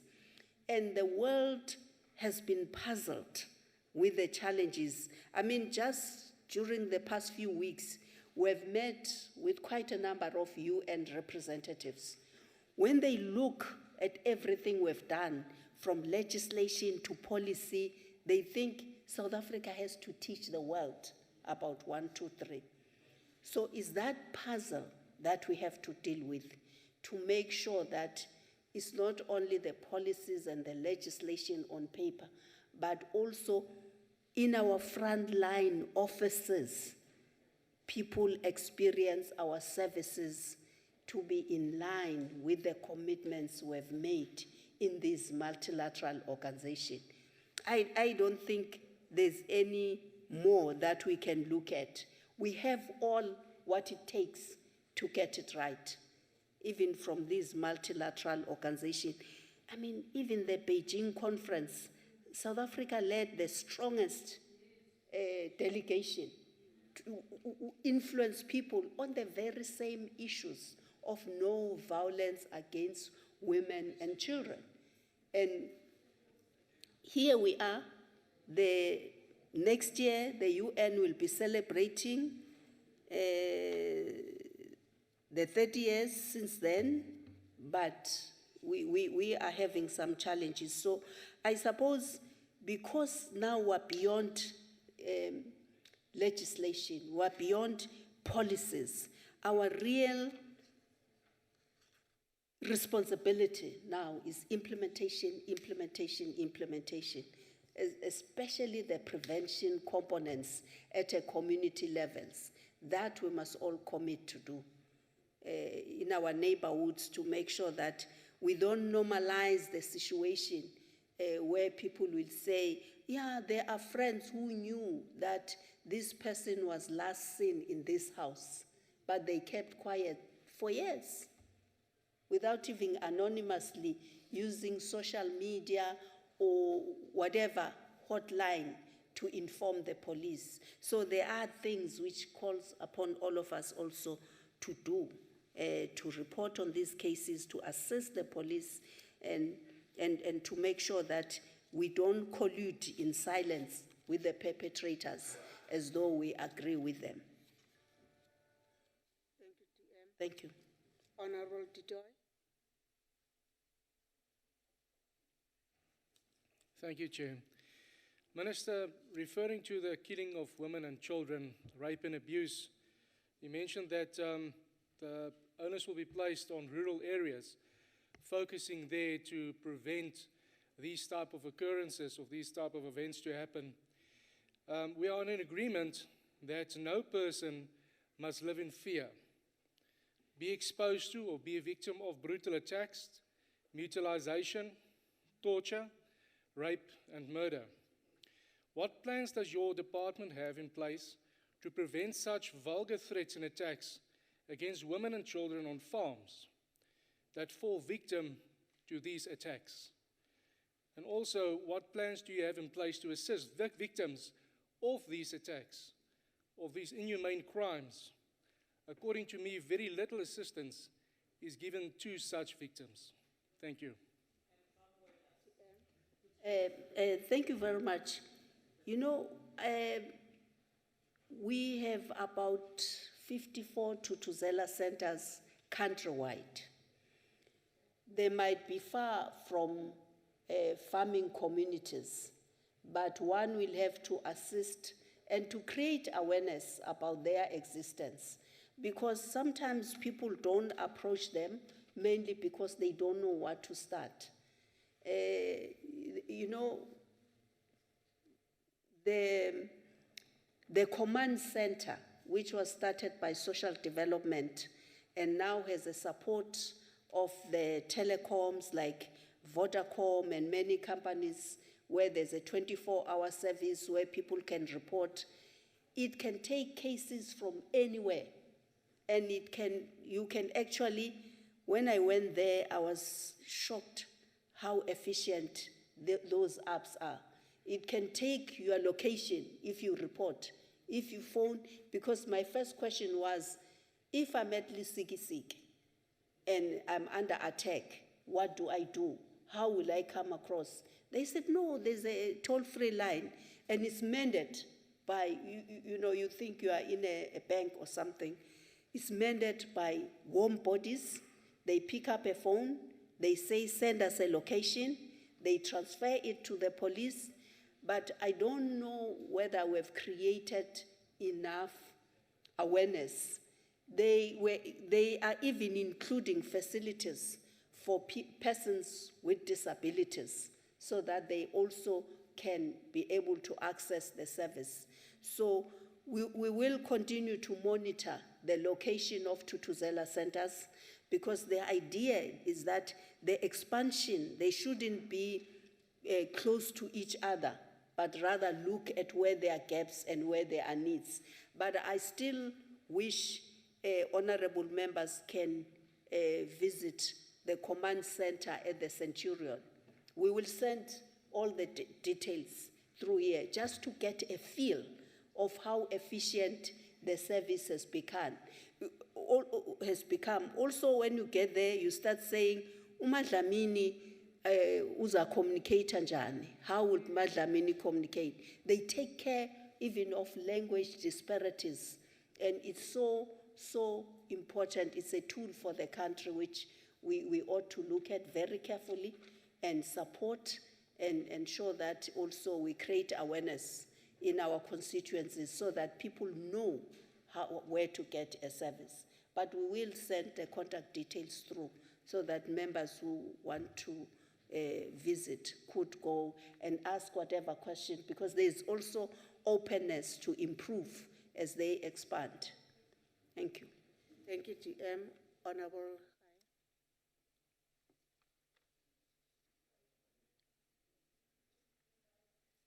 Okay. No, thank you very much, Honorable House Chairperson. Actually, the Deputy Minister has touched on the international forums that South Africa participated in. One of them is the 1995 Beijing Platform for Action that identifies specific actions for governments to take to prevent and respond to violence against women and girls. And ending violence against women and children is therefore one of the 12 areas of the priority action that were adopted as part of the 1995 Beijing Platform. So the question therefore would be, in line with those 12 action priority areas, how far are we as South Africa in ending violence against women and children? Thank you very much. Thank you very much, Honorable Member, Chairperson. Honorable members, I'm sure you are fully aware of the configured department. It's a department of women, youth, and persons with disabilities. In this new configuration, for some reasons, children are left with the Department of Social Development and Basic Education. So civil society has raised that concern, but we do believe that in terms of the framework that is being developed, it will protect all categories of people, including children as well. And in terms of awareness, the 5 key points that I mentioned earlier on, automatically children's organization, they utilize that. they utilize the Tutuzela centers, they utilize all the facilities, they will benefit as well. So I would say, Honorable Chairperson, we have made progress with regards to creating a conducive framework.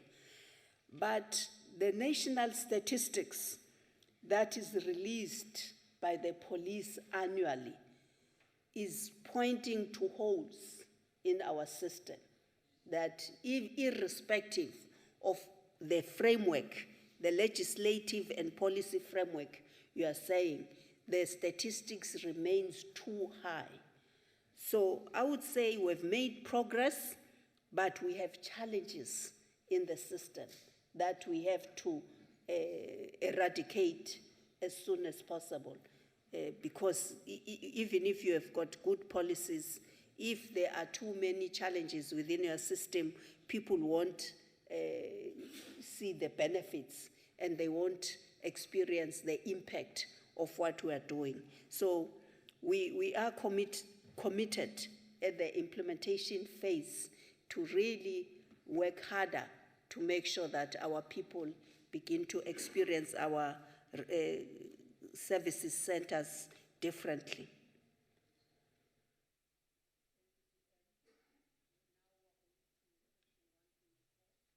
That have asked by Honorable Para, but on his behalf, Honorable Bishop is going to answer the question. Question 124, Deputy Minister.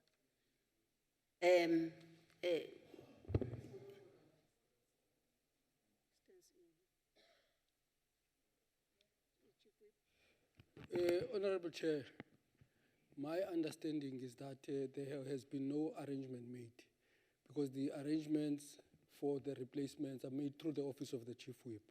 And in the absence of the Chief Whip, there is an acting Chief Whip who was not alerted of that particular arrangement. Therefore, I would request that the question stand down because there was no arrangement made. Thank you very much.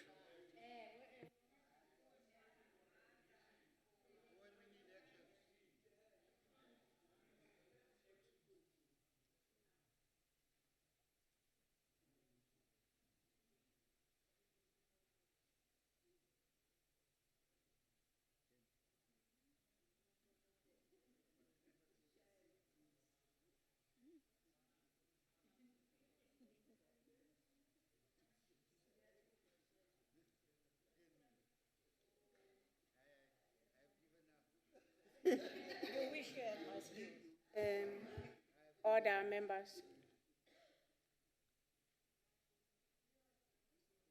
Are you on this matter? Yes, Chair. Okay. Honorable Chair, I wrote a note to the chairperson requesting or making the arrangement that Honorable Boshoff is taking Honorable Bara's question because he unexpectedly had to leave because there was a crisis. That was not something that any one of us planned, and therefore it was not a previous decided decision that he could not be in the House. Thank you. Thank you, Honorable Member.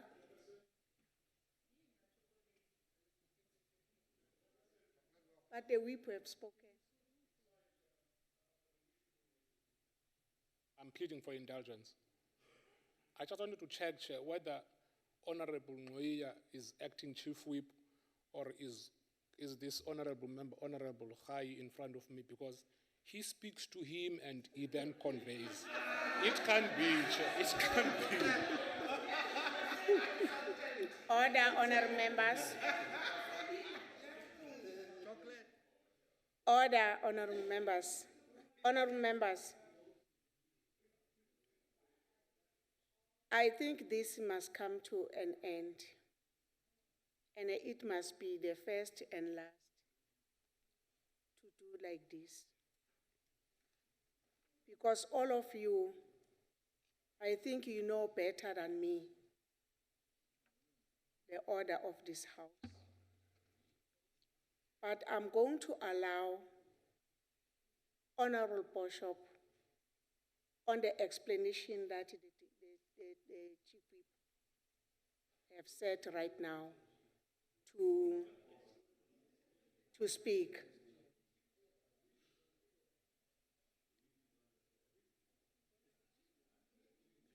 Okay, Chief Whip.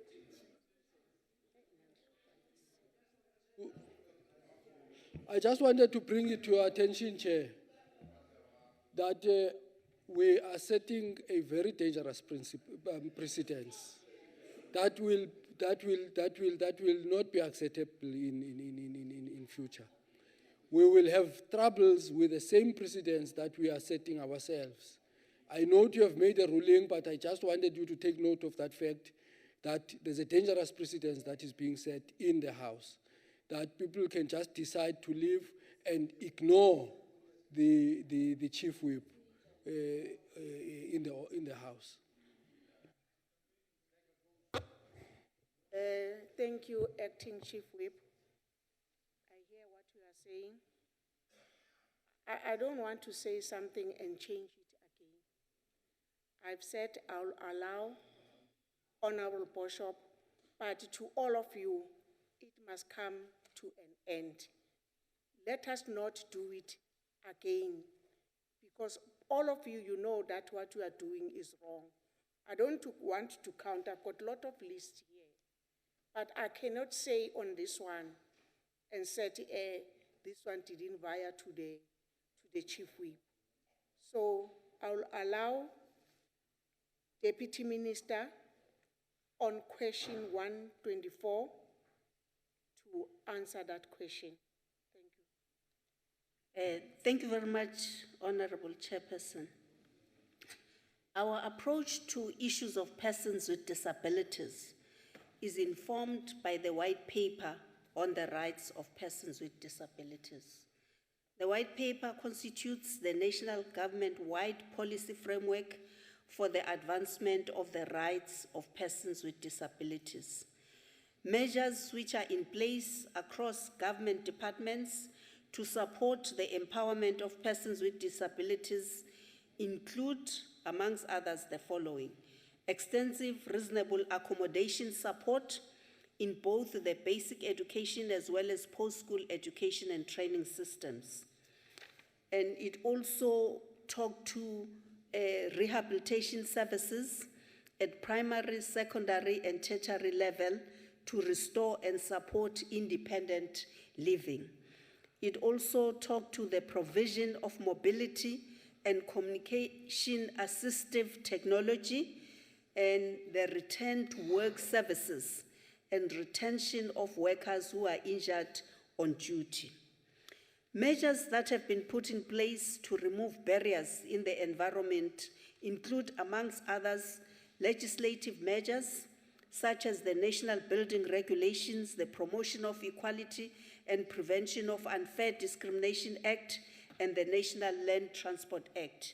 Also, affirmative action measures such as the Employment Equity Act, the Preferential Procurement Act, the Amavulandlela Fund, a special fund administered by the Department of Small Business, and the disability subsidy adjustments to the provisioning of state subsidized houses. Government also manages factories in partnership with persons with disabilities to ensure their inclusion in the ecosystem. Minimum norms and standards which aim to protect as well as advance the rights of persons with disabilities, for example, for mental health, care and residential facilities, they are all embraced by the government as a whole. Thank you. Thank you, DM. Honorable Bishop. Thank you very much, Chair, and for the ruling on giving us the opportunity. Honorable DM, government has really forsaken the people with disabilities. We cannot deny that. The norm is that 3% of people with disabilities should have access to job, and currently it's only standing at 1.2%. We really need to grow the public-private partnerships And we need to partner with NGOs so that we can get those people with disabilities access to jobs and meaningfully participate in the economy. And by doing this, we'll give them back their dignity, the dignity that they deserve.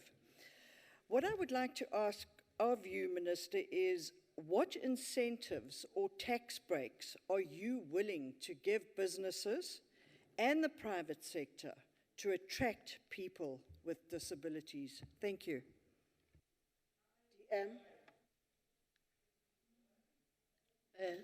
Thank you very much, Chairperson.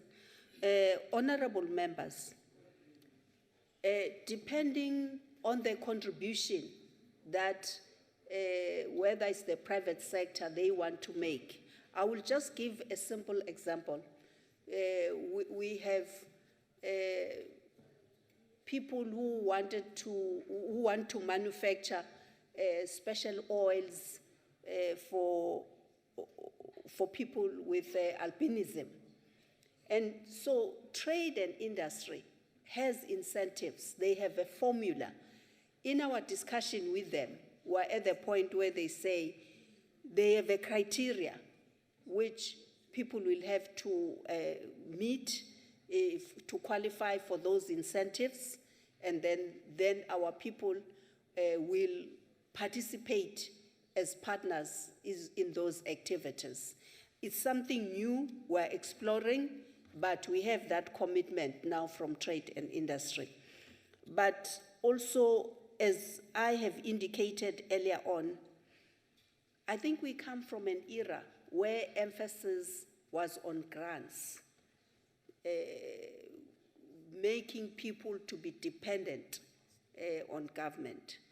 But more and more clearly, our thinking is that many persons with disabilities can function independently with adequate support from the states. So I mentioned also in my original response, even the fund that is within small businesses, which is earmarked for persons with disabilities. But a big one for us is the cooperation with trade and industry. And of course, some special entities. People have come up with proposals that there are even functions that our airlines can give persons with disabilities to clean the headsets, pack them, send them back. So we are getting all sorts of proposals and hoping that there'll be uptake as soon as possible of all this. But certainly the trade and industry one is a big one for us to say, since trade and industry has special economic zones, how do we ensure that even those multinationals who come to the country, they become aware of these special projects that we're having, of persons with special needs who needs assistance and to be empowered so as to function independently. Thank you, DM. Honorable Moilo. Thank you, Chairperson, and thank you, DM, for your response. DM, what progress is the public service making in meeting its commitment to protect people with disabilities against unfair discrimination in the recruitment process, and also creating a conducive working environment for the people with disabilities that is characterized by fairness and equity in opportunities for career progression? I thank you. Thank you very much, Chairperson. Honorable members, my department has embarked on a process together with the South African Law Reform Commission of developing a standalone disability-specific legislation so as to promote and protect the rights of persons with disabilities. You will recall, honorable members, that the 2% we have is not only for government offices. Even the private sector has not been meeting the targets. Now, if we raise it to a higher percentage in line with the international standards, maybe to 7%. There's no way in which we can reinforce that without a specific legislation. Unfortunately, the report, we've just started with the 6th administration. We've been given a period of almost 3 years before the legislation is on the table. So we hope to continue to, for our officials to work harder with the South African Law Reform Commission so as to get the comprehensive legislation which will help us to be able to monitor and put punitive measures for those offices, be it public or private, which are not adhering to the set standards. Thank you. Thank you, Honorable Christian.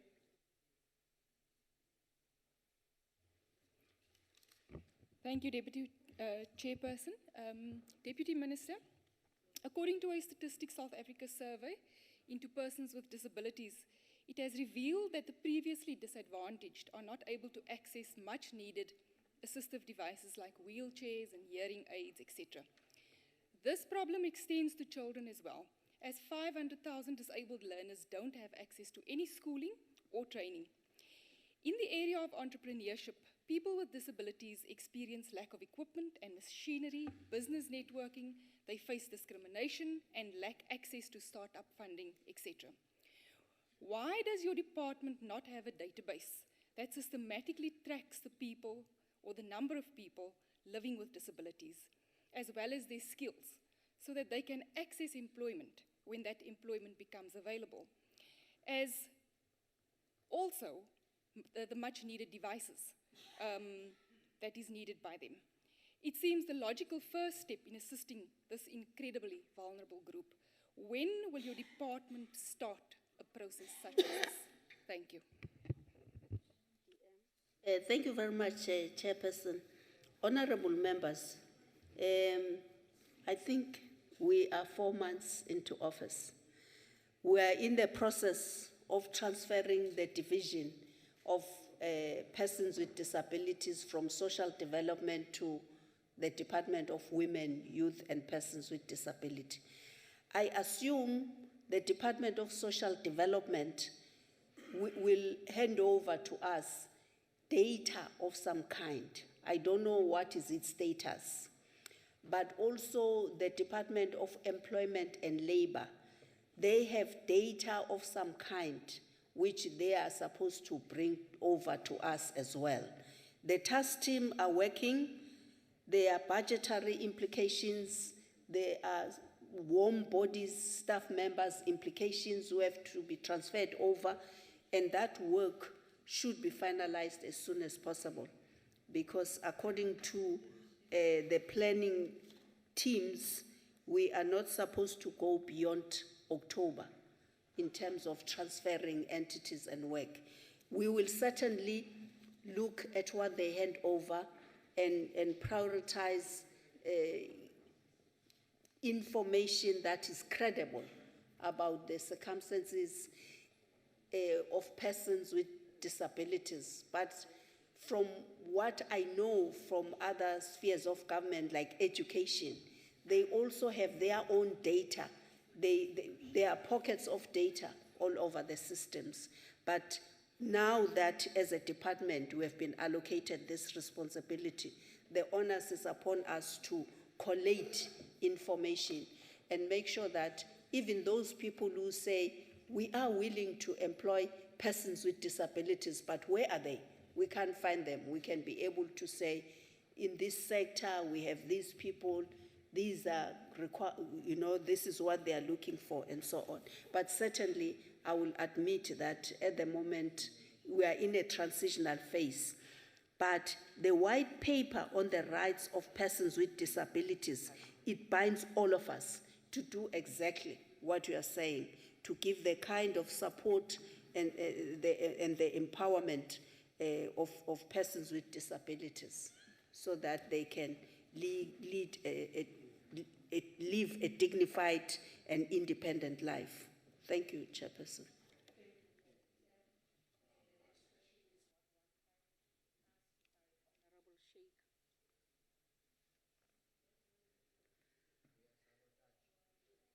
Thank you very much.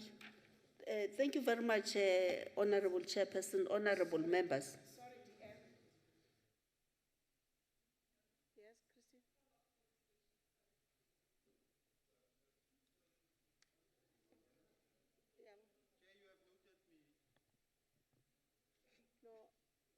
You guys, you said you are enough.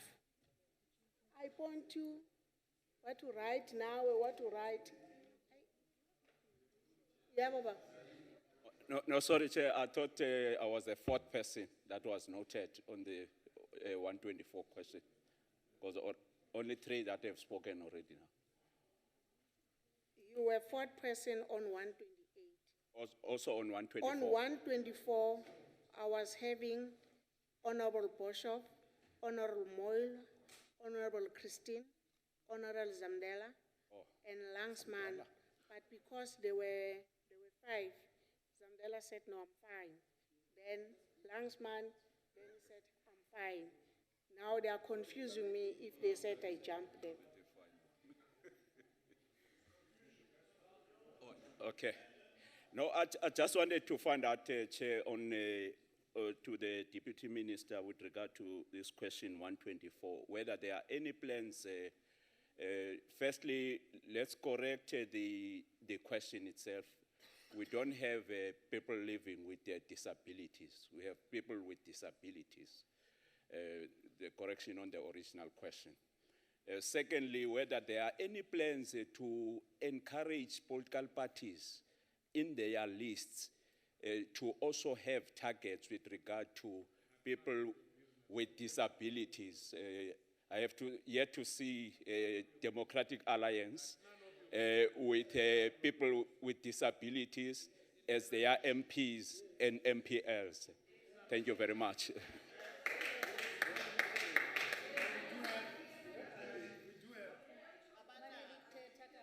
What a point of order, ma'am.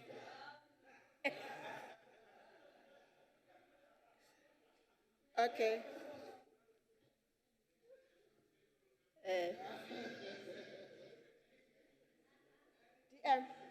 Chairperson, I think, Chairperson, the reaction in the House, if it was in church, I would say people are saying amen, amen. We're all in agreement that we have to do more, all of us. We really have to do more because there are many people out there who are capable, who can function and add value to our departments and commit, but they are just not given an opportunity by all of us.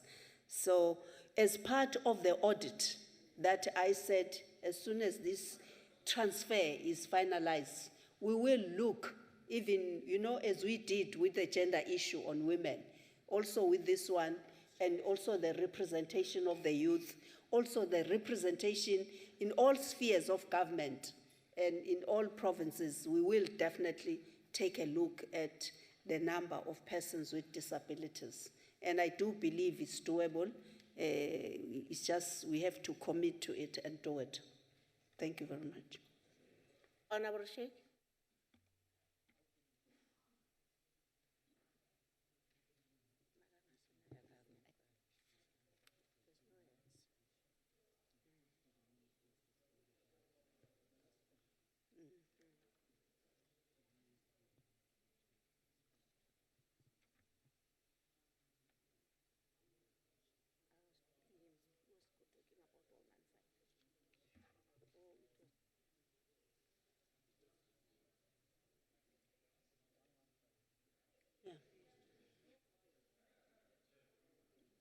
Honorable Minister. With regard to question 115, the department has engaged the police service about various aspects of the fight against gender-based violence and femicide, including the shortage of rape kits in police stations, the limited number of trained personnel dealing with gender-based violence and femicide, and on the need for the police stations to be experienced by survivors as caring and respectful. Of course, in this, we extend working, we also are talking to the investigators, because for prosecution to take place, cases must be investigated properly by the police. And so the Minister of Police, on the second part of the question, has publicly committed that he will invest resources. They are already involved with training program for police who are dealing with rape cases and all other forms of gender-based violence. Furthermore, the Department of Police is also recruiting members, assisting members with statement taking in line with relevant legislation, and also to empower them with skills to manage, to understand trauma and its effects, and refer people to relevant structures within the police station for counseling and support. This training includes programs on children and youth at risk, domestic violence, and victim empowerment. In addition, there's now also an initiative to train and capacitate female police members who are placed at client service centers on the sexual offenses for investigators learning program. Training of police officers, prosecutors, and magistrates is amongst the rapid response interventions identified and budgeted for in the emergency response plan.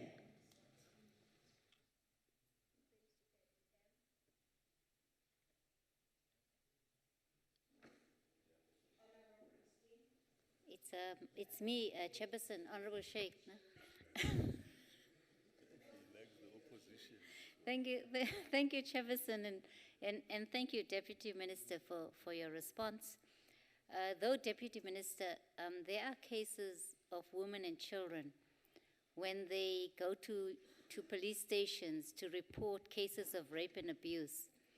There are times when they are turned away or even subjected to humiliating processes.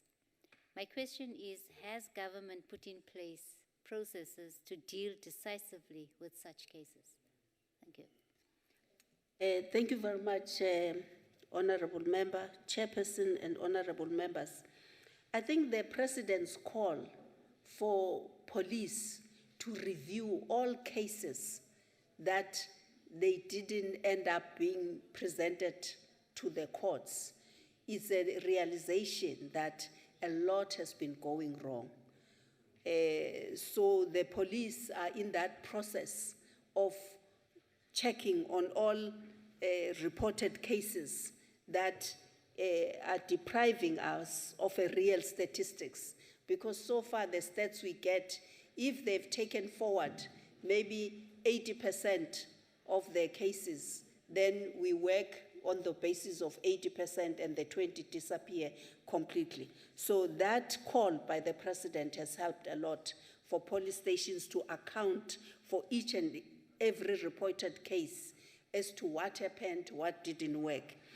But I must say, honorable members, when it comes to this kind of work, you know, since we started and we've been moving around, especially in rural areas, you know, we are learning more about it, because in terms of our legislation, the doctor has to examine the child. In some instances, even doctors don't want to do it because they don't want to go to court one day and defend a case. So those are some of the barriers in our system where if you hear that there are young people who can spend 6 hours to 9 hours waiting to be seen. I'm talking about 9-year-olds, because they go to this center is not ready to see them, and so on. But in terms of the clarion call that we are on, as the whole arm of government, we hope such officials, if they are reported, there will be consequence management if people are found to have refused to assist, especially the younger victims. And of course, in terms of our legislation, we don't know what will ultimately happen with the review of our legislation, but definitely the burden of proof is still on a victim in terms of our legislation, rather than the perpetrator having to prove his innocence. Even, you know, you have seen recently, even young children expected to testify in a court of law. And the risks are big because a person might, because of trauma, be confused by procedures. And there are all those things that we are looking at as to how do we, in cooperation with the Minister of Justice, how do we look at different approaches to these cases which won't compromise the legalities, but which can assist younger victims in particular, without having to put them under pressure, which might end up benefiting the perpetrators.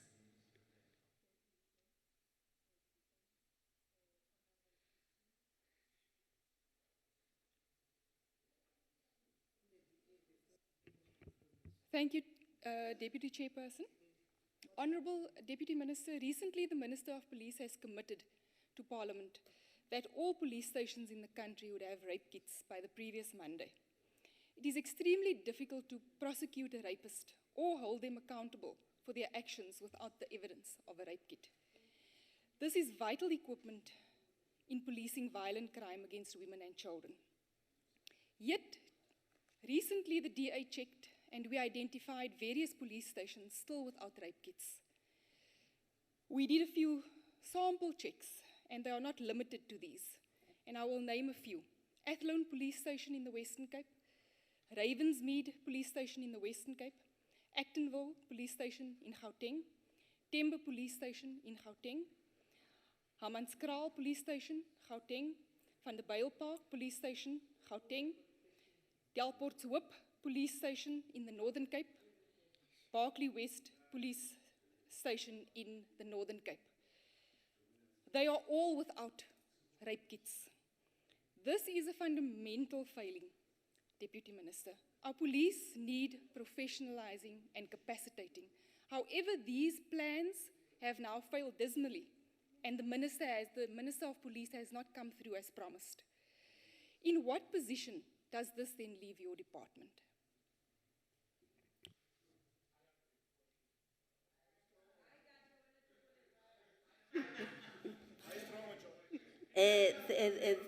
Thank you very much, Chairperson, Honourable Member.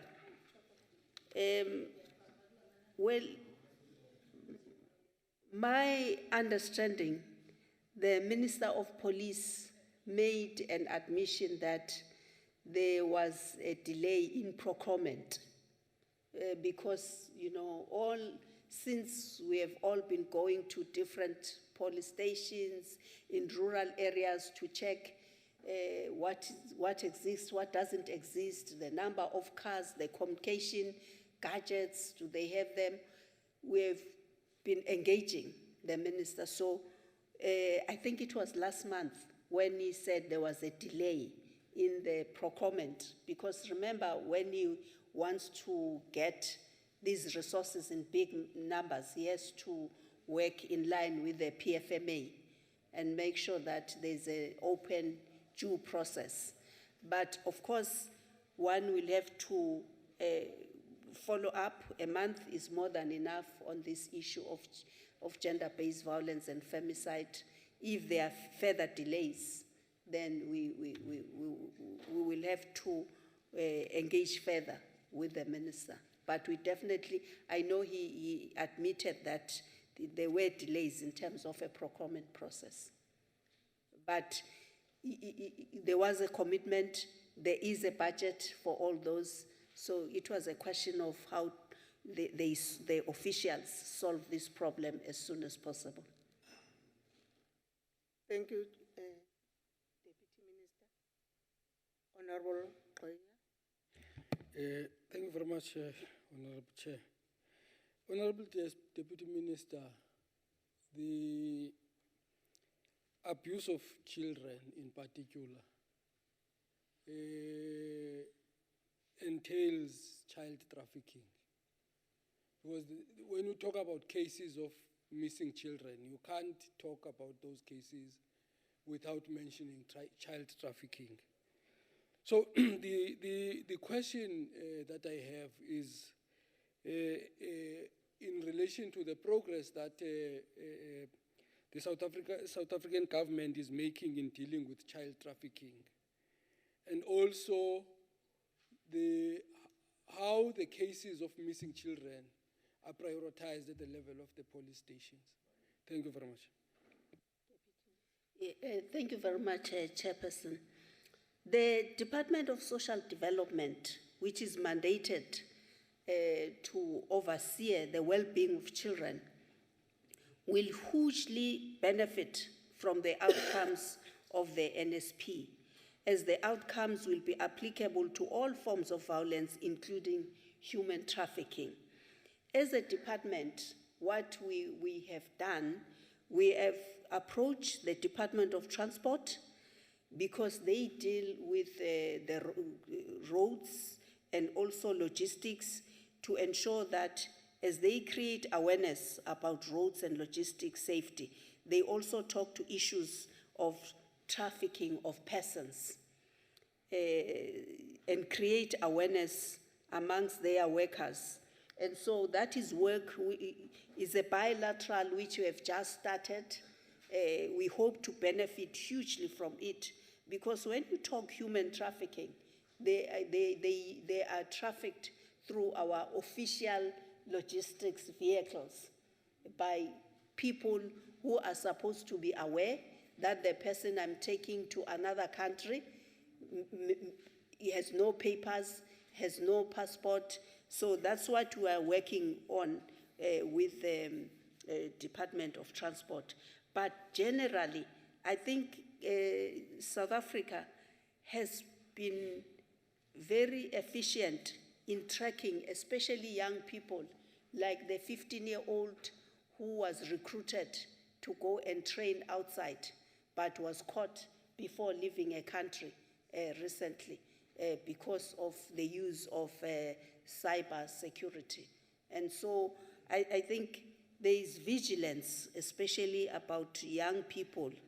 And so we have to continue those relationships with the Department of Communication and make sure that they are able to help us to track the young people who might be at risk of being recruited, especially those who use social media. They face a big risk. Those who are from rural areas, they just get into trucks and find themselves in big cities or in another country, driven away from their families, sometimes by poverty or any other false information they might have about better opportunities somewhere. But the police, the state security agencies, they are all fully aware of the risk that this country has to manage, especially because the Children's Act has been strengthened to ensure that there's effective legislation to this effect. But also, we're the signatory to the Convention on the Rights of the Child. As part of the National Plan of Action is to protect young people, children in particular, from such practices. Good. Deputy Minister, Honorable Boshoff.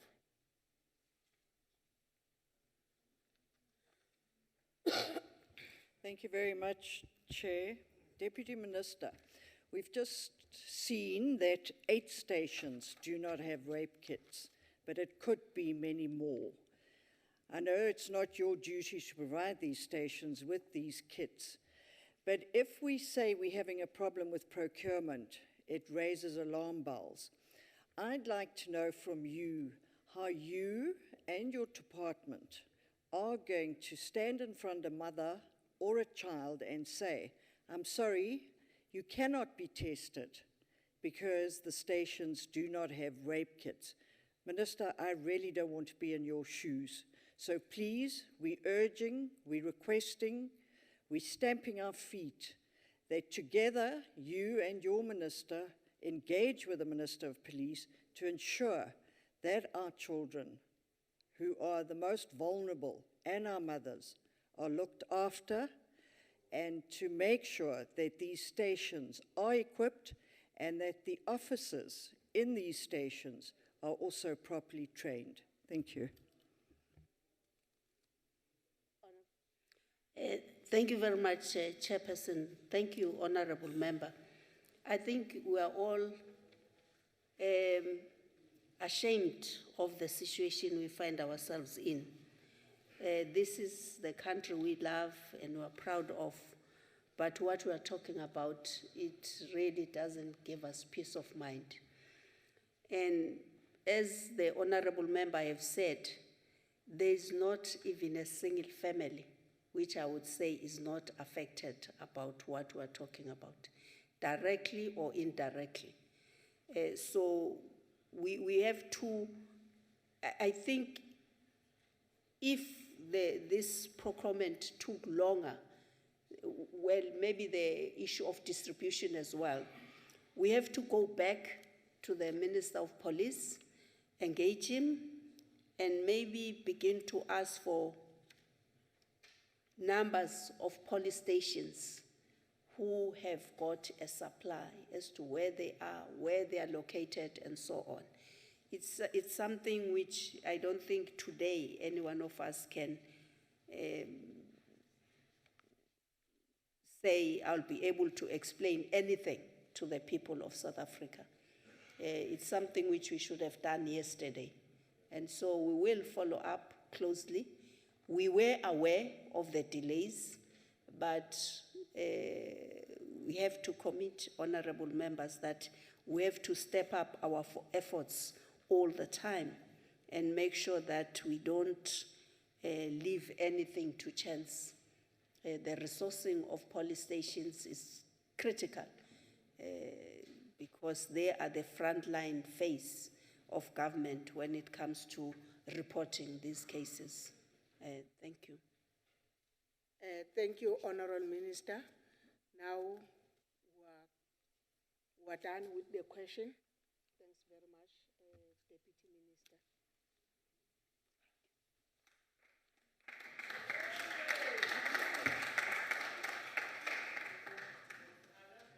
Honorable members,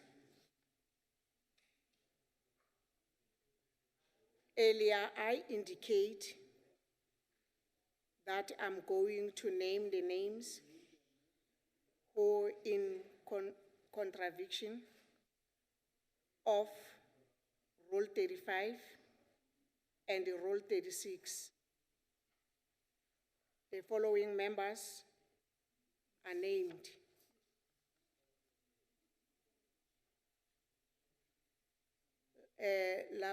Labskachen, Achu what? I don't see the spelling here. No. Ocamp, Franstenschen, Honorable Smith, Honorable Boshoff, Honorable Mtetwa.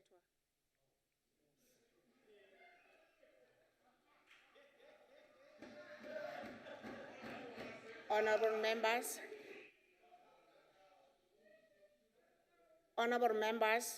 that concludes the business of the day. Honorable members, you are requested to remain standing until the procession has left. The House is adjourned.